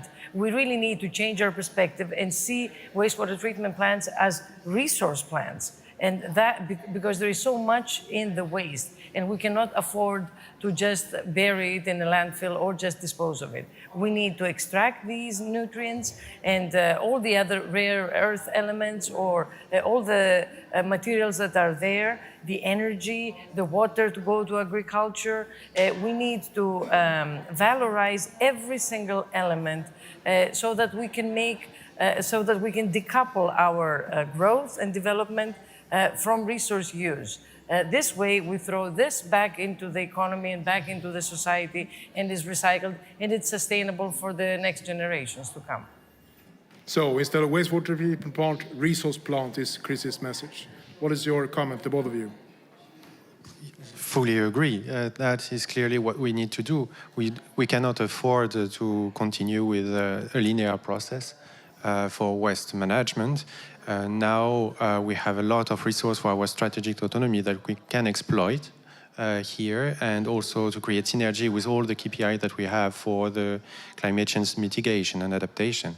More we will be circular in the water flow, better it will be for the climate. And you have to go that way, of course. But one important factor that you must always solve if you go that way, we're circular, is that you need to have a detoxification step. So that's where all of this, and taking out these different fractions. And if you don't have a detoxification step, then the circle, you will just, contaminants will just increase in every circle. So that's what we work with a lot, to be able to extract the resources and separate it up again in an efficient way. So extremely important to be resources, it's there. International Chamber of Commerce, with 45 million companies as member, did present last week 5 key enablers for a circular economy. And the 5th one was about how today's wastewater treatment plant needs to become resource plants. Industry needs water. Agriculture needs water. And of course, we need to also extract the phosphorus and nitrogen. All of them mentioned in the 5 key enablers. But that, you talked about the mine, but not mine under the ground, over the ground, or the ashes.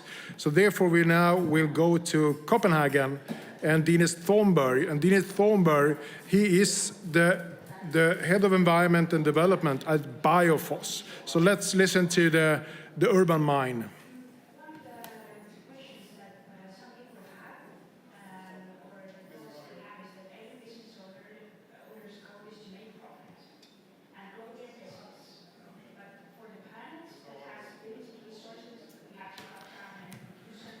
Unfortunately, there's a problem with his sound, so something has happened in the transformation, so we can't hear him, but we see him. So therefore, I explain what we see. Biofos is a wastewater treatment plant. They have, since the 1970s, incinerated the sewage sludge, and this has been stockpiled. So suddenly, we have a mine above the ground. And of course, from Copenhagen to Helsingborg, where the first plant in Sweden will be built, is very close. So this is a very effective way of securing that we can make resources available and being then utilized again. But of course, if we then have the mine, we have the innovation, we also need then to build it. Therefore, I would like to now invite from AFRY, Executive Vice President, Head of Strategy and Sustainability, Henrik Tegnér. So please come up.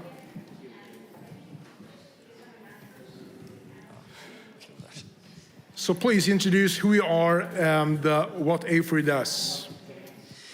Thank you so much, and thank you for having me. Yeah, you already gave my title, so I'm Head of Strategy and Sustainability for AFRY.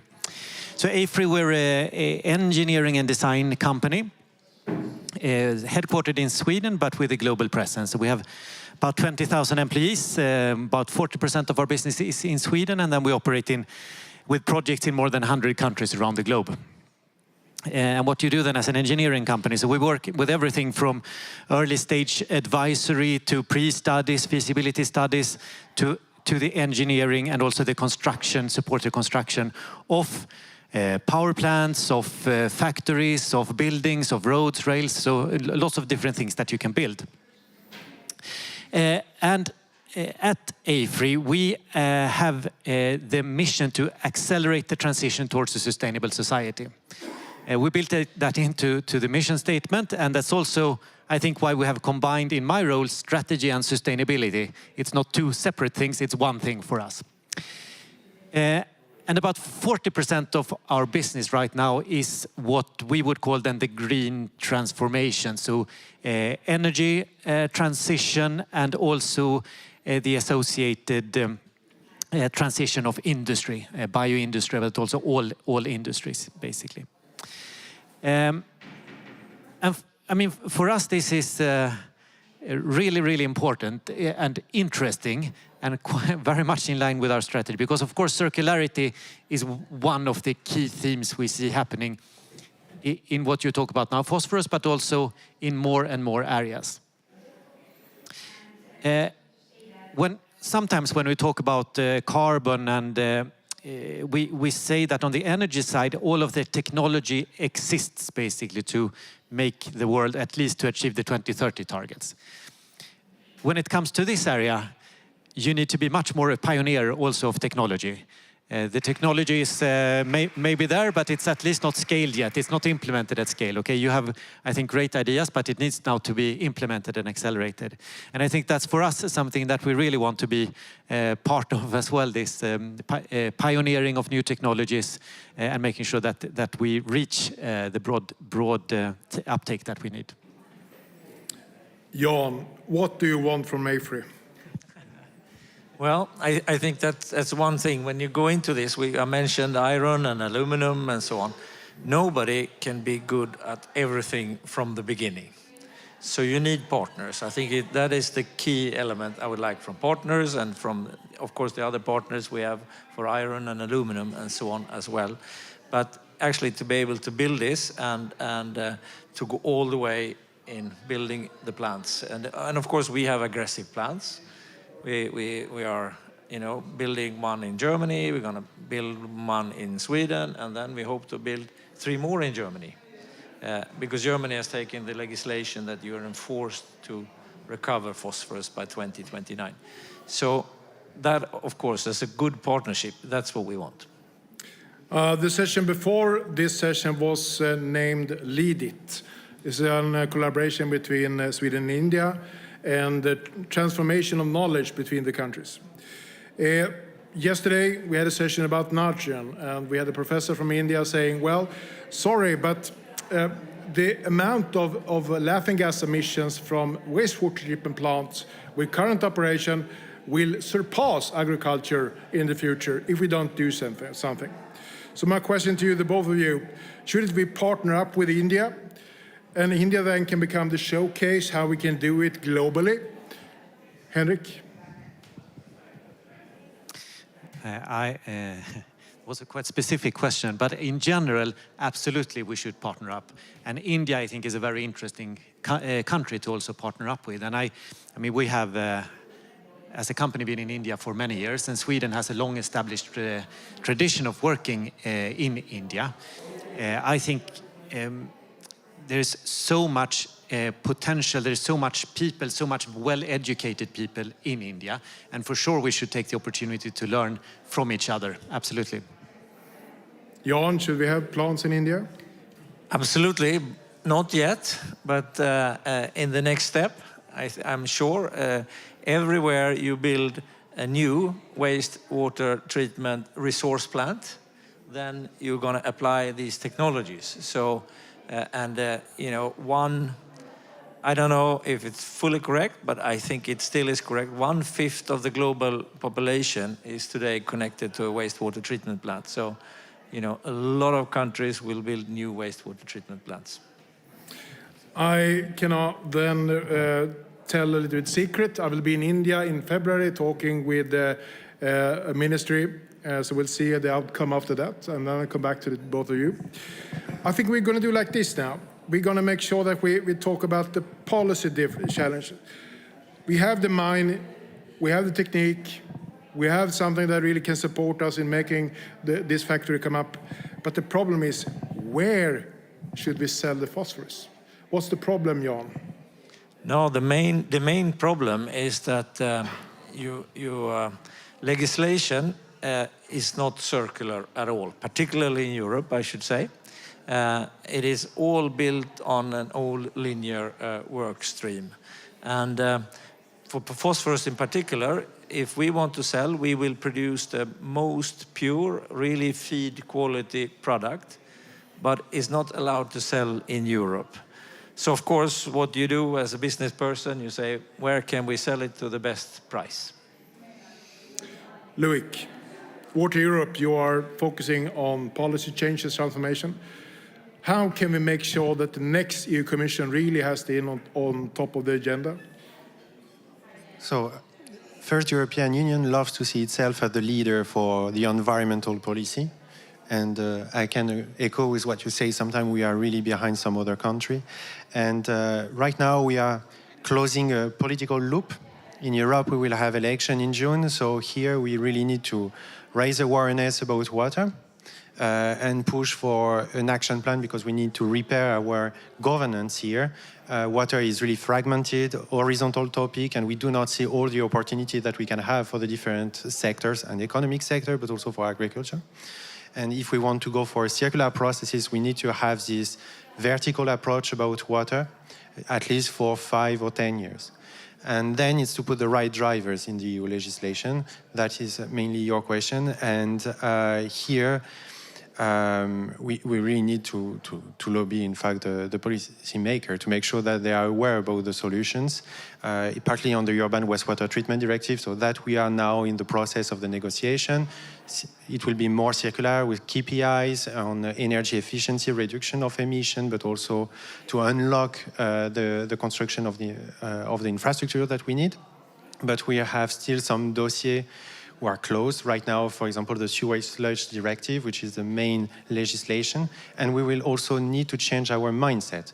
Right now in Europe, phosphorus recovery is based on the origin and not on the quality. We have a very good quality of phosphorus in Europe. We need to use that at that moment, and we will need to make it in the next 5 years. It's funny, that's also the number one when it comes to ICC's 5 key enablers. We need to change perspective. We need to think about the quality of the product, not the origin. So they agree with you. But there's a solution at hand, not in Europe. It's on other continents. So the phosphorus will then be shipped somewhere else. Let's roll next film.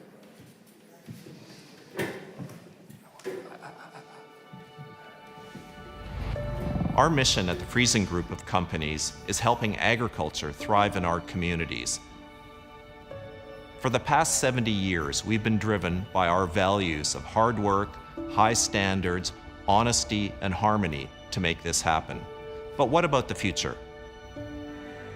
Here in Canada, we are fortunate to have an abundance of natural resources, mountains, land, trees, fresh air, clean water, and people who care about the environment.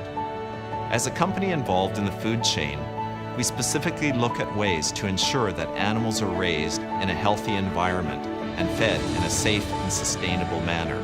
To be sustainable, we must look at ways to engage in the circular nutrient economy. The easy mining process, ash to phos, answers the question of how to do this with phosphorus, a key nutrient for plants, animals, and people. We know that mined phosphorus is a limited resource, and the recovery and recycling of nutrients is a key element in sustainable agricultural production. Replacing mined phosphorus with recycled phosphorus in North America is the first step, and the next step is to expand the adoption of the ash-to-phos technology here in Canada as well. Working together with Easy Mining to create a cleaner, healthier, and sustainable planet will help us accomplish our mission to safely feed our growing communities.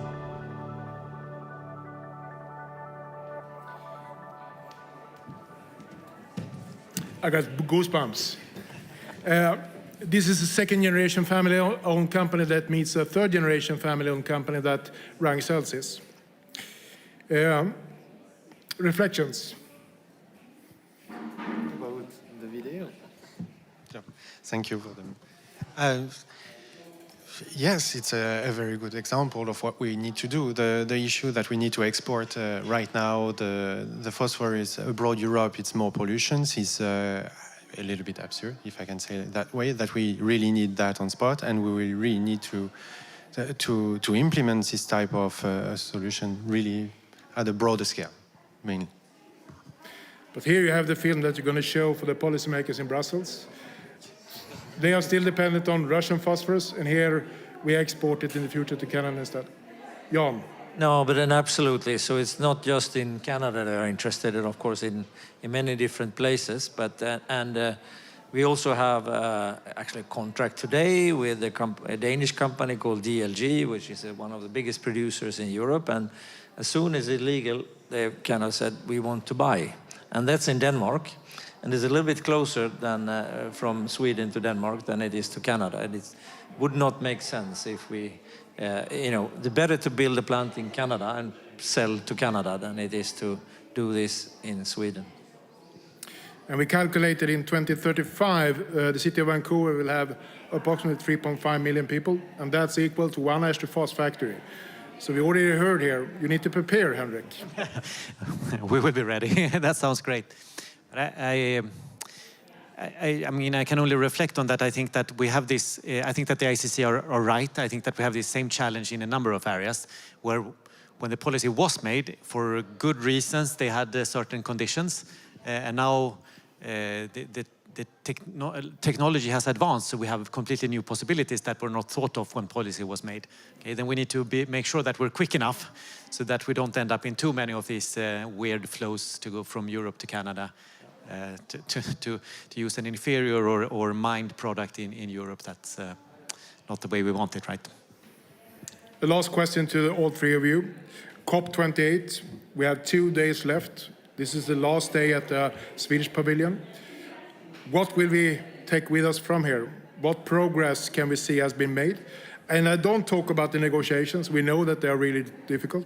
But all the other things that you see has a positive sign here. We start with Henrik. I think that the participation of businesses, like here in the Swedish pavilion, but also in many other pavilions, in many other discussions, I think that is really something that I take with me. How many of the companies that have now come from, thinking about whether or not there is a climate change and whether or not it's a good idea to have a 1.5 degree target, to that is a fact. And now, how do we use the business opportunities from that, and how business is now pushing, at least a large part of the European businesses are pushing the regulators and the governments for stricter targets rather than vice versa. So I think that's, I find positive and encouraging, even though I know that there are still lots of challenges in negotiations. Loic, is your first COP, I believe? Yes. From my side, I will have two remark on this first COP. The first one is good to see water coming in the climate change discussions, because generally it's more carbon tunnel that we see. And the second one is to have new good example, new best practices, and with a non-European centric perspective. To learn also from the other continent and to demonstrate that Europe might have the lead on several technology and the implementation, but we need to continue to accelerate the transition and to partner with also our different actors that we have around us. Yeah, so this is my 4th COP, but actually seeing in these 4 years, and I'm just as a reflection, is that what you said, I think in Madrid, which was the first one, there was not so much talk about, that we still talk about pushing industry and so on, and now it's completely the opposite. And that's happened over these years where industry is waiting for the legislator to really do that, legislate and change. And I think agro and water and so on has come in during this year too, but I think what's raising now, but still needs to be much more thought about, is the circularity aspect. That is still not fully there. From this session, we heard 2 professors. One, Sarah Cornell, we need to recirculate nutrients. We need to recirculate phosphorus and nitrogen. We need to do that because the planetary boundaries when it comes to biochemical flows are out of scope. We need to change. We had a professor from Greece and also Vice President of Europe saying, we need to make sure that today's wastewater treatment plant becomes resource plants. We from Ragn-Sells, we say that climate needs circularity. That's a key message. And I hope that you now go in on www.10billionchallenge.com and sign up. .org, sorry. We can't do this together. We can't do this by ourselves. We need to do this together. So 10billionchallenge.org. Please sign in if you want to be a part of the change, how we can have today's wastewater treatment plant to produce resources all over the world in the future. Thank you so much.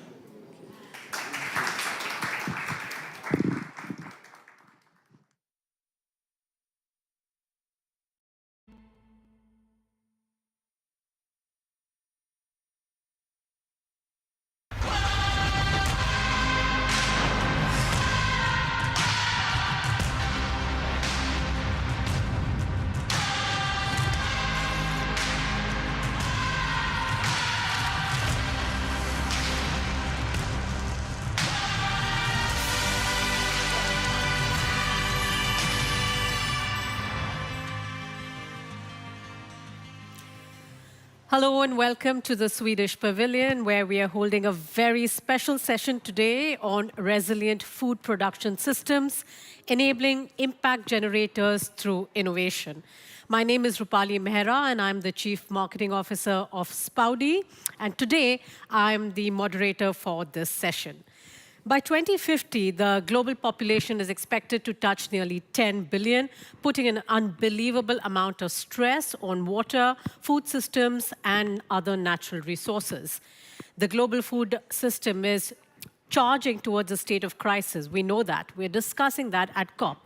But perhaps we also know the solutions, and it lies right here in this room. And the prominence given to food and climate agenda early on at COP28 has been extremely encouraging. Now, of course, it's time for action. So let's begin with getting an insights from Anita George, a distinguished business executive known for her investments in sustainable infrastructure around the world, especially on access to clean water and energy. Anita has also held leadership roles at the World Bank Group and IFC, and more recently at CDPQ, which is Canada's second largest pension plan. She also sits on boards of several organizations across the world, including at an advisory position at Spoudi. And earlier at COP, we caught up with her, and I began by asking her the question, food and climate are high on the agenda, and perhaps it's time to put and change our perspectives about smallholder farmers who produce 1/3 of our global food. I asked her, do we need to see them as entrepreneurs and impact generators who can actually help us all achieve a resilient food production system? Let's hear. Absolutely. I would say that that is exactly what we should be doing, to see smallholder farmers as business people who are able to then make the food production, which they know the best, and the farming practices more resilient and more able to adapt to climate change. What we've seen over the several recent years is because of the extreme weather conditions caused by climate change, that farmers have to adapt very often, very quickly, and that really it becomes critical in terms of being able to address the pressures of climate on the agricultural and food production. Well, the innovation is available for smallholder farmers to grow more food in a more resilient and sustainable manner. But smallholder farmers also lack financial resources. How can this gap be bridged, and how do we de-risk adaptation of innovation? That was my second question to her. So I think Spouty is a great example of innovation for smallholder farmers because it provides energy and water efficient product which is modular and mobile and can address the needs of really smallholder farmers where you don't need the large industrial scale machinery, etc. And that's a great innovation. I think another aspect is the aspect of data, which now the Spouty pumps are able to collect data in terms of usage, in terms of energy efficiency, water efficiency. And this is useful not just for knowing how the pump performs, but also for the farmer.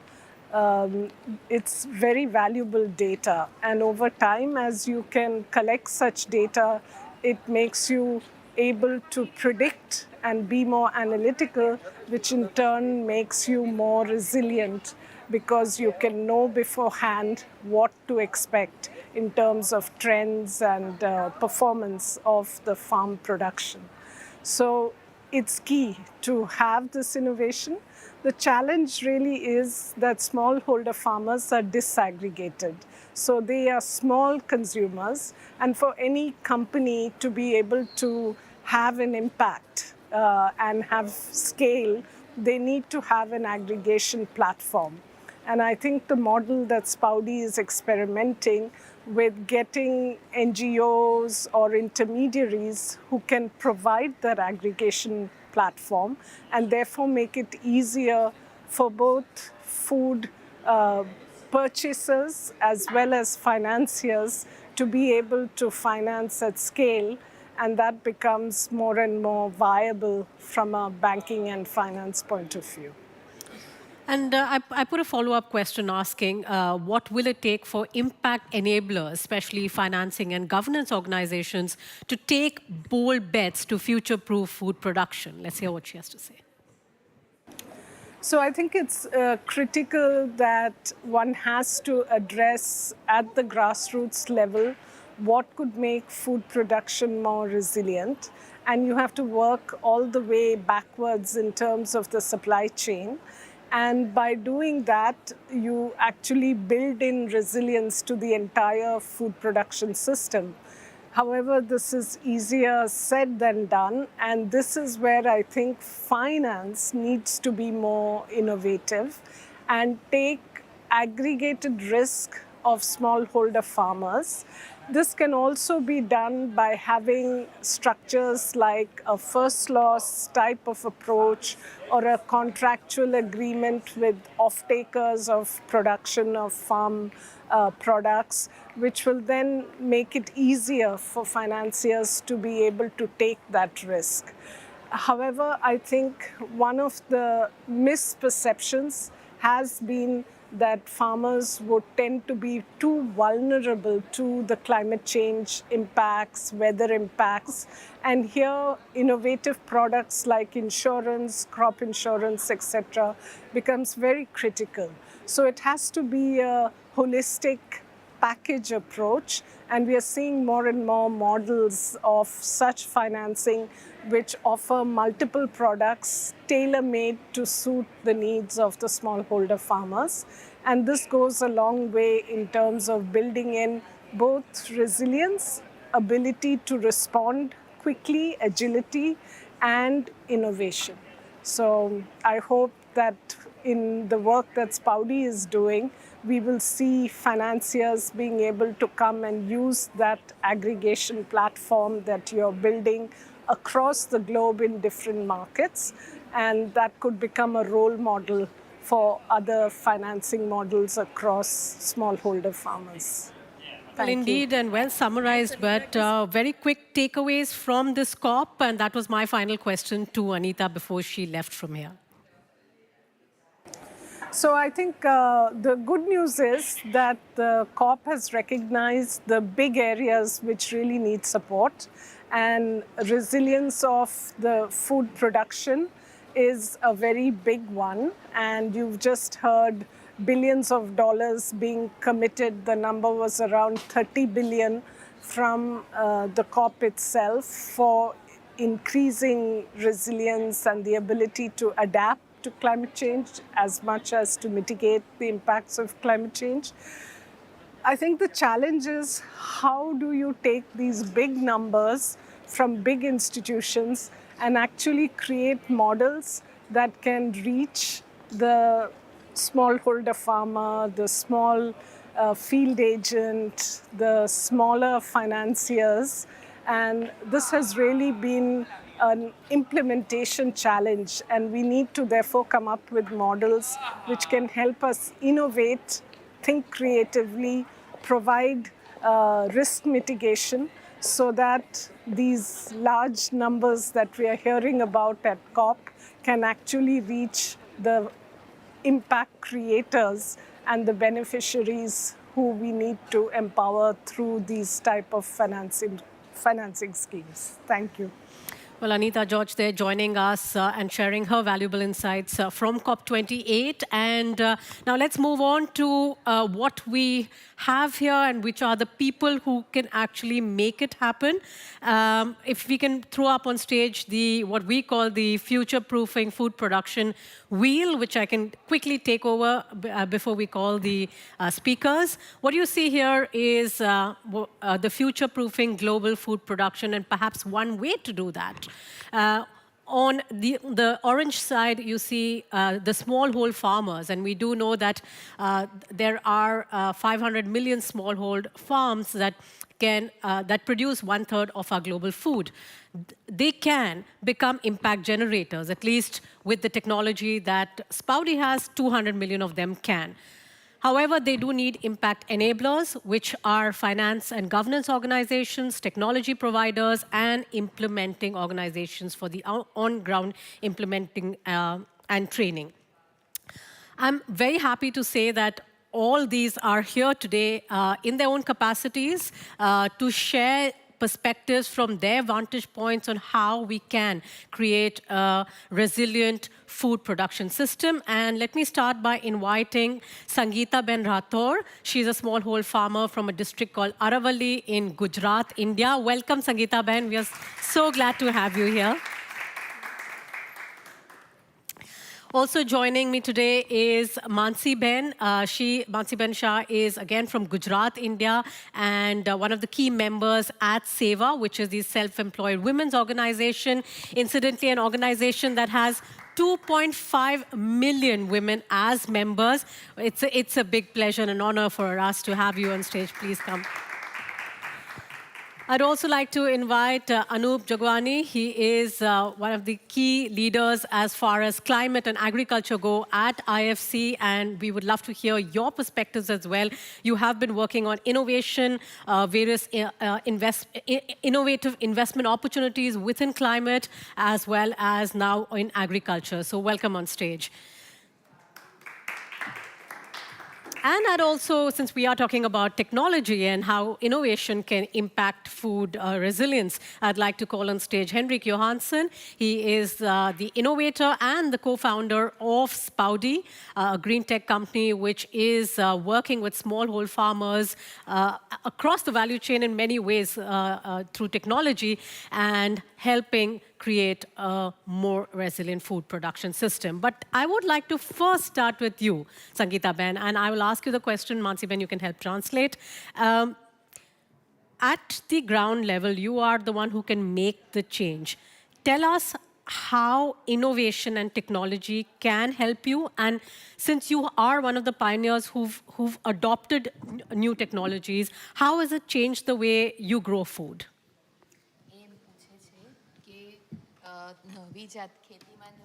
Technology ને પદ્ધતિ આવે એનાથી તમારી ખેતીમાં કઈ રીતે પરિવર્તન આવ્યું છે, એમાંથી તમારી જે ખેતી કરો છો એ કઈ રીતે એમાં સુધારો આવ્યો છે? નમસ્તે, મારું નામ સંગીતાબેન રાઠોડ છે અને હું સેવામાંથી છું અને અમારી સેવામાં 25 લાખ બહેનોનું સંગઠન છે અને હું ખેતી અને પશુપાલનનું કામ કરું છું. જે પહેલાં અમે ખેતી કરતા હતા તો ઢાળિયા પદ્ધતિથી ખેતી કરતા હતા. જ્યારે જેમાં રોગ વધારે આવે, પછી નિંદામણ વધારે થાય અને ઉત્પાદન પણ સારું ના મળે. અને અત્યારે જે સ્પાવડી પંપ વાપરીએ છીએ ને તો અમારે એટલી મહેનત નહીં થતી અને સીધું પાણી ટપક જેટલું જમીનના છોડને જોઈતું હોય ને એટલું જ મળી રહે અને જેનાથી નિંદામણ પણ ના થાય અને રોગો પણ ના આવે.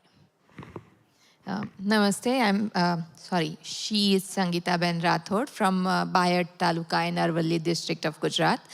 She is a smallholder farmer herself and a member of Seva since past 7 years. She says that she has been doing agriculture, she has been farming since very childhood, and previously before coming in touch with the new technology, she was using the traditional flood irrigation method for irrigating her field.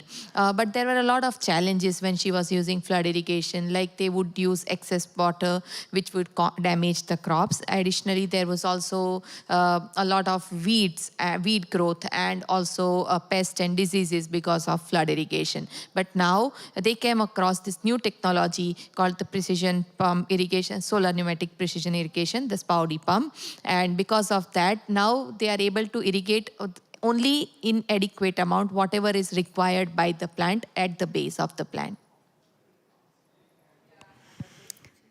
Oh, you want to add something else, please?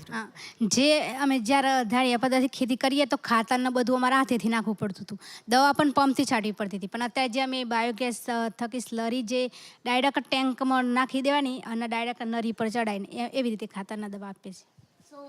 Technology has not only improved the quality of agriculture, but it has also led to reduction in input cost as well as in the drudgery. Previously, I used to apply fertilizer manually. I had to scatter the fertilizer across the field. Now I dissolve the fertilizer in the tank of water and it is directly applied at the base of the plant. Similarly, I have also started using bioslurry from the biogas digester that I have adopted. So combined, all these technologies have not only made my agriculture sustainable, profitable and viable. Well, thank you, Sangeeta Ben and Mansi Ben. I'll come back to you for more questions.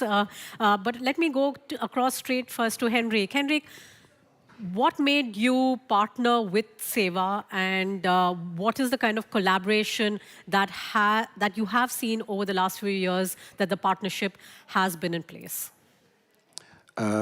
Quite easy to answer that because we need some impact. We need it now, and we need food on the table, and we need to secure that the food is bringing to the table in a sustainable way, meaning we can't continue overuse water because then there will be less food on the table. So we decided to go out in the field to figure out what is missing. And of course, there are lots of things missing, but in our case, we are engineers. The technology has not been designed to improve this.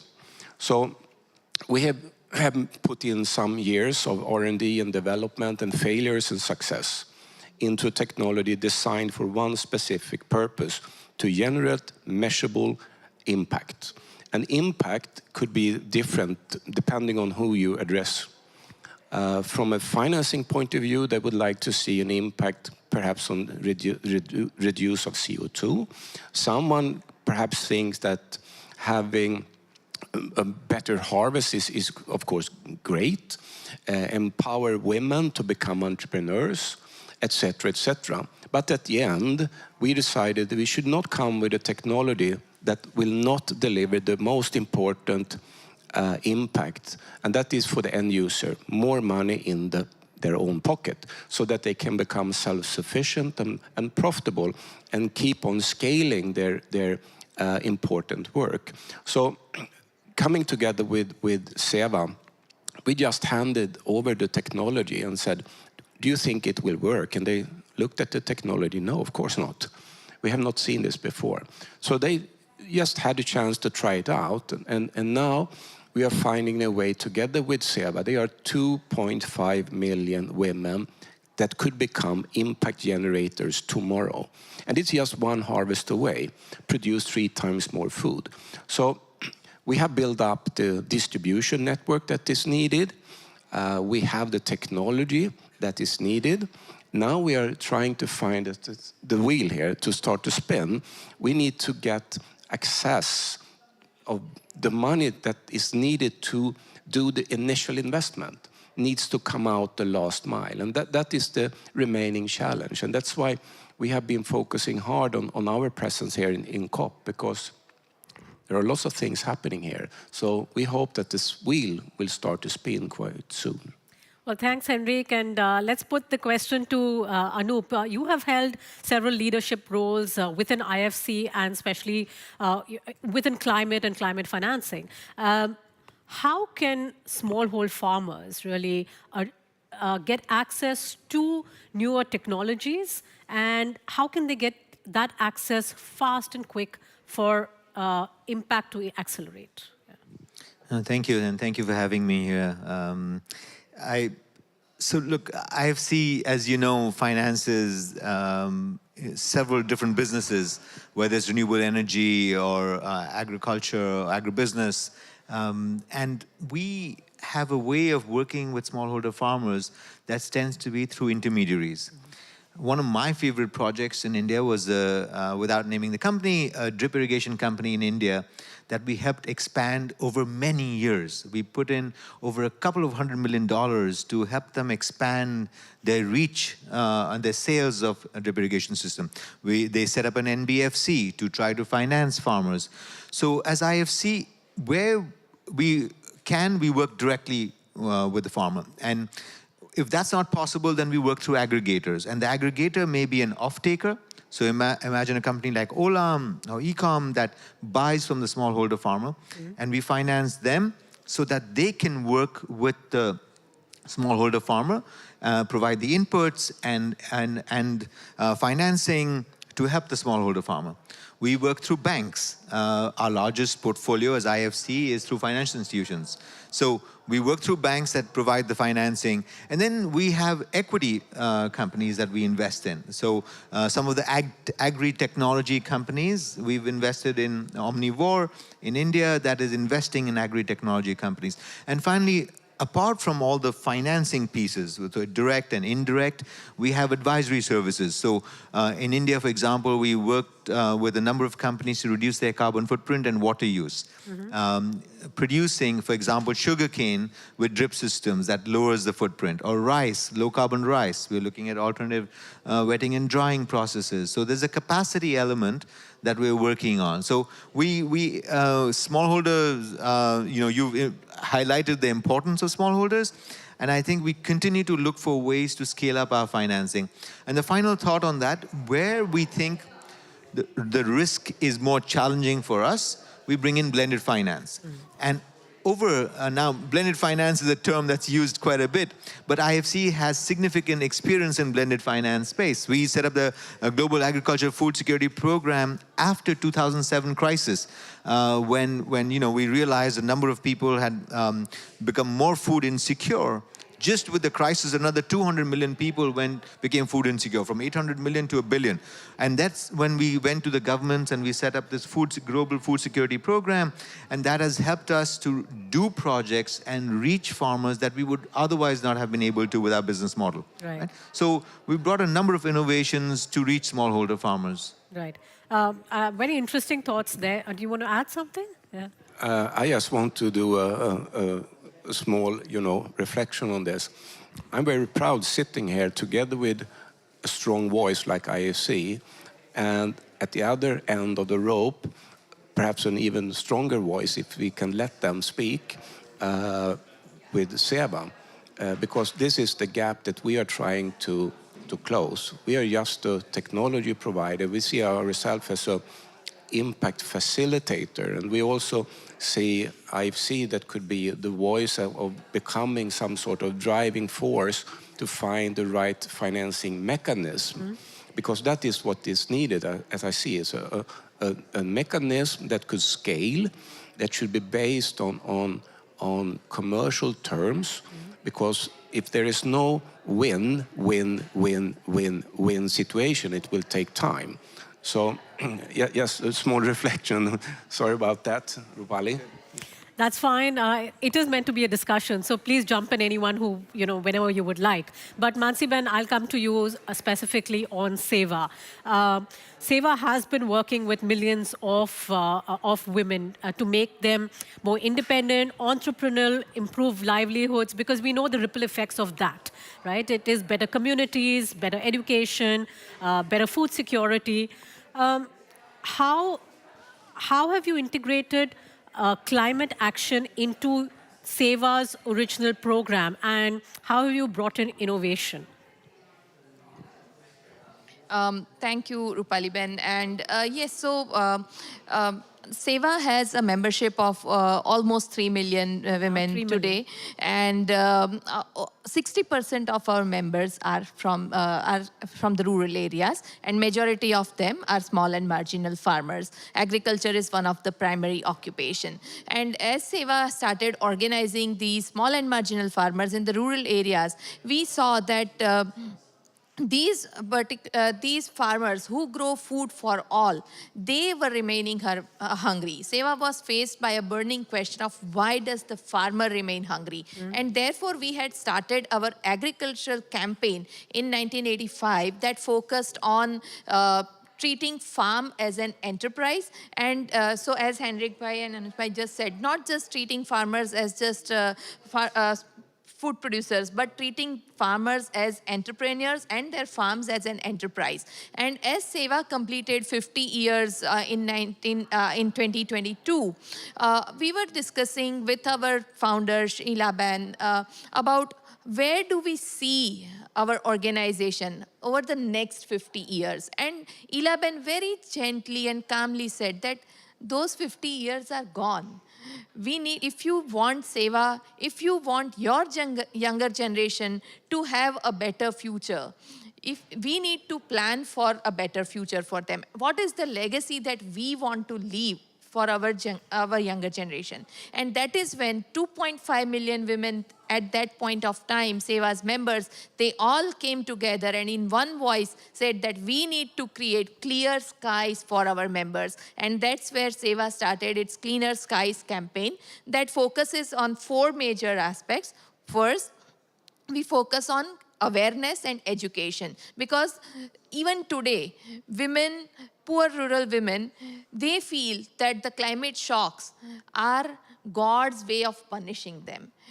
They feel that the entire thing that is happening is something they are doing wrong. And they don't understand the impact. They are doing so much for the nature. They are doing so much because of their intrinsic caring nature. They are doing so much to preserve the environment. And therefore, the first step of the Climate Swachh Akash campaign, the Cleaner Skies campaign, is to create education and awareness about climate shocks, its impact on their lives and livelihoods, and their climate action. The second is access to inputs and technology, and that's where we identify and partner with companies like Spouty, because the women, the smallholder farmers in the rural areas, they are not aware of these new technologies which can strengthen their agriculture, which can strengthen their livelihoods. And that is so the second pillar is enabling affordable access to technology.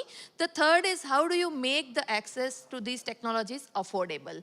How do you create innovative financing solutions that will enable these farmers? Because at Seva we have seen that poor do not need charity. What they need is an enabling environment and innovative financing solutions to help them adopt these new kinds of technologies and make their livelihoods sustainable and climate resilience.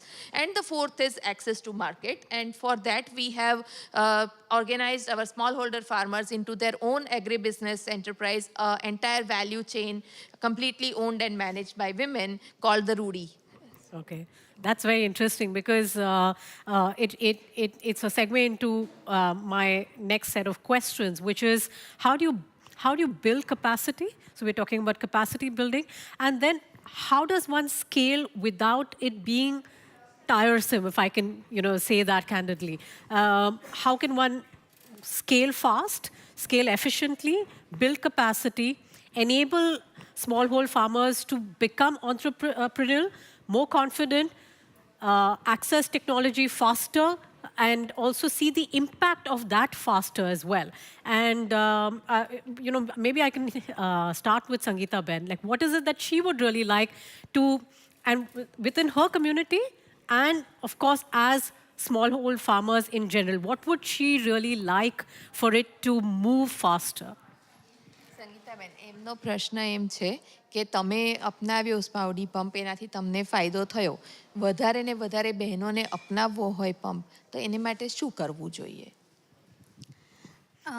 જે હું પહેલાં ધારિયાથી ખેતી કરતી હતી ને, તો પાક જ સારો નહોતો મળતો, તો ખેડૂતો બધા જોવા આવી મારા ઘેર વિઝિટ કરવા માટે આ ખેતી કેમ નહીં કરી છે, તે અમને પાક સારો થાય ને ઉત્પાદન વધારે થાય છે. તો અમે કીધું કે અમે સ્પાઉડી પંપ લગાવ્યો છે. તો એ બેનો જોવા આવીને એમને લગાવવો હતો, પણ એમને હપ્તાથી પૈસાની લોન મળે એવું જોઈતું હતું કંઈક.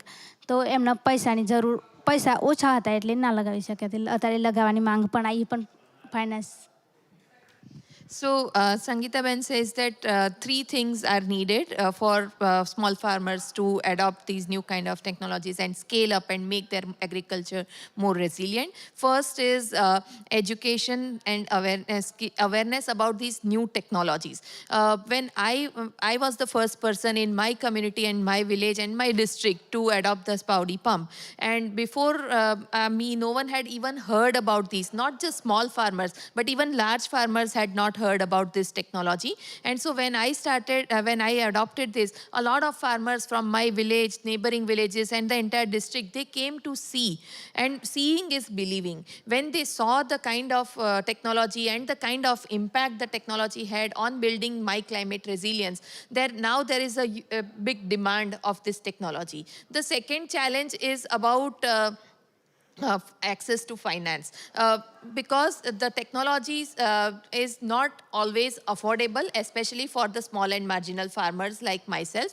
I was fortunate that I am a member of SEVA, and therefore I was able to get the pump through an innovative financing solution. And therefore I feel that for more and more smallholder farmers to adopt these new kind of technologies, there is a need for an innovative financing solution like our Livelihood Recovery and Resilience Fund. Right, that's very interesting. Mansiban, if you could elaborate a little on that as well, sort of what is the different ways in which there can be an uptake of technology and innovation fast for smallholder farmers. Sure. Just to add to what Sangeeta Ben was sharing, what we feel through our experience working with women over the past 51 years now is that first is organizing is the key. Organizing helps in bringing the voices of the poor, their issues, their challenges to the forefront. There are several challenges which the smallholders are facing which don't even come to such global platforms, and the technology developers, the researchers, the policymakers, they are not even aware of what are the actual pain points of the smallholder farmers, and therefore the technology, the researchers are not geared towards them, and therefore there is a need for partnerships with governments so that the voices of the farmers and the smallholders are integrated into the decision making and the policies that are framed. Second is partnership with the academia and the researchers so that we are able to understand the actual challenges faced by the workers and therefore design solutions that are adept to address those challenges. Third is there is a need for partnerships with financial institutes and organizations so that we are able to design innovative financing solutions that would enable these smallholder farmers to adopt these kind of new technologies. And fourth is the partnerships with multilateral organizations like the World Bank, the UN agencies, which will help in scaling these kind of solutions at a global level.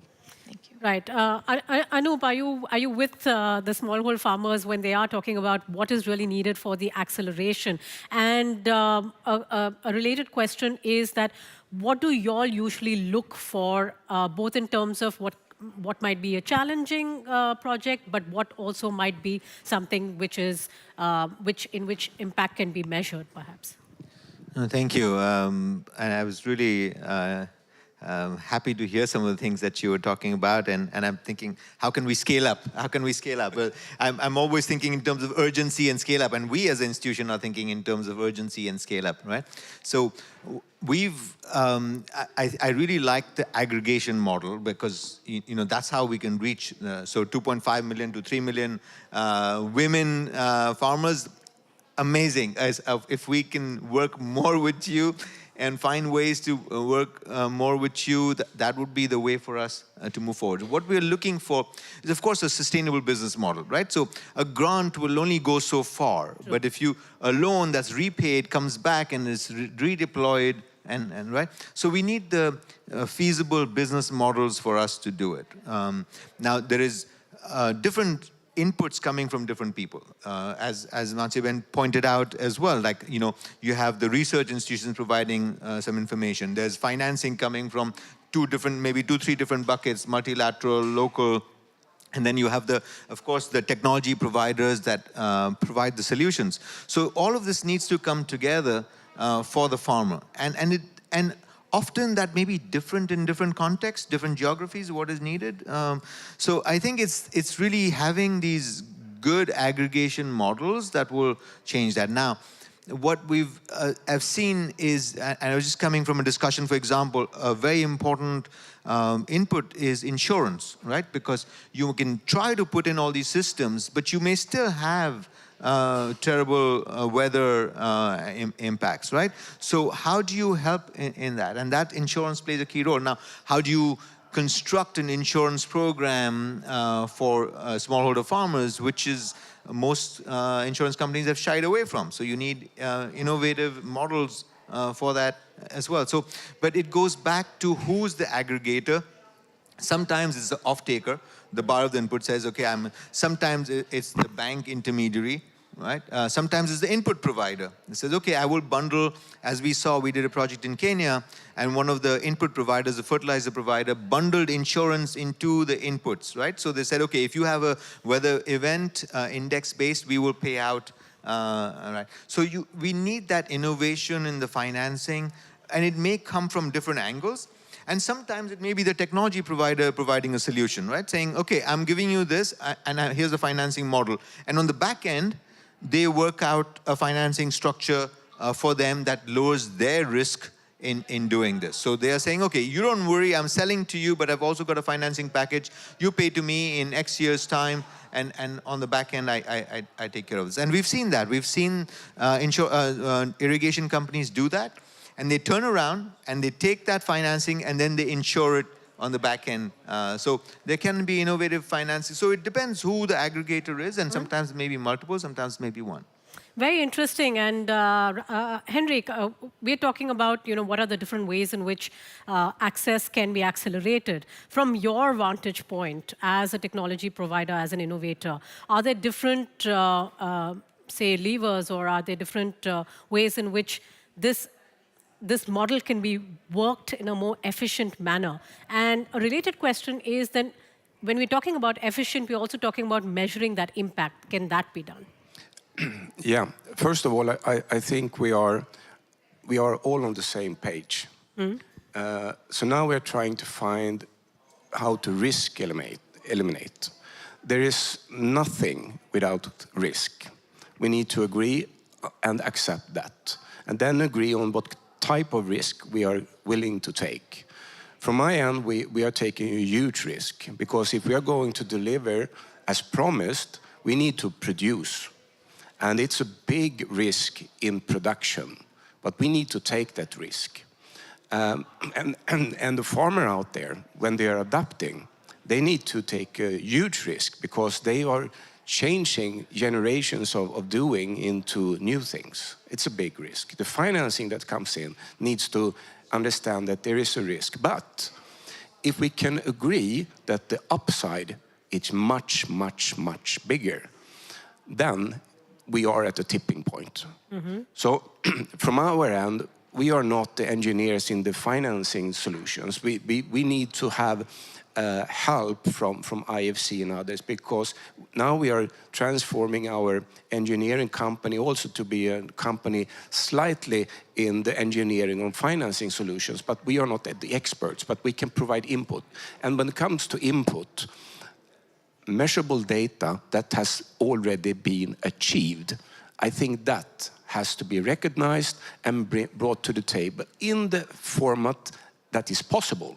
It will not be state-of-the-art, perhaps, but it should be good enough to start to practice from that and learn as we go, because a state-of-the-art never exists.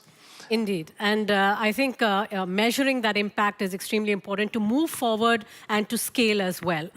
Mansi Ben, we are running out of time, but please go ahead with your final words. I just had one point to add.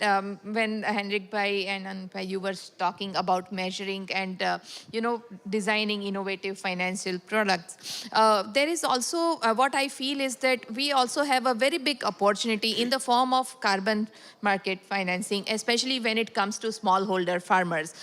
We just had an example where we just in the past 6 months we facilitated over 5,000 rural households to switch over to clean cooking solutions such as biogas by upfront trading the carbon saving that the women have to bring down the cost of the biogas digester from $900 to $100. So if we can adopt similar kind of models, how do you tap into the carbon financing, the carbon market to enable, one, lowering the cost of technology, second, incentivizing the rural households and the smallholders to switch over to these green energy solutions that would help us in strengthening our their climate action and our all together.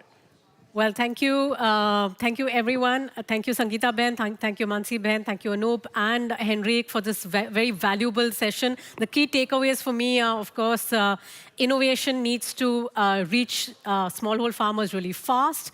We're talking about impact measurement, innovative financing, and also scale. That's important, right? And with that, and I would like to end by saying, ultimately, it's about taking bold bets, and through that, perhaps we can reach a more resilient and sustainable food production system. Thank you all for to our audience as well, and have a good evening, everyone. Thank you.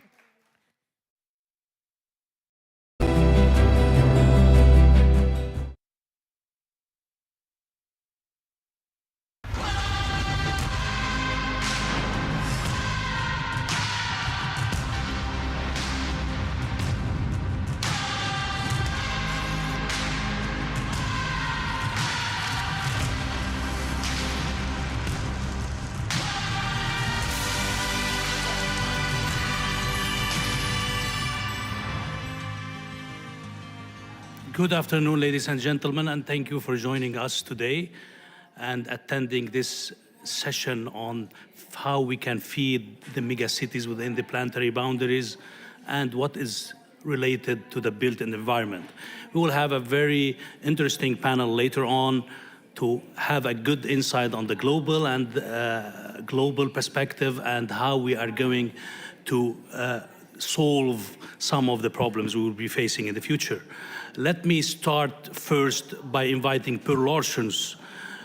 He's the Director of Sustainability at Randstad Group, and he will have 8 minutes together with Jan Sver, the CEO of Easy Mining, to tell us about the 10 billion challenge initiative which he has launched in New York last September. Per Larsens, he has running out a recent couple of years between Water Europe, ICC, and he has also recently talked about the key 5 key enables at the ICC. All that, Per, how do you see the future in front of us? What are you going to achieve with all this together? And that great synergy work you are doing, by the way. You have been moderating 2 sessions today, one on the recirculation of phosphorus at this pavilion, and at the Nordic pavilion you had also a great session on how the 10 billion challenge can be run by the Nordics. Please tell us more on that. Thank you so much, Eli. And we are now at COP. And a big question, of course, is why do you go to COP? Isn't just the fossil industry that are here? Why should we do here? But my main message is that we need to make sure that we communicate with each other. We need to share knowledge what's possible. And if then everybody understands what's possible, then we can have transformation. Ragn-Sells, we have focused a lot on the food value chain. And this session, this first part of the session, I will talk with Jan Svärd, the CEO of Easy Mining, about what we have seen this week. And of course, on the very first day, the water was in focus. On the second and third day, we had huge agreements about the importance of food security. So I would say the water and food security has been top of the agenda. As Eli mentioned, International Chamber of Commerce did launch 5 key enablers for circular economy. The 5th one is directly related to food production and water. So there are good signs out there. My key takeaways from this COP is, of course, that we have now raised other topics on the agenda than only fossil fuels. And of course, the focus on food and food security has been key. Your highlights, Jan? Well, I think what I'm trying to highlight is that there's not really waste, it's the resources. And particularly wastewater treatment plants, they consist of a lot of assets in the waste that we catch and make different products of. So I'm particularly focusing on nutrients. I think, yeah. And another highlight was yesterday, maybe also really clarify the problem, and that was a nitrogen issue. We had a professor from India explaining, and I know for sure, the agriculture has been and are still the biggest problem when it comes to laughing gas emissions. But he can demonstrate in his research, in his science, that wastewater treatment plant and wastewater treating will, in the end, surpass the agriculture when it comes to laughing gas emissions if it doesn't do anything. And of course, I was really happy that we can introduce Easy Mining's innovation, where we extract the nitrogen from the wastewater and directly produce a white ammonia, a recycled, reused ammonia that doesn't need to incinerate natural gas that is today's, I would say, dirty process. Other highlights, Jan? Well, this was one, and then of course you do the same with phosphorus, and you're kind of stealing my paint here, but we've been able to demonstrate this, that in the wastewater sludge, if you incinerate it, you get an ash, and then from the ash, you of course get a lot of phosphorus. That is a critical resource. That is very important for the food production globally. But also in there is aluminum and iron and silica sand. That classically was a waste. And then we said, okay, what are we going to do with this? You add some construction material, you can plug it in. And then we said, okay, but we are engineers, so let's see if somebody with a little bit more creativity. So we went to the designer firm, these guys with the black clothes and no colors, and a lot of colors, but no colors. And they came up with a lot of ideas. And one of them is that we can actually use this. In Sweden, we call it falu röd färg. So it's a red paint that is a lot of houses in Sweden are painted with.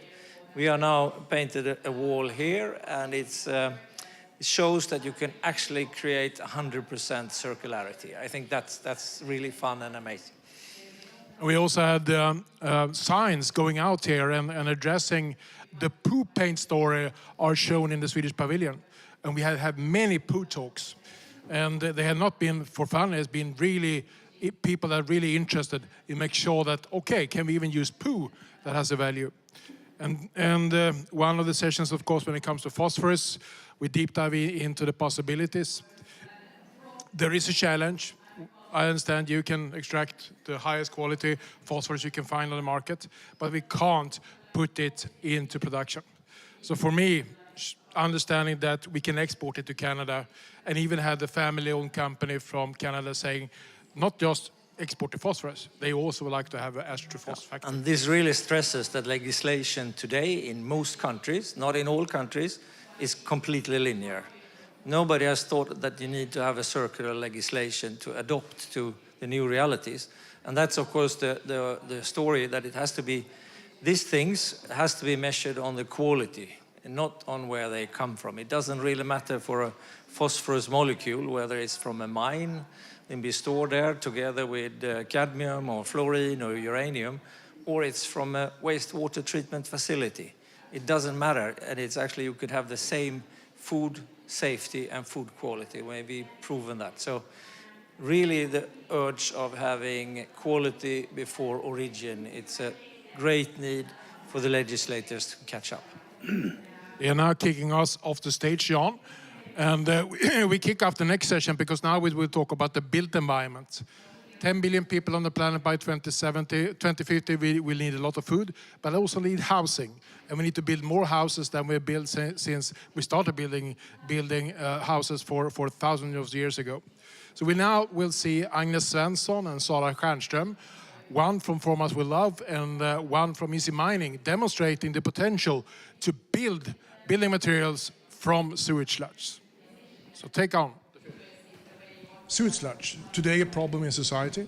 We have converted the problem into possibilities, producing resources like phosphorus, nitrogen, energy, fresh water for industry and also for the agriculture, but also other things like building materials.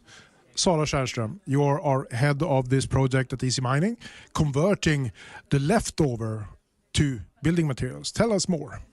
Yes, so we have this ash, and this is an ash which is incinerated sewage sludge, and we have great potential to use this material as a raw material actually in our process called ash to phos.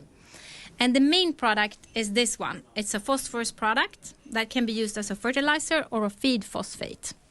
But in this project, we use this one. This material is a silicate sand, and it's quite rich in iron, so that's why it's so red. And we wanted to maximize the added value for this material. And to do that, we have collaborated with designers to kind of stretch out into the value chain and see what are the possibilities. Thank you so much. Agnes, you are at the design bureau Farmers With Love. And you have worked with this project now together with Sara to develop different kinds of solutions to use this material. Tell us more about it.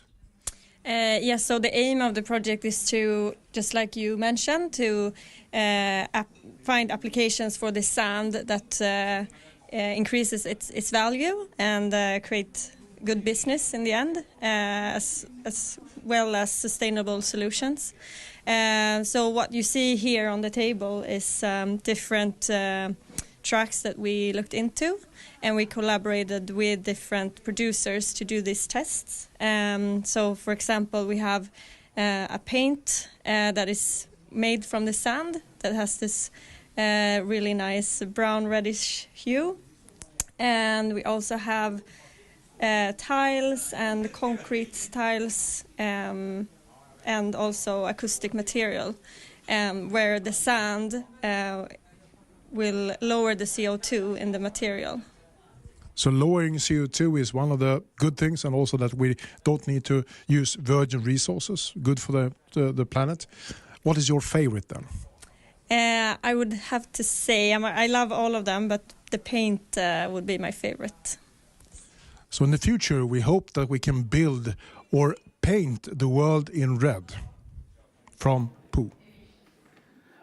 Thank you, Per, for your efforts. Well done. I would like now to ask on the stage to go on the panel, which we will discuss the built environment. I would like to ask Jonathan Wayne. You are from United Nations Environmental Program. Please come up to the stage. And you are also very active in the Global Alliance for Construction and Buildings. But let me be a little proactive here, provocative for you, and literally criticizing. UNEP recently launched a report saying that we need to build a size of Paris each week. So you are bombing us with very bad and negative information. What are you actually doing to solve the problems on the construction sector? Yeah, you can go ahead. I can go. Okay, thank you. What are we doing to solve the problem? I think we cannot solve the problem alone. I think that's the first point. So what we've been doing with the Global Alliance, that we started at COP21 in Paris with the government of France was actually to build an alliance where all the stakeholders that are working in the construction value chain come together with the governments and actually set a vision on how you go about decarbonizing and building a resilient built environment. My focus is on buildings and construction specifically. It's a very fragmented sector. It's a complicated sector. And when we talk about, the size of Paris built every day, when I look at the work in Europe, we're doing a great job, because actually we have pretty good policies in place. We have systems in place that enable us to start really taking action. But the problem is more, I think, continents like Africa. Africa, most of the countries don't have building codes yet. And if we actually talk about building codes, there are currently only 3 building codes in the world that are actually net zero aligned. I'm not going to say which countries it is, but there are currently only 3 countries that have a really aligned net zero code. So globally, we have still a bit of work to do on the building codes to get there. But I also think, going to net zero should be a long-term vision. We cannot jump from now to net zero. There need to be steps in between. So we've been working a lot on first getting all the actors together, setting a vision, identifying what are the key areas that actually we need to work on when you think about the built environment. And we developed some roadmaps with the IEA to show what are the key areas that you need to act in. So, a building is never on its own. In general, it's part of a city. So spatial planning, urban planning is a very critical area to look into. We know that existing buildings, you need different approaches than new buildings. So you need to consider these two as 2 different areas to specifically look into. And then there are all the areas related to materials. And materials, I think, is a little bit the new kid on the block, in a sense. We've been talking about resources for quite some time.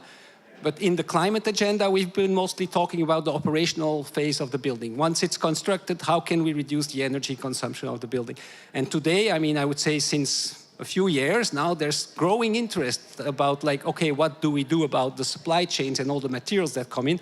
And how do we look at the building across its life cycle? So we need the whole life cycle approach to a building. You need to start thinking from the start, how am I going to reduce emissions on all of the steps when I build up to the moment where it's the end of the life of the building? So that's what we've been promoting. And lately we just issued a report more looking at building materials specifically and the climate and say constructing a new future. And there we have tried to give an overview on, what are the issues with the different materials, and looking at each of the main materials that are being used, and then putting forward an approach where we say we need 3 strategies, basically. One strategy is to, what you've been discussing earlier, circularity. Circularity is probably the first strategy that we all need to look into, and that's probably the real priority in my view. How can we transform the way we do things in a more circular way? That includes increasing the lifetime of our buildings, reusing the materials, and doing design for deconstruction, because we currently have a lot of design that we are not thinking about the end of life. We're just okay, when it's the end, we just destroy the building, and this becomes all waste. And how can we actually really build that new approach overall in terms of building? The second part is that we currently have only a few dominating materials. And those dominating materials, you all know them very well. Cement, concrete, steel, there are a few more. But cement, concrete, and steel alone are 23% of our emissions. So it's really urgent to work on these 3 materials to decrease their carbon. But at the same time, we actually need to introduce other materials. There's a lot of opportunity to work on bio-based materials. There's a lot of work that we can do on hybrid materials. And currently what lacks is investment and research on those, and actually create a market at scale for these other materials, because currently they cannot compete. And I think diversity is important. I think every time in our life we came with a solution, we think it's the one solution, but we realized that all the one solutions didn't work. Exactly. We actually need multiple solutions to achieve our objective. Exactly, Jonathan. Thank you. And we will catch up later on how we can synergy on that. I would like to call now on stage Lise Njimngou. She is a UN delegate, Danish UN delegate on climate and environment, and you are the SDG ambassador. We have always space for for youth and their perspective. I know we are talking about a scientific outlook here, but we would like to see how the youth are thinking about the construction sector. You have taken also part in the recent roundtable on decarbonization of the buildings value chain, together with organized by Vilix and IDA. So you are moving around and looking around and seeing what is happening on the construction sector. I would like to have your insight on that as a young, responsible ambassador for Denmark in 3 minutes, please. Yeah, I will do my best. So as you said, I'm not here as an expert on the building industry or anything like that, but I'm here as a youth delegate to COP, representing the Danish youth, and therefore I know quite a few things about what young people expect and demand. And I have 2 points with you, for you here today, and the first point is that it's about recruitment and skilled labor in the future, because I think and I see that young people today are deeply invested in the well-being of our planet. We see careers that not only provide financial stability, but also contribute positively to the world. The building industry, with its vast potential for innovation and impact, must position itself as a desirable career choice. How? By highlighting its commitment to sustainability. Because the younger workforce is driven of a sense of responsibility towards the environment. We are eager to take part of an industry that actively works towards a positive change. Imagine a scenario in the future where the construction sector is not just erecting buildings, but also erecting a sustainable future. By incorporating eco-friendly materials, energy-efficient designs, embracing green technologies, and a stronger reuse of resources, the building industry can appeal to the best and brightest minds of the future. The shift not only attracts talent, but also ensures that the industry remains at the forefront of innovation. My second point is about consumer expectations and preferences. Young consumers, like I am, is more than ever making their choices based on companies' commitment to sustainability. The building industry, with its vast and significant environmental footprint, must align with these values to stay relevant. I think that the days are totally gone where consumers solely focused on aesthetics or functionality. Today's young consumers demand more. We want to support businesses that share our values, and the sustainability is a non-negotiable factor. As the guardians of our planet and the future, young consumers seek products that not only meet our needs, but also align with our ethical and environmental standards. So for the building industry to thrive in the future, I think it must align with these demands, as all of you are striving to do, so I'm really happy to see that. But yeah, we really need to keep on focusing on adapting environmental conscious practices, using sustainable materials, and ensuring a transparent reporting and eco-friendly initiatives.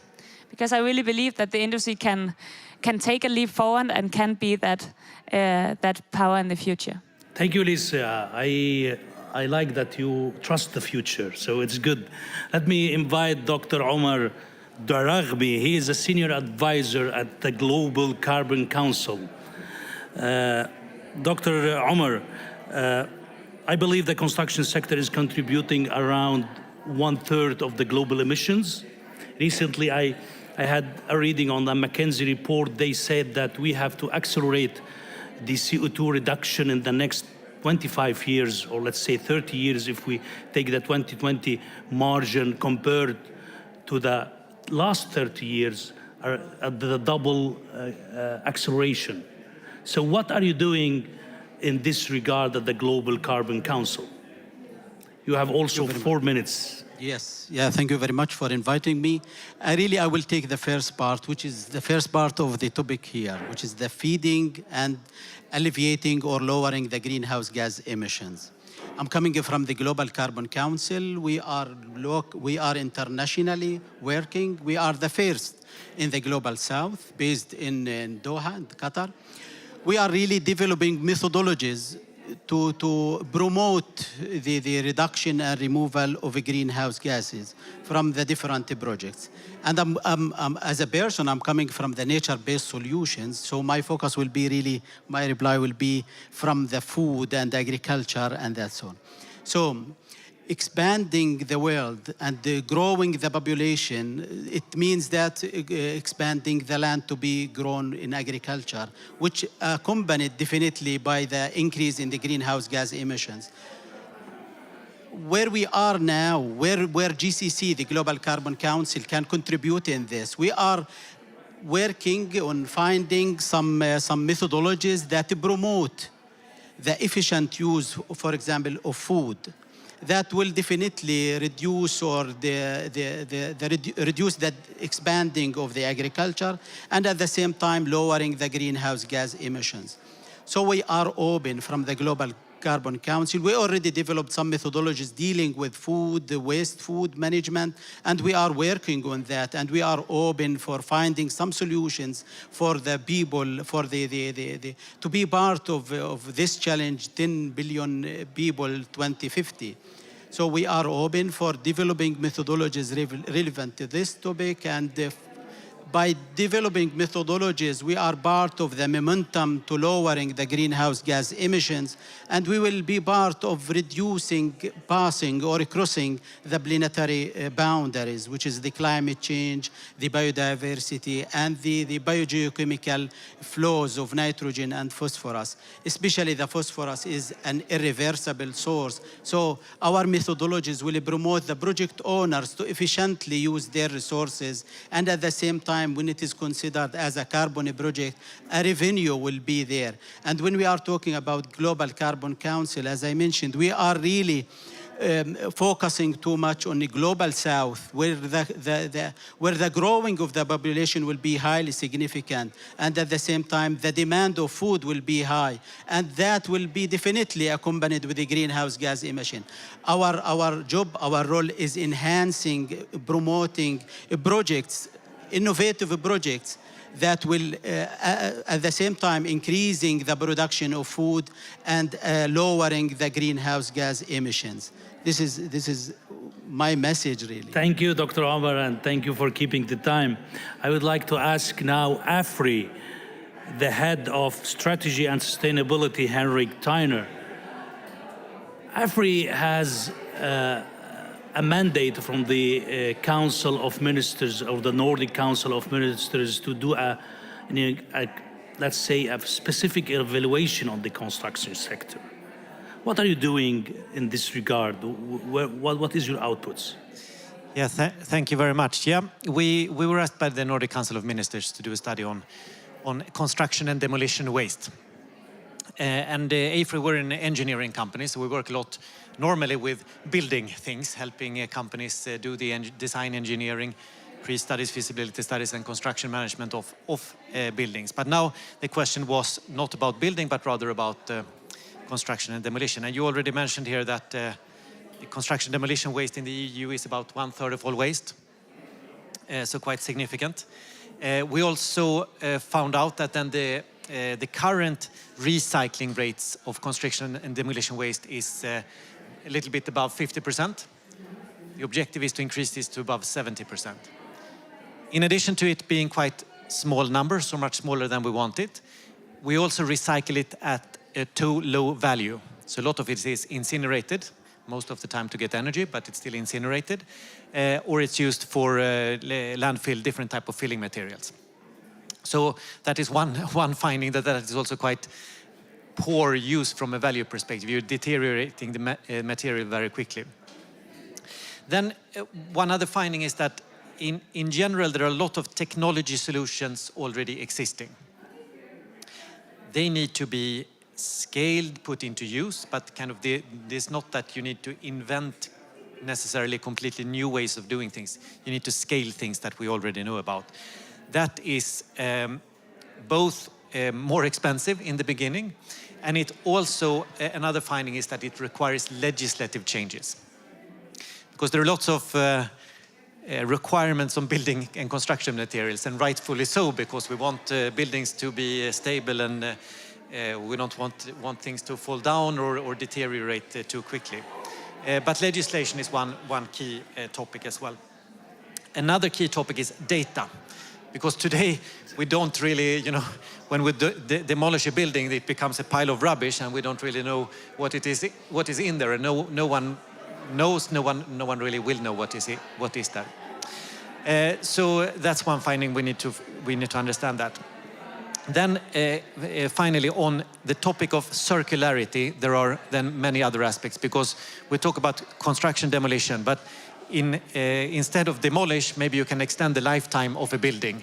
And that is, of course, much better than to take care of the waste from the demolition, to actually refurbish the building and maybe use it for another 20 years. When you demolish, a lot of time you just demolish it and then you see what happens. But we also found that to do a pre-demolition audit and plan for the demolition, and also do the sorting of waste on site rather than put it in a big container and ship it somewhere to sort it. But if you can sort more on site, and really when you do the demolition, you plan for taking care of the waste. And same goes then for the construction waste. When you have a construction, plan for how to take care of waste rather than putting it all in the same bin. So I think that there are lots of findings. There are also lots of things that well, at least there are some things that are quite easy to implement. Of course, a lot of these things are much more complex and require legislation, social changes, and economic incentives. Thank you very much, Henrik. And yes, we need around 30% of the materials is going to the construction sector globally. This is an estimation, but the humanity is currently for sure using resources at an unsustainable rate. So the unsustainable patterns of consumption within the lifestyle is very bad, and we will double the use of materials by 2030. But I have 30 seconds to each one of you to end this session, and I just want to ask the same questions. So how do you see the construction sector within the unsustainable patterns we have now in the next one decade? Let's say 2030, 2035. In 30 seconds only. Please, Jonathan. So that's a tough question. I think it really depends on the one end, of course, on policies. I think, the sector, to be able to transform, I think we really need to tackle the residential sector. That would be my kind of important element to put forward. That, most of our buildings are residential buildings. And I know we do a lot of work on other type of buildings. We have a beautiful number of nice offices that have the best labels that can exist. We have a lot of beautiful resorts, but it's actually the housing that we really need to make sure, and we need for that to also come with low cost or affordable solutions. And so that's, I think, where we need to go. What we are doing now is that we launched the Buildings Breakthrough here at the COP. So for us, the Buildings Breakthrough will be one way, at least, to create a strong collaboration between the countries, to advance on some of the key standards that need to be put forward, for example, about whole life carbon approaches, and to actually work on the policies and everything that needs behind it. So that's what I hope, is that will have the effect to lead there. Henrik, thank you, Jonathan. Henrik, please, what do you say? Well, I hope that in 10 years from now, the construction sector will look different. It will depend on a combination of willingness from construction industry, requirements from the customers of the construction industry, the users of the buildings, and it will also require legislation to move at the same pace. But hopefully it will look much more circular and sustainable. Hopefully. Lisa. Well, of course, I also hope that it will be much more circular in the future. But when you talk about residential buildings, I also think that we need to rethink that part. I think there's a lot of young people who are willing to live in smaller building and smaller residence. And if we are to house all the people that we will be in the future, I think that's one way we really need to look into, and how we can be housed in a different way than what we are today. Dr. Omar, GCC. Yes. As I'm coming from the Global Carbon Council, and as I mentioned, we are enhancing the development of methodologies. So in the same way, I will say enhancing developing methodologies, taking into consideration the green building, the sustainable building, the expansion of the residential people, all in all to lowering the greenhouse gas emission, because we are part of this global, and all of the people talking about the increase in carbon in greenhouse gases all over the world. So developing methodologies, promoting projects, initiative projects, or innovative projects taking into consideration the lowering of greenhouse gases, that will be my suggestion for the future. Thank you very much, great panelists, and thank you for your contribution. Please have a seat and stay with us for the next 10 minutes. We will have a video. Yeah, they deserve that. We will have a video on what Rauncell's business development is doing in Sweden and in Norway. We will have the head of the business development in Sweden, Camilla Sonnenthal. She is going to tell us about the flat project, or flat glass project, and then Jon Lill Schulstad from our business development in Norway, he will talk about the gyps. So all that is our efforts in line with how we can reuse and the construction materials over and over again. Please, can we have the video running? Hello, my name is Camilla Sonnenthal, and I'm head of business development in Rauncell's Recycling in Sweden. I'm going to talk about recycling of flat glass to new flat glass. Flat glass is possible to recycle over and over again, and still we're not doing this in Sweden today. Instead, we put 10 to 20,000 tons on landfill every year. There is no production of flat glass, new flat glass in Sweden today. It used to be, but there's not anymore. So we need to transport it to Europe. There are many flat glass production companies down there. There's a limited amount of virgin material left, that is the sand. So this is almost the most important thing of the whole deal. There are different types of glass quality. There is the flat glass, which is the finest kind of glass, like glass in windows, for example. And then there's packaging glass, like jars and bottles. Once the glass has become packaging glass, it can't become a flat glass again because the quality has changed so much. In glass wool, you can use almost any kind of glass. But if you're not able to use recycled glass, it ends up on landfill. It's very good for the climate to use recycled flat glass when producing new flat glass. It lowers the emissions quite a lot. When you use sand, you need 1,200 kilos to produce 1,000 kilos of flat glass. The 200 kilos disappears as CO2 emissions. You also need a higher temperature when melting sand than when melting flat glass. So all in all, you reduce the CO2 emissions by more than 50% when using recycled flat glass. So why isn't this being done today, you can wonder? Well, there's a very high quality demands to be able to do this. First, when you collect the windows, for example, you need to inspect the windows at the collection point and sort the windows at site, and you need to collect them whole and uncrushed, not in containers as being done today. At the treatment facility, you need to separate the glass from the frames, and then you need to check the glass for contamination, so there's no metal or wood or putty or something in it. So there's a new inspection of the glass. But finally, when the glass has gone through the whole production line and comes out in the other end, we have a new raw material. It's not waste anymore. We have followed the end waste criteria for glass. So to get this started, remember these 4 golden rules. Keep the windows whole in one piece for as long time as possible. Avoid contamination not only by not using containers, but also to store windows at the site far from the general waste as possible, because that's quite a dusty handling of general waste, and you don't want to get dust on the glass. Once you have crushed the glass, keep it clean in clean big bags or something else, and cover it so you know that there won't be any dust in it or other contamination. And check the quality during every phase in this production line. You need to be sure that the quality is right, the right kind of glass. Thank you very much, and good luck with your collecting of recycled flat glass.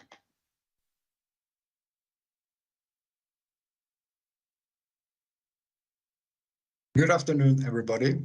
My name is Jon Lilleskjulstad, and I work as Head of Business Development for Axelsi Norway.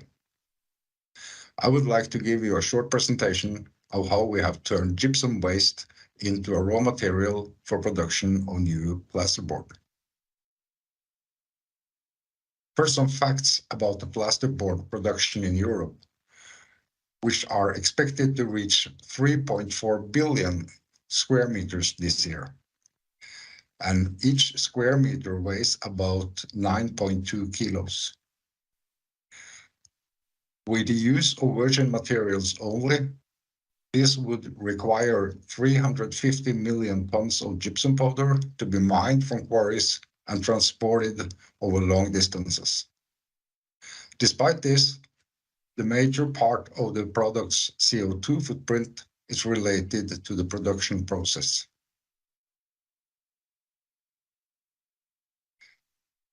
So, we in Ragn-Sells has formed a joint venture with Saint-Gobain's Gyproc division, where we collect gypsum waste from construction sites and recycling centers all over Norway and bring it to the recycling facility, where we produce a raw material like a gypsum powder that can substitute up to 45% of the gypsum in new plasterboards.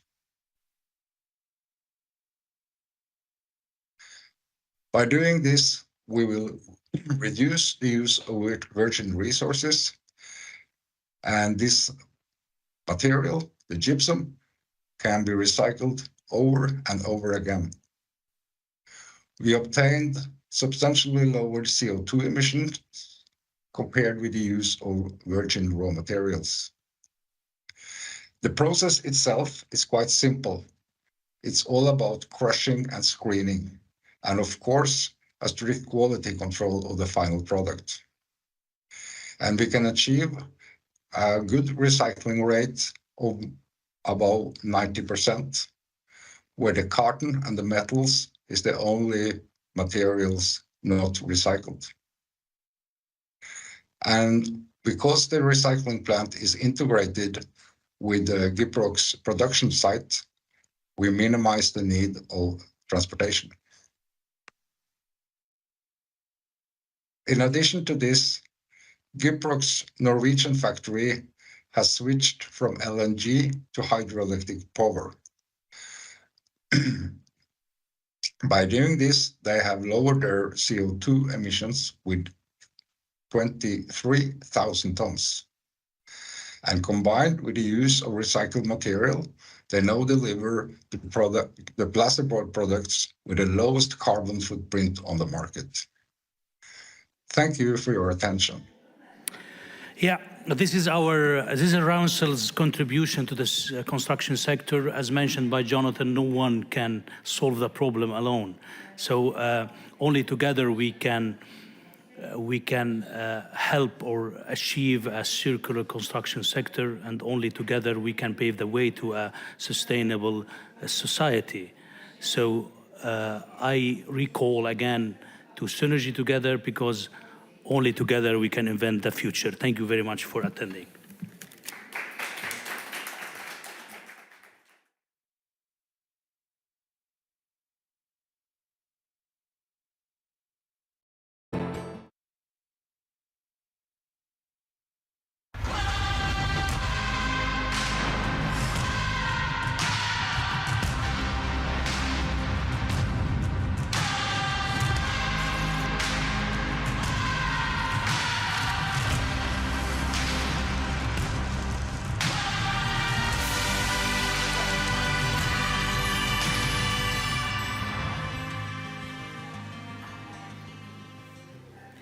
And good afternoon, everyone, and welcome. What a wonderful note to welcome you all to the Swedish Pavilion here at COP28.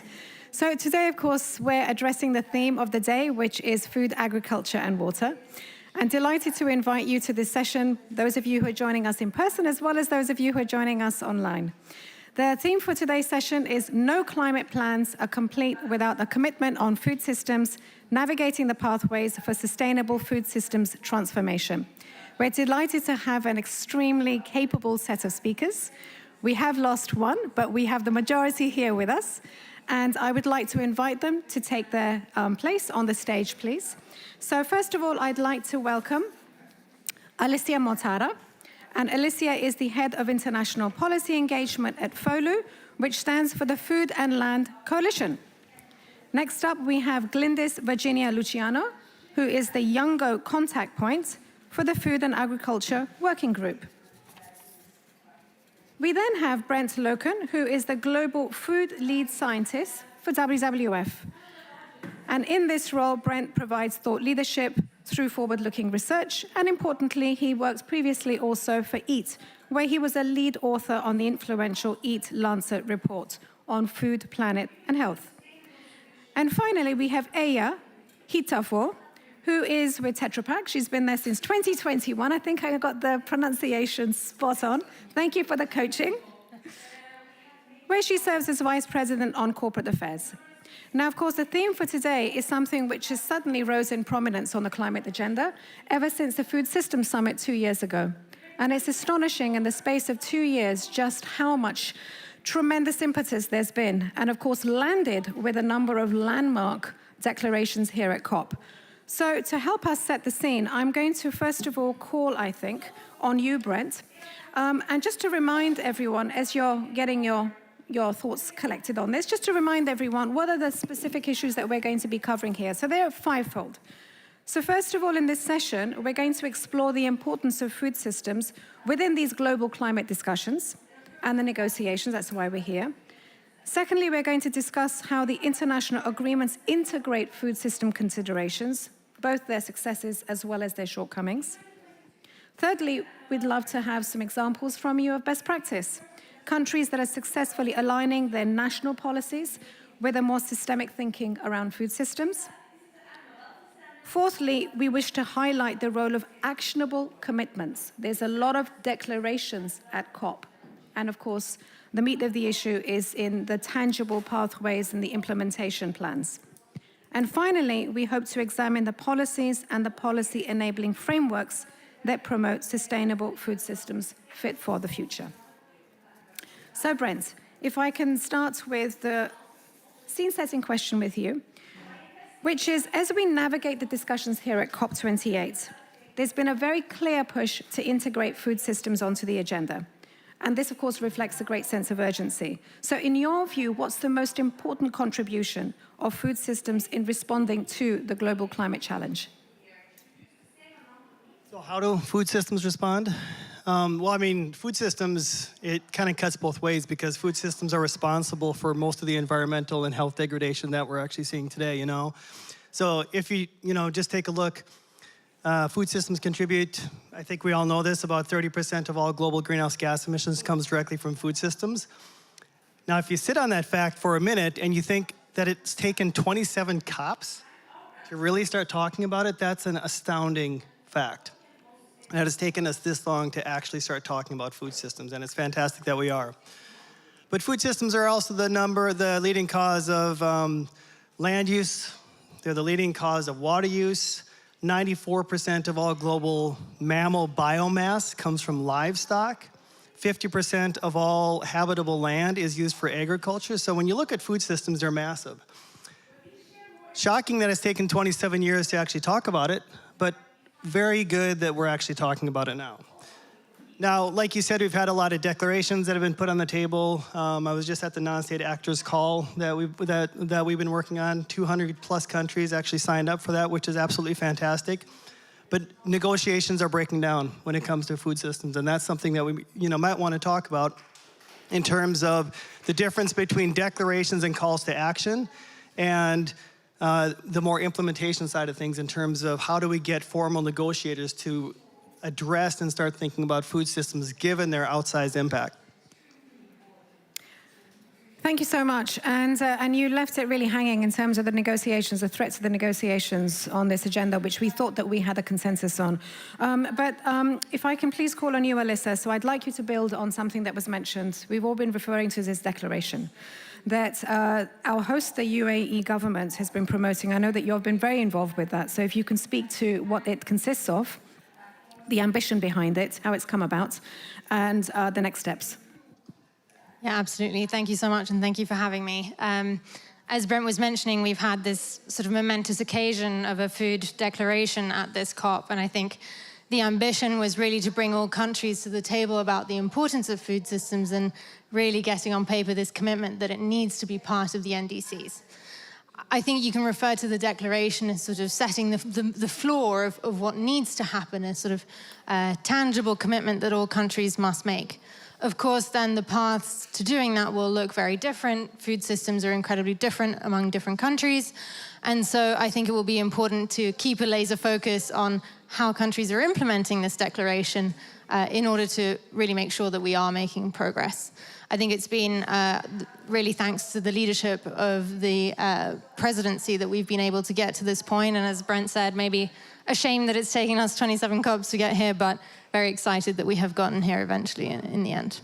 So thank you very much for that. And you mentioned, in general, the ambition behind the declaration, but of course you also mentioned the very specific ask, and that is to ensure that food systems are included in the NDCs, the national NDCs. I'd like to come back to that a little bit later, but if I can come to you, please, Glynis, next. So from Njimngou, so from a youth perspective, what specific changes or commitments is the youth constituency, and of course Njimngou is the focal point within the UN system for young people. So what is your ask to ensure that sustainable food systems are there for generations to come? Ooh, that's a great question. And of course, it's also a big question, right? Because we do need to think about future generations. There's been an overall sense of lack of urgency. We mention the word a lot, but that's not exactly what's being reflected. And of course, like many other organizations that we've been working closely with, we've been pushing for an adoption of a food systems perspective, right? How necessary it is to see food systems transformation via agroecology to help with biodiversity, but also financial resources in order to make that happen. We cannot talk about a change in food systems if we're not actually allocating money to that. So, of course, we're very excited about the declaration, but we also want to make sure that it doesn't take away from, for example, the stock taking and the lack of mentioning a food system or glossing over it, really, right? That's important. And we want to make sure that as we're building momentum, we're still ensuring that we're following up with other commitments that countries have made previously.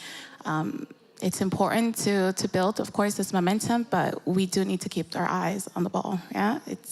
We need action now, we need implementation now, and so that's our main ask, really.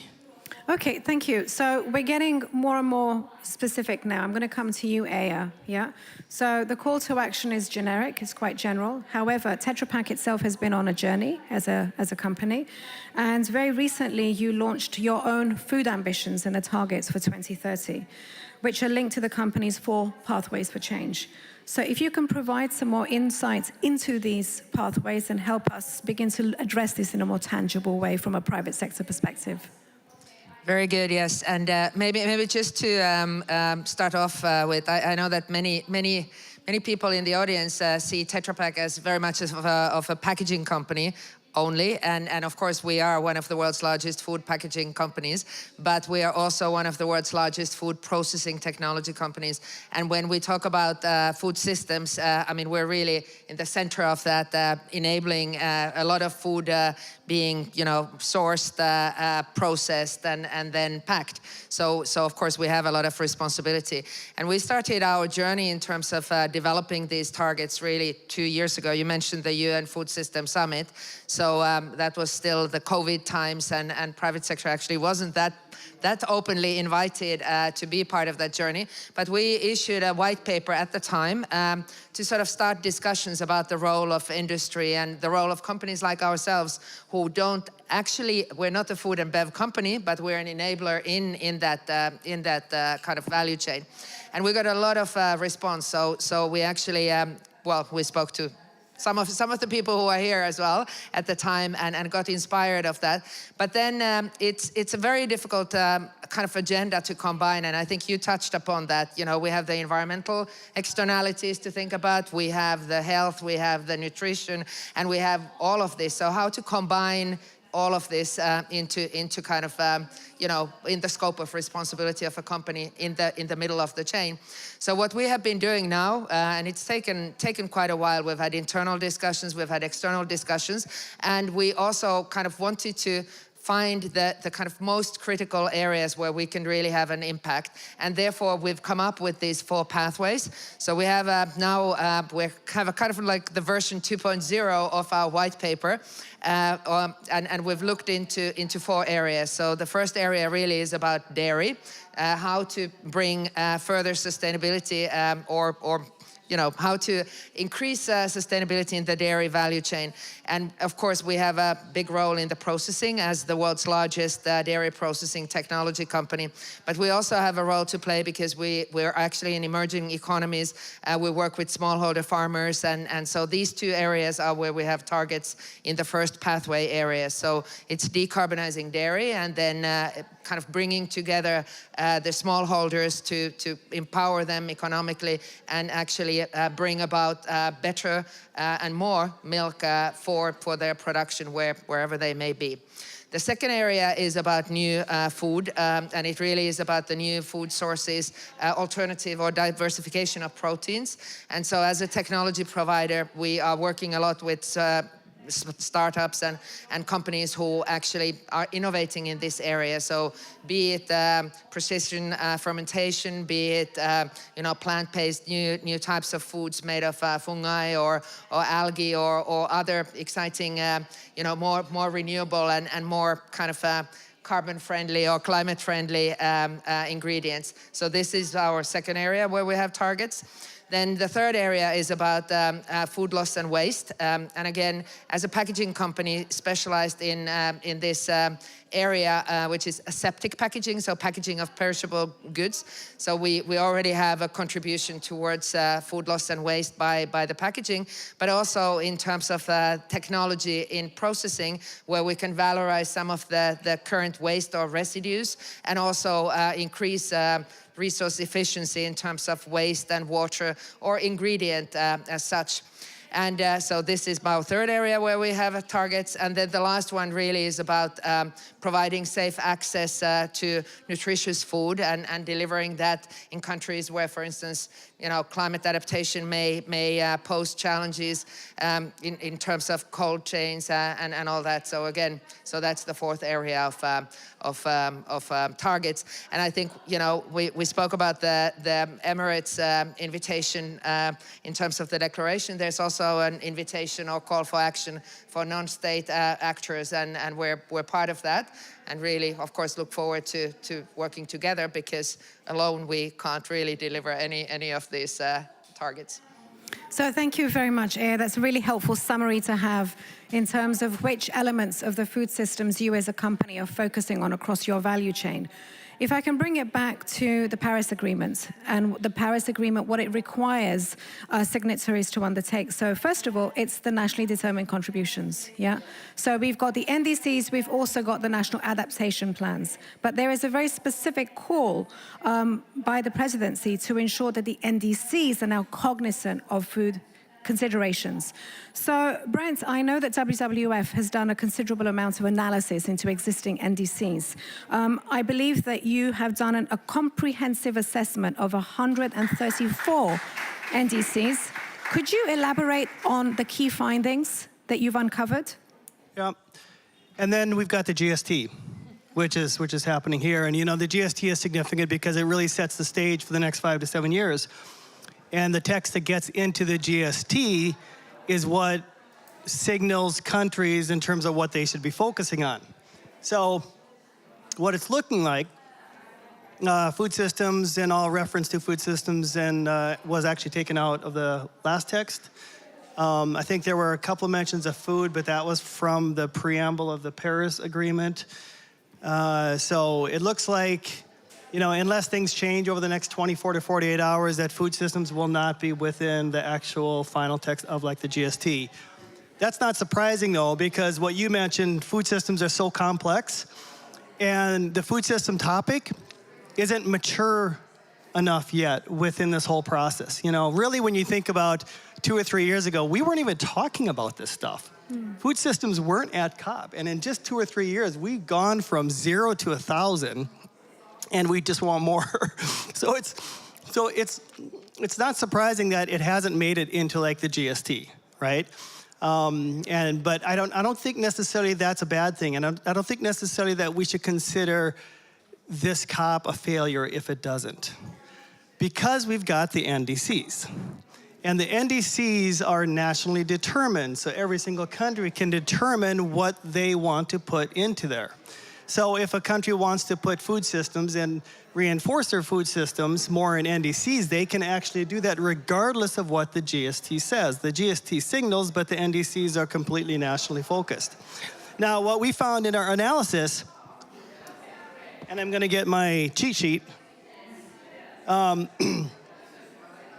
is that so far, food systems are not focused in NDCs yet, and we have a long way to go. Food is featured in some way in almost every single country's NDCs, but the holistic use of food systems is not. That means addressing consumption, production, food loss, and waste. Only 19 updated NDCs include measures for both sustainable food production and reducing food loss and waste. That's only 19. Only 5 updated NDCs include measures for both sustainable production and also consumption, and only 2 included all 3, production, consumption, and food loss and waste, only 2. Most NDCs focus on production, much less focus on like the consumption side of things. So we have a long way to go.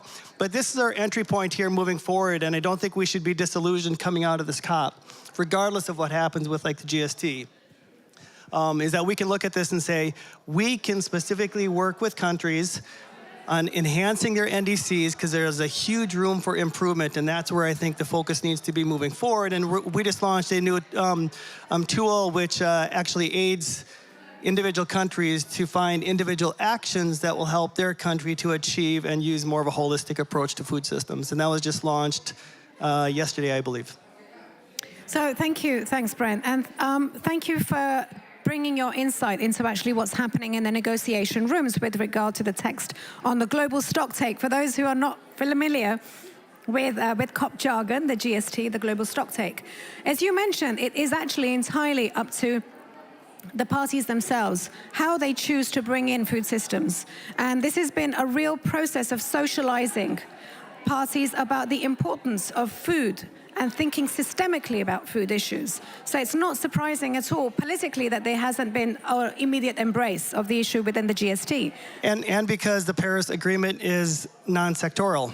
So therefore, to now start to talk about food systems is a completely new ask for them. So it isn't surprising that it's taken this much time. Yeah. Indeed. On the sector issue, of course, we do have lots of these transition plans for each sector.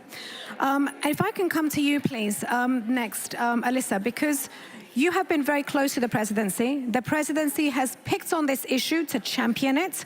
They want to lead by example. So can you provide insights into how this is being reflected in their own update of the NDC and in their new food systems transformation plan? I think it's unfortunate that our UAE colleague isn't here, because I'm sure he could sort of do a much better job. I'll just say that they have been incredible champions of this topic, and I think they are incredibly committed to this transformation. And Madame Almeri this morning was talking about their focus on technology as a sort of key area of interaction for them. And so I think we'll look forward to seeing a number of new updates. I think what is interesting to see is different countries really starting to build their own dialogue and their own vision for what their own food systems transformation looks like. And I think, as Brent was saying, and as we've said many times, this will look very different in different countries. So this morning at the declaration launch, we had the Dutch Ministry of Agriculture talking about how they want to make, think about salt adaptation or adaptation to salty soils, because their lands will soon be flooded. And at the same time, we had Rwanda talking about commercializing smallholder farmers. So we're really talking about different worlds. And how we reconcile these worlds and how we guarantee a certain level of ambition across these diverse visions of the food system, I think is really going to be the challenge. And one thing that we've been delighted to sort of incubate as FOLU and support has been this Alliance of Champions for Food Systems Transformation, which is a core group of 5 countries at the moment, growing hopefully in the near-term future. But we've been delighted to have Brazil, Sierra Leone, and Norway co-chair this Alliance of Champions, really trying to set the ceiling of what it means to transform the food system across 10 priority action areas, which range from everything to do with reducing emissions, but also including increasing affordability. And so sort of providing not just a mention in an NDC, as we were saying, on food waste, but really having a holistic NDC plan is what we're looking for. And then not just the NDCs, but also the implementation policies behind it and the financing mechanisms as well. So we're really looking forward to working with this group of countries to kind of define a blueprint of what the transformation could look like. And I think we're delighted to have a very representative group of countries, in fact, that we think will provide a diverse set of blueprints, in a sense, and bring other countries in their regions along on this journey of transformation. So, yeah, delighted to talk about that in more detail if that's useful, but there'll be sort of regular reporting behind it as well, so to track progress and understand how things are really changing. So I think keep your eyes peeled for that, and hopefully we'll have something to announce at the next COP in terms of how these plans are coming into form. Thank you very much, Alison. Of course, the game is not over as yet. We still have 2 full days, and it may well be that because this is an issue, along with health, that the presidency has championed so enthusiastically, it may find its way in the global stocktake text. Glenys, if I can come to you next. There are so many discussions across COP today on food systems, because today is the theme day for food, agriculture, and water. In previous sessions today that I've been in, there was a real focus on the jobs dimension, on green jobs, on employment, on innovation, on enterprise development, because of course we're looking at young people also who are going to be the farmers of today and tomorrow. So although we don't have a member of the UAE government today on this panel, she unfortunately had to recuse herself at the last minute, we have had representatives from the UAE government share what their priorities are, and they are to deal with developing a local food economy which can generate jobs, bring innovation, investment, and promote through enterprise food security in the region. There was a great deal of emphasis in this narrative about young people, because of course they are, 60% of the population of the region. So from where you are, if you can just address that opportunity of creating a whole new pathway to employment, sustainable employment in agriculture. I will do my best here. So indeed, the concept of green jobs, we like to call it more decent livelihoods, because that's what we're trying to push for really. So that, of course, we're interested in innovation, but we also have a really strong interest, in talking about then fair pay, fair wages, because this is an important part when we're talking about young people in agriculture. I've been in quite a few sessions across COP where the conversations in terms of green jobs have ended up being focused on the lack of interest in young people in agriculture, which is not necessarily the case. It's the case of people having to migrate from rural areas to go to urban areas, right? And so when we're talking about green jobs, we need to think about, okay, how can we involve young people, let's say in urban centers, and teach them capacity building to be able to deal with technologies and to be part of it, right? How can we do financing to make sure that young farmers are getting the right investments to be able to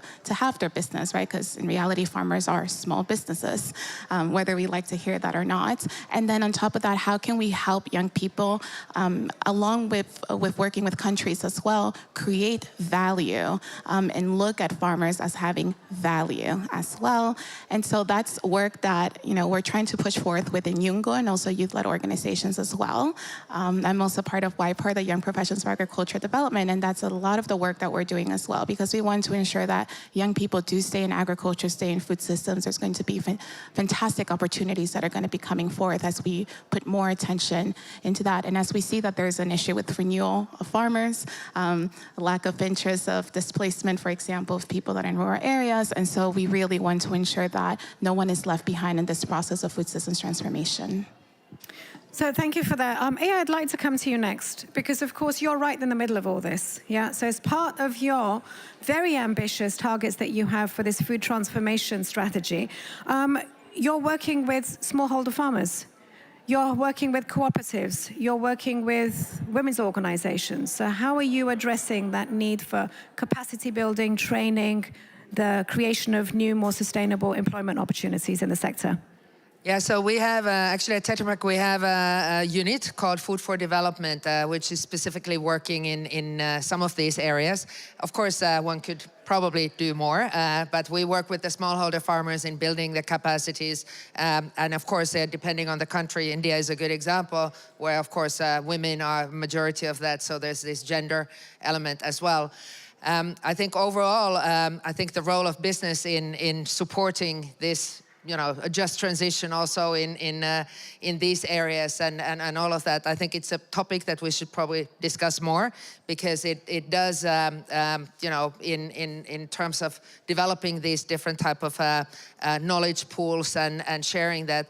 We have collaborations with FAO in some geographies, and of course there are UN agencies who are actively working on this. And actually we've also worked with the Swedish government SIDA funded projects in this. But I think there's much more to be done, because also there are new types of skills and innovations needed in especially in the countries which are actually where the food systems need to be basically rebuilt, because there is no opportunities to grow food as such. One thing that I wanted to actually note on this conversation about the government's commitments and all of that is the fact that what is interesting is that there's, of course, in addition to this, you know, national climate plans, there's more than, I think it's more than 140, 150 countries which have made national plans in context of the UN Food Systems Summit. And there's a perfect disconnect there as well.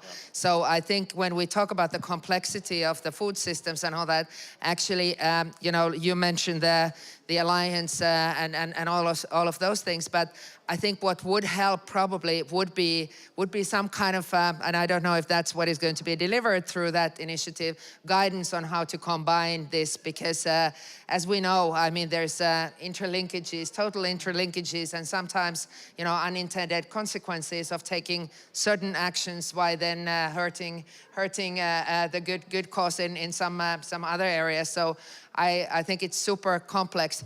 We, in our company, you know, we have, we're very lucky to have Johan Rockström, who the very renowned scientist, as in our sustainability advisory panel. And so we follow the planetary boundaries framework. And there's, of course, versions of it where you have the food systems in the middle, and you have the different planetary areas, and then you even build equity into that model. And maybe that is a kind of at least theoretical model which we should really aim for. I don't know what you think of that, but at least from the kind of holistic perspective, there should be a desire for these different agendas to meet. So if I can, yeah, indeed, go ahead. Just very quick on the, we're asking countries to do way too much. You know, in times of budget crisis, we're saying, hey, do your NDCs and do your NAPs and do your NBSAPs and do your, oh, and now there's this new UN process and develop new food systems pathways. And, you know, by the way, yeah, yes. So we have to figure out how to simplify and, you know, harmonize it. And they have their own national level priorities. So that is something we also need to work on. Also with like the farming thing, being a farmer is tough. Who wants to be a farmer now? I mean, most farmers are on, you know, 2 to 5 hectares, and they farm for like, you know, so most parents want to send their kids off to cities to make money and to get an education, not you know, stay on the farm. So, you know, I think we have to be careful about glamorizing farming, because in most parts of the world, it is a very difficult job, and parents are therefore sending their kids and saying, we don't want you to do this, and that's why the only way to solve it is through tons of investment. I just wanted to add 2 points to that. So the first one that you're mentioning about countries are being asked to do too much. I can echo that that's what countries really feel like. I was in a meeting where they were like, we have to follow the SDGs. And then there's the national implementation pathways for the UNFSS. And then there's all of these declarations and all, right? There are, so we do definitely need to Forgot about the SDGs. Yeah. There's those two. Those exist as well, right? And the NAPs as well. So indeed, there is a lot that we're being asked. And I think that this is where collaboration between all stakeholders is crucial. It's not just, it's crucial because otherwise we're just going to have all of these different plans and whatnot. So I'm excited to also hear about these blueprints and perhaps how we can tie in all these different processes that are taking place. And then to your comment of the glamorizing farming, actually, I don't think young people think it's easy labor at all. It's not, right? But I do think indeed, there was a small farmer from Uruguay that I spoke with in Rome that was like, you know, oftentimes they only think of farmers as producers, but we're also people, and we want to be able to enjoy our lives in rural areas too. And so it is necessary, and really, I think that's a huge role that private sector and governments and whatnot can also play. How can we help to develop rural areas so that it is a hub that attracts people, so they can do their business there, bring life there, right? So I just wanted to add that. I mean, I feel like I shouldn't really add anything at this point, but I will just say, I think, to A's point, we need a lot better collaboration. This Alliance of Champions and its holistic approach tries to also bring forward this notion that we're not actually just talking about, you know, climate change. We're not just talking about nutrition outcomes. We're not just talking about livelihood outcomes. How do you deliver on these very complex, competing priorities sometimes in a way that balances the needs of each nation of their own sort of judgment of their own decision and their own ideas of how their country should grow and develop. What we would like to make this into is also a knowledge sharing hub. We each have different priorities, but hopefully we can learn from each other. And so I think in this, I don't love the term differentiated responsibility. I prefer differentiated action, common responsibility. But I think that's what we're trying to get to, is this idea of how can we each move differently, but move together and help each other move forward. And I think that will be the critical momentum that we need, because in fact, this isn't, you know, the food system is not the energy system. I find it very challenging when people make that comparison, because we have an incredibly complex system with lots more actors than exists in the energy system. This isn't just going to be a technological transition.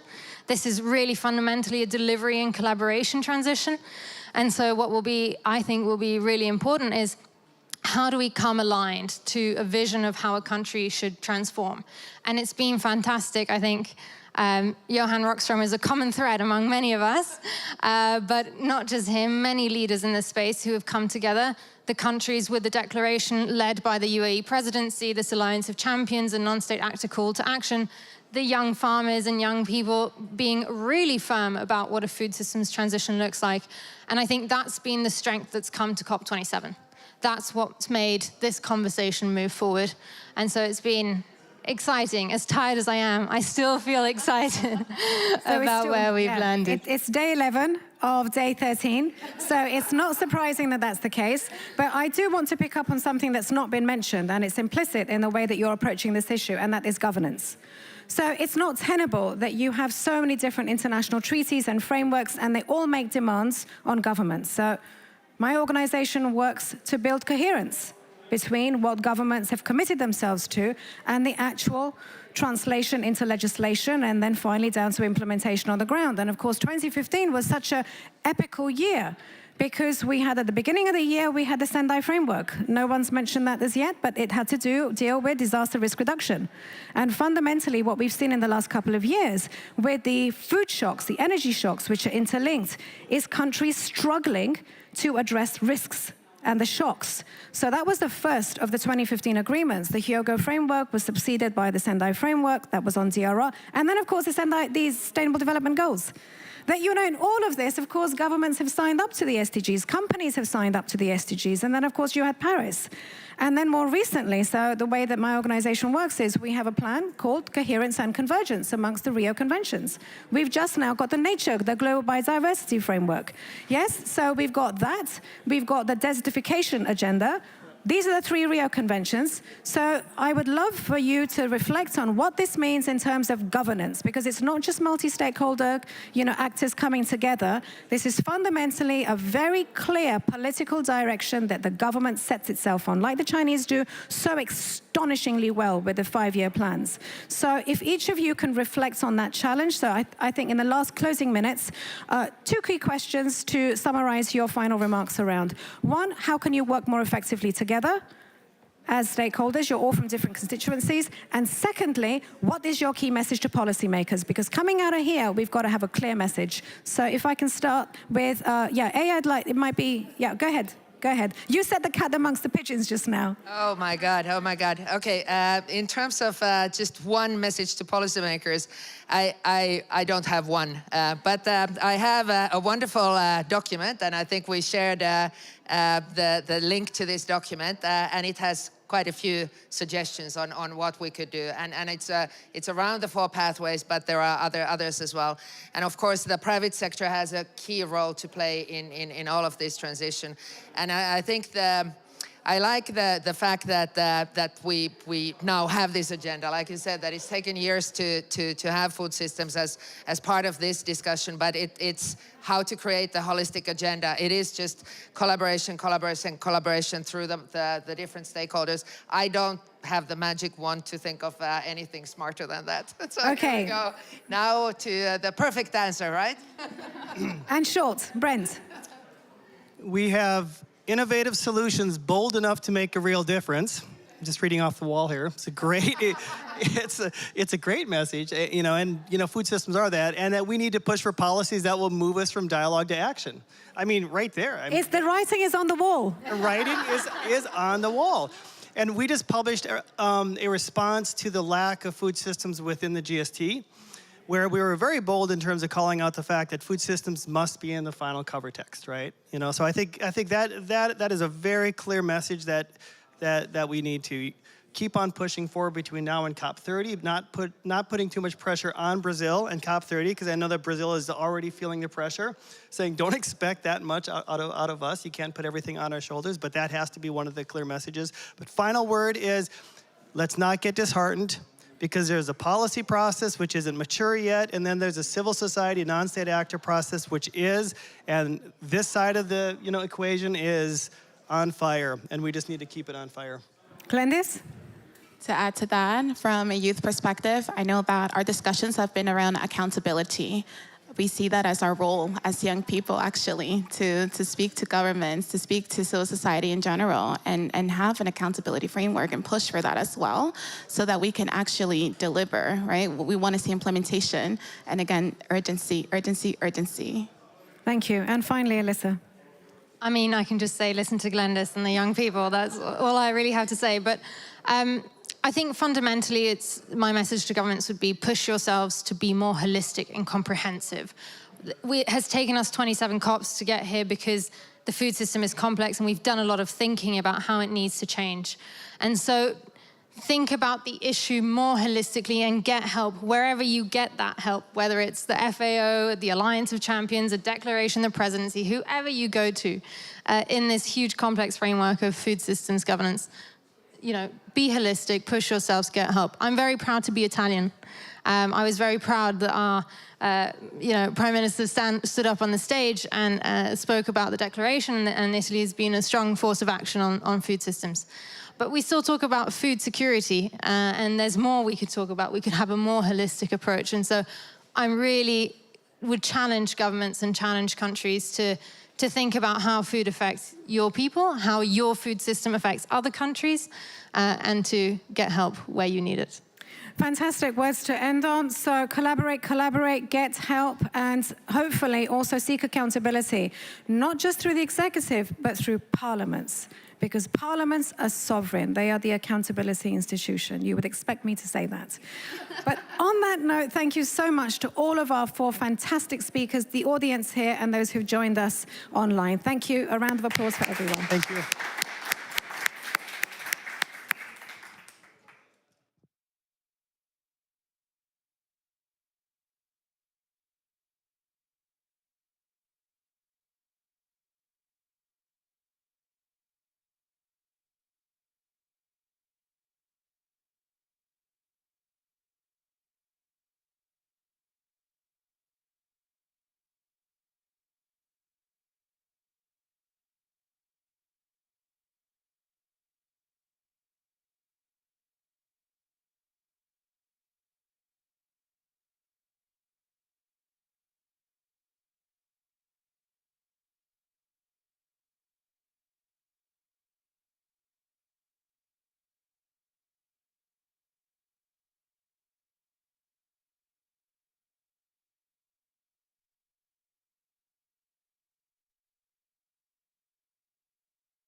Good afternoon and welcome to this session hosted by Tetra Pak at the Swedish Pavilion.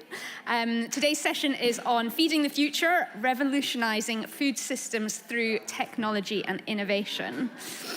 So we have just had a session that's been looking at the policies needed to scale technology and innovation for sustainable food systems. And this session is really focusing in on the actions that are needed so that technology and innovation can drive sustainable food systems and resilience and help address food security challenges. The format of the session is an opening keynote followed by 2 short panel discussions where we'll be looking at the shifts needed in food systems and then exploring some of the positive tipping points and the solutions that we need to see. So first of all, I'm pleased to invite to the stage our opening keynote, who is Jian Zheng. He is the Vice President of the Institute of Climate Change and Sustainable Development at Tsinghua University in China. So Jian, please come to the stage.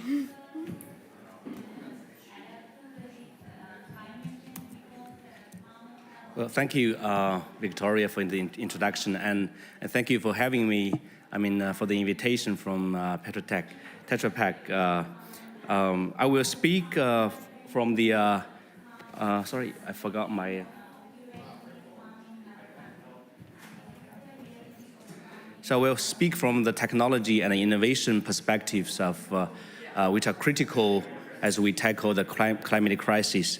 Unfortunately, this is not very directly related to the food system or agriculture because we are yet to start the collaboration and explore the possibilities of working together on this new area. So I'm instead of depicting a general picture, I will share with you some key findings of a very recent and latest joint research project that we work with Harvard University colleagues. So that's the technological innovation and policy initiatives for carbon neutrality. So as you can see, I will start with the key point 1, which is a highly contradiction between concentrated innovation and slow technology process. Take clean energy For example, 5 economies accounted for 90%, more than 90% of the patents. Then the deployment of the speed of low carbon technology is far behind the demand of the 1.5 degree pathway. And then more than 1/3 technologies are not even on track. This doesn't sound very optimistic, but I have to say that's the status quo, the current status that we face with technology, innovation, and transfer. Then we have six, seven finding key areas. I would like to share 4 of them. They are building heating, green hydrogen, CCUS, and climate policy innovation. So about building heating. Heating in the US will be almost completely electrified by 2050. So with the air source heat pumps as the major dominant technology, using heat pumps to replace gas heating will increase the cost, but with a carbon tax and also carbon price raising to a certain level will make that technology economically viable. And technologies for heating in China will go through, especially in the northeast part of China, will go through a gradual transition. First, the CHP in the early stage, and then that will be replaced by also heat pumps using renewable energy, electricity, because wind power will be gradually dominating the energy mix.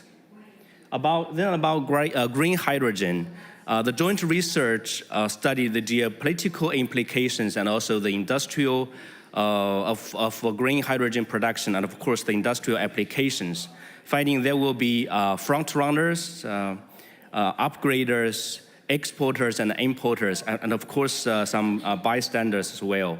And both the US and China will emerge as front runners in the future for green hydrogen markets, and they will well positioned to lead in industrial applications such as ammonia and the application in steel production. So China, US are hydrogen producers focusing on innovation and nurturing new industries. The US subsidized clean hydrogen with nearly $15 billion and tax rebates make that green hydrogen cost competitive. While in China, local governments are the major players. We have 21 provinces and about 70 cities have issued hydrogen targets and policies. And then about CCUS, according to the IPCC Article 6 report, the world needs to capture 5 to 23 billion tons of CO2s annually by 2050. So guess what's the current number, the scale? It's less than 1% of the total demand. So it's very pressing, and China, US are the countries that need this technology the most. And the RA, BRL, together with Bill 45Q, will make direct air capture technology economical. And in China, there's a spatial mismatch of CO2 sources and sinks. So Eastern, Central, and South China will have to rely on onshore storage. So the cost of CCS is also very high. As shown in this figure, the cost of coal and petrochemical CCS is relatively low, it's the lowest, but the cost of power and cement CCS is much higher. And about the policy, in the US, the issued policies are expected to meet 70 to 80% of the 2030 emissions reduction target. But China also issued a policy package we call the 1+N, with target decompensation for different sectors. The 1+N package relies on top-down implementations. So the local governments and SOE, we call the state-owned enterprises, have all formulated their strategies and pathways to peak CO2 emissions and, of course, for carbon neutrality. And the bottom-up participation from the whole society is catching up in China with ESG for companies and with communities, and even like a university campus is going to decarbonize. So to conclude, we face common challenges such as uneven technology readiness along the whole value chain, high cost, and absence of market, limited infrastructure availability. We need to better define the role of key technologies as we have researched, both domestically and internationally, align these technologies with the long-term energy transition and decarbonization process, encourage demand and mass production, and foster, of course, global collaboration in technology, innovation, and also transfer. So our study will continue, and hopefully we can include more sectors like the food system and agriculture, land use. So we welcome participation and contribution from our partners, corporate and private partners. And if you are interested in the report, you can scan the QR code to download. Thank you.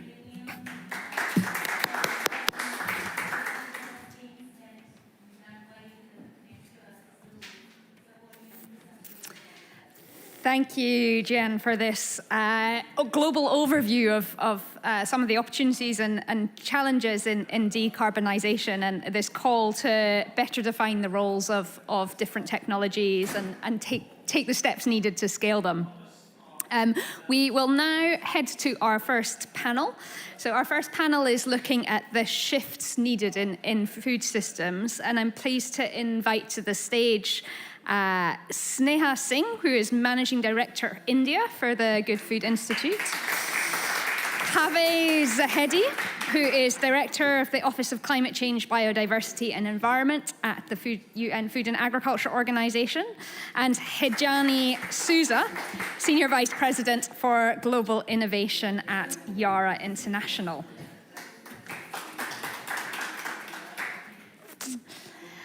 Kaveh, we'll turn first to you. So the sustainable transformation of food systems seeks to address the challenge of feeding the growing global population while staying within planetary boundaries.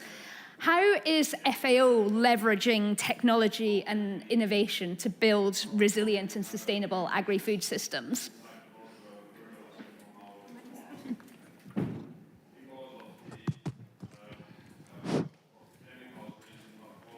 Thank you so much. I think we have to sort of acknowledge the starting point of this journey, and it's a difficult one, right?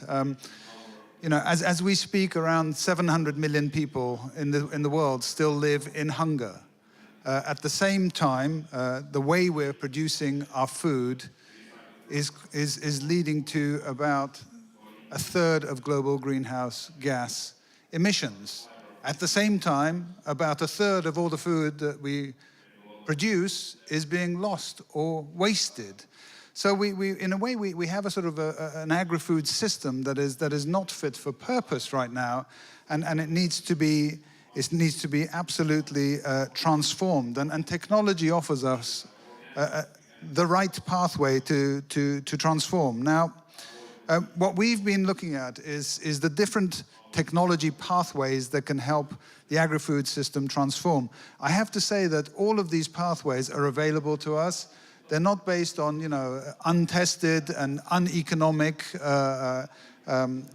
solutions, like in some of the other areas of the climate discussion, including energy. They're technology-based and innovation solutions that we know work. Innovative climate solutions like agroecology, innovative climate solutions like nature-based solutions, investing in nature to help us in the battle against climate change, sustainable bioenergy, circular bioeconomy, soil organic carbon enhancement, climate risk management. I mean, I think you're all familiar with them, agroecology, agroforestry. All of these are solutions that can bring the agri-food sector into the center of climate solutions in terms of adaptation and building resilience, solutions in terms of reducing greenhouse gas emissions, but again, solutions around food security as well. We mustn't forget where I started in this conversation. Now, bio-innovations offer a lot of interesting solutions to support circularity in our agri-food systems. About 22% of the total market size of the bioeconomy, and you're going to hear much more about the bioeconomy as we move from this year to next year and Brazil takes over the G20 presidency, but around 22% of the total market size of the bioeconomy is estimated to come from food and feed loss and waste. And this biomass can be used very easily in a regenerative way. A more familiar example would be to use it for composting, which supports soil health and in turn brings the productivity benefits. Low tech, not a lot of innovation, but certainly a solution.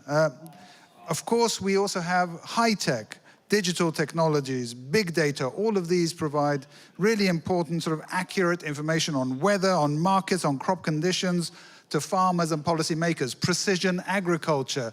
All of these offer ways to help farmers adapt to a changing climate, to adapt to an unpredictability that hasn't existed before, and enables them to, again, do things that are good for the planet, do things that are good for nutrition and food security, and do good things for farmer incomes as well. So innovative solutions, multiple benefits. Yeah, so great to hear this kind of spread of low-tech, high-tech innovations and the importance of both.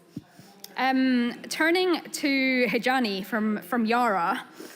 So sustainable farming is at the core of your business. Could you elaborate on how Yara sees regenerative agriculture and the innovations, like how innovations can help drive more sustainable farming? I can certainly do that. Thank you very much for having me here today. It's a pleasure to be my first COP and seeing agriculture taking the center stage. I am born and raised on a farm. I come from Brazil.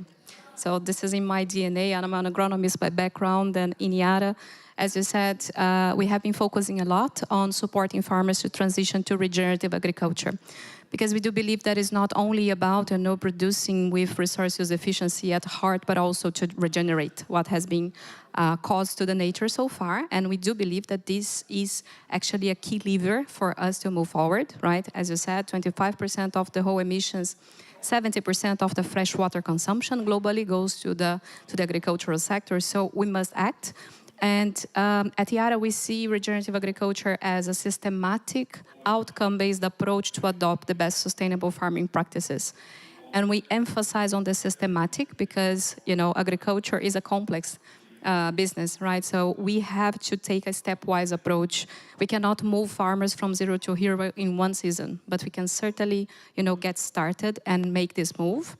And outcome-based because, farming is complex, right? What works for maize producers in Ghana, Tanzania is not going to work for, grassland production in Finland, right? We cannot say that, cover cropping is going to save the world. It's not like that. So we have to take the farms as the center of the solutions and then develop the solutions based on the outcome we want to achieve.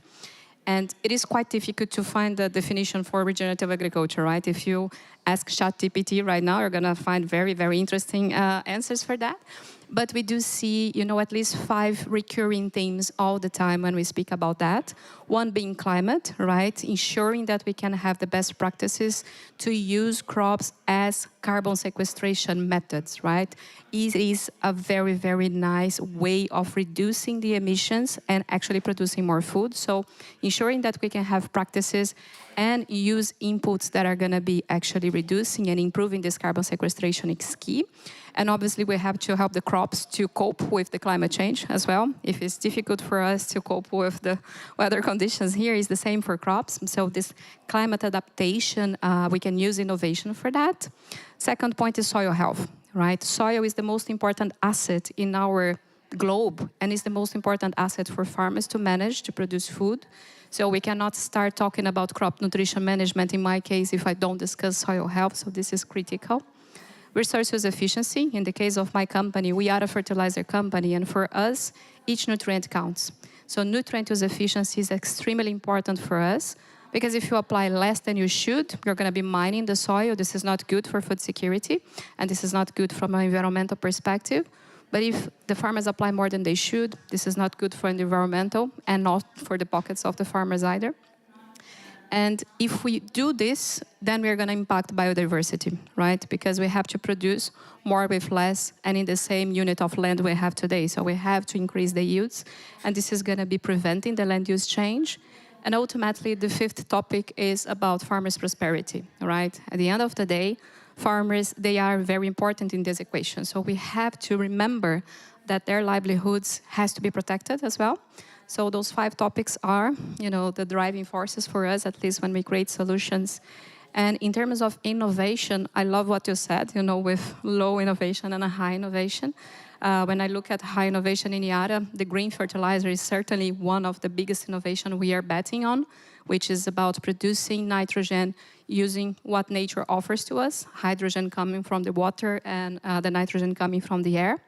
But obviously also using the knowledge that is available. Science has been providing us facts for the past 100 years, and we should use. So for me, actually converting, agriculture into low-carbon agriculture is also about knowledge use efficiency. AgTech, for sure, is quite important for us. So connecting farmers digitally to ensure that this knowledge is going to be available is also part of what we do. And lastly, quite important as well from a climate resilience perspective, we have been betting a lot on biostimulation, applying plant extracts and seaweed extracts to crops to help them to cope with drought and heat stress as well. So ensuring that those crops, they're going to be active throughout the cycle and producing as much as possible. Yeah. So this is how we are addressing the topic in my company now. Great, thank you. And good to hear some really concrete examples of this kind of spread of high to low tech solutions. Next, I'll turn to Sneha from the Good Food Institute. So you are a pioneering promoter of alternative proteins.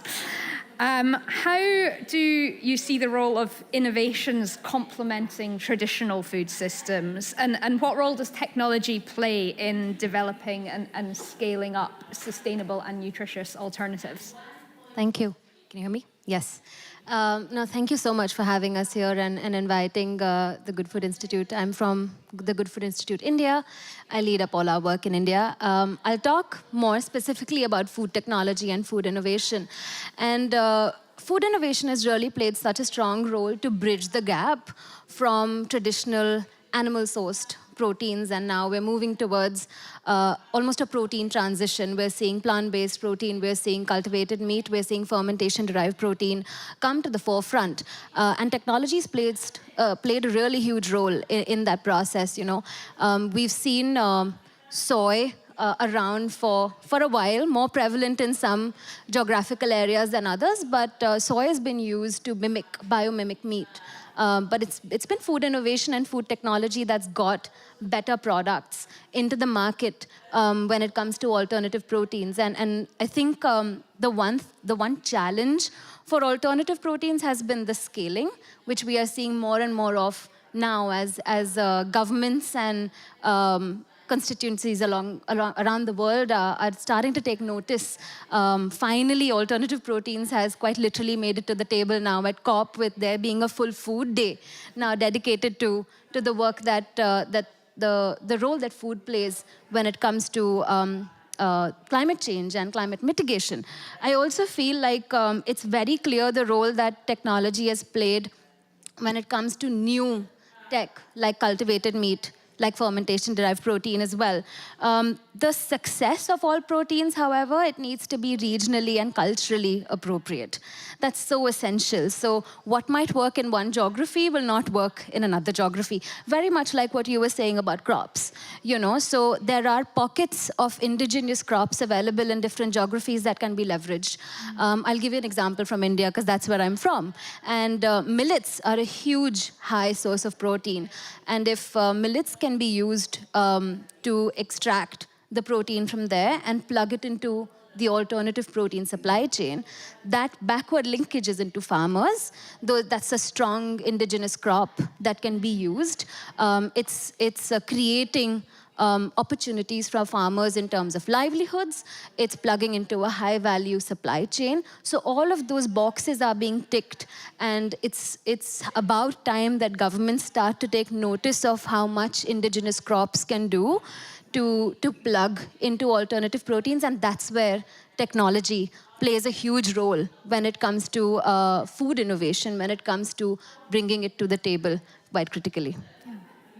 Super, thank you. So yeah, great to hear about the interrelations between the indigenous crops and more of the kind of high-tech solutions, and again, this kind of message that we need both. So thank you very much to our first panel. If you could give them a round of applause. And pleased to welcome our second panel to the stage.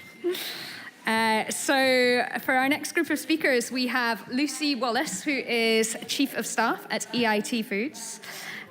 We have Irina Jerry, who's CMO at Change Foods. And we have Katie Carson, Director of Corporate Affairs for Food and Climate Policy at Tetra Pak.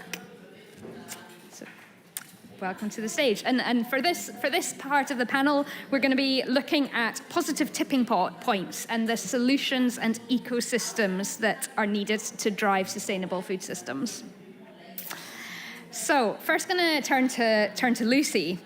An important component of your work at EIT Foods is about creating the connections across the food system that simulate the new ideas and the innovations that we need to drive change. So from your perspective, what would you say is the state of food innovation today, and how can multi-stakeholder collaboration help take innovation to the next level? So we all know that no one solution is going to make a difference. No one organisation is going to make a difference alone. So to the point you made about multi-stakeholder collaboration, this is absolutely key. So at EIT Food, we fund innovation, we support entrepreneurs, we support startups, we have some really amazing things going on in terms of projects, in terms of education, in terms of public engagement. And all of that happens, but it doesn't happen with one organisation alone. So one of the important parts that we do, the only really important things we do, is that we convene people. And so we convene and we advocate. An example of that on the European agenda is that we have a protein diversification think tank, for instance, and that plugs straight into giving sort of context and giving a sort of a real view of protein diversification in Europe to the Commission. Then on a sort of an international scale, I mean, we're here at COP, so as well as Chief of Staff at EIT Food, I also lead the Food Systems Pavilion at COP28. And that is a collection of a diverse range of organisations which have come together with the same North Star, healthy, sustainable, resilient food systems, to really talk about what those solutions are and how we scale them, and to really up the role of food in the climate change negotiations that we're here today to have. So today is Food Day, which is actually really significant. I'm really pleased it's Food Day. I'm wearing a dress with fish on, just because I'm quite happy about Food Day. We fought for this for a long time. If we're thinking about technology, though, and we're thinking about solutions, and that's what this panel is about today, one of the things we cannot forget is the human element of that. So we can bring people together, we can have the right technologies, and we're really good at that as human beings. We're really good at coming up with the knowledge, we're really good at generating new things, we're generating new technologies. But what we're not so good at yet is enabling people, enabling human capital to scale up those technologies. And so a really important part of innovation from our perspective is looking at what that human capital is, looking at how we catalyse the scale-up of different technological solutions, of different innovations, by thinking about things a little bit differently, putting people at the centre of that, making sure that what we do is applicable in different contexts, that we use communities of people to scale up different things which are happening across the food system. And I believe that that's the only way that we're going to get a better food system for people and planet. Super. Thank you. So we hear about the importance of the whole ecosystem coming together. Next, we are going to go to Irina from Change Foods to give us a perspective from a startup. So startups are often at the forefront of innovation. Could you share more about the technologies and solutions that you're working on and developing that can help address the environmental impact of food and build a more resilient food system? Sure. Thank you for having me. I work with a company called Change Foods. Change Foods is a biotech food company. We work at the intersection of food and biotechnology. What we create are real milk proteins without the cow. We do that by essentially combining the latest developments in biotechnology with fermentation. The way we do that is we are now able to essentially copy and paste the DNA sequence that inside of a cow codes for creation of a milk protein. We don't need the cow, it's digitized. We copy the sequence, we put it into a microorganism. So it could be a yeast, could be a fungi. And then we create essentially a new microorganisms that now have the ability to produce milk protein. We place them in giant fermentation tanks, similar to those that you use to brew beer. But when we ferment them with some sugar, instead of beer, they're now brewing dairy. So it's kind of a new way of making dairy in a similar way you brew beer. At the end of the fermentation process, we filter out the proteins that we want. We don't use the microorganisms that used to create them. Those can become compost and go back to the food system. And what we make is essentially a powdered pure milk protein. And because the genetic code we use to create it is the same that came from a cow, the protein is exactly the same. It has the same nutrition, the same functionality, the same taste and texture. That then becomes an ingredient that could be used in a variety of food products. If you look at dairy today, yes, some of that is consumed as liquid milk. Majority of dairy consumed today is actually processed in some way and becomes a different food. So in our case, we really wanted to solve the cheese problem because guess what? People love cheese, I love cheese. We don't want the world without cheese, and yet cows create a lot of methane and a lot of problems, right? So we wanted to tackle the cheese equation. And what we realized is that you can do a lot with plant-based ingredients, but cheese doesn't quite work with just the plant-based ingredients. You really need that milk protein, and that's what we decided to create. So we use technology to solve a very specific gap to create the milk protein, and now we can use that as an ingredient in food and create a plethora of cheeses, right? And we don't have to stop at cheese. Obviously, it's a milk protein, so you could use that in yogurt to add nutrition, to add the texture, to add the flavor, in ice cream, in any variety of dairy foods. So we're starting with dairy, but it is, of course, just the beginning because the technology that we're developing is fundamentally allowing us to produce key protein. It could be, in our case, dairy. It could be meat ingredients. It could be other food ingredients within the system. We can make oils without farming acres and acres of palm trees, for example. So you can address various issues within our food system that are intractable today, right? Because I'm sure as you've seen the data, we are already using a third of our planet to farm livestock. And we're looking at a 70% increase in demand for protein. So it's an impossible equation to solve with current technologies. So even if we transition existing systems to regenerative, we wouldn't be able to meet the demand without drastically increasing the amount of land, water, et cetera, that would be needed to do that. So this technology is complementary in any way to other initiatives that are happening and allowing us to produce protein. And the sustainability wins are massive with this. Because we're not relying on cows, we can produce the protein with 97% less emissions, 95% less water use, 95% less land use, and 60% less energy use. So it's a giant climate win for the same exact protein that we're able to do. And so in addition to that, of course, this is a modular technology that can be placed in places that cannot have large-scaled animal agriculture. Places like the UAE, where we are now, where it does not make sense to have large dairy farms or large meat farms, could be beneficiaries of this technology in improving the food security and improving the overall availability of high-quality protein. So that's our solution. I'm happy to talk more, but that's what we're passionate about. Great, thank you, and good to hear of these innovations working towards one of the most important challenges, the cheese challenge.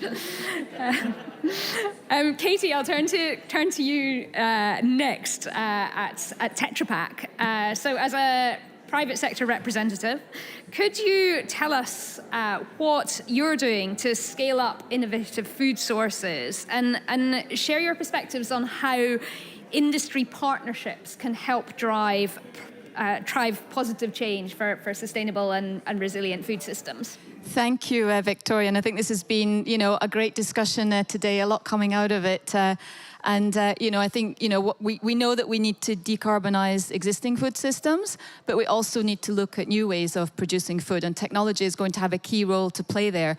So Tetra Pak is most known for our packaging, but we're also a food processing technology company. And we've been working on food systems and our role within food systems for 2 years now, I think. Really, we recognize that we're part of food systems, and therefore we have looked and identified at what the specific impacts we have are, and where we are best placed to drive change. So we've identified 4 food systems pathways, and one of those is innovating new food sources. So it's really, Tetra Pak has a long history when it comes to processing technologies and packaging for plant-based products, for instance. But we're now moving into the new food space. And this is really all about looking at how new technologies such as precision fermentation, biomass fermentation, can contribute to more sustainable and resilient food systems. And clearly, partnership, working in partnership and collaboration is key. Just give you a couple of examples of some of the work that we're doing. So Tetra Pak and Lund University have just launched a biotech heights research hub. So this is really bringing together private sector expertise, in this case processing technology and expertise, with academia. So looking at supporting the food industry with those new technologies in terms of how we can develop and how we can really scale up production. And of course, I think we see, particularly in this new food space, there's a lot of, really interesting and exciting startups that are, working in this space. And, we have been working with startups. Again, it's about bringing our expertise. We have product development centers, so we can help with recipe formulation, for instance. But we can also take those concepts to pilot testing in terms of processing, so testing what works, looking at how we need to maybe adjust that production process so that we can actually get to scale. Because we know that we need to get to scale with some of these new foods if we are actually to address some of the challenges around our food systems and feed a growing population.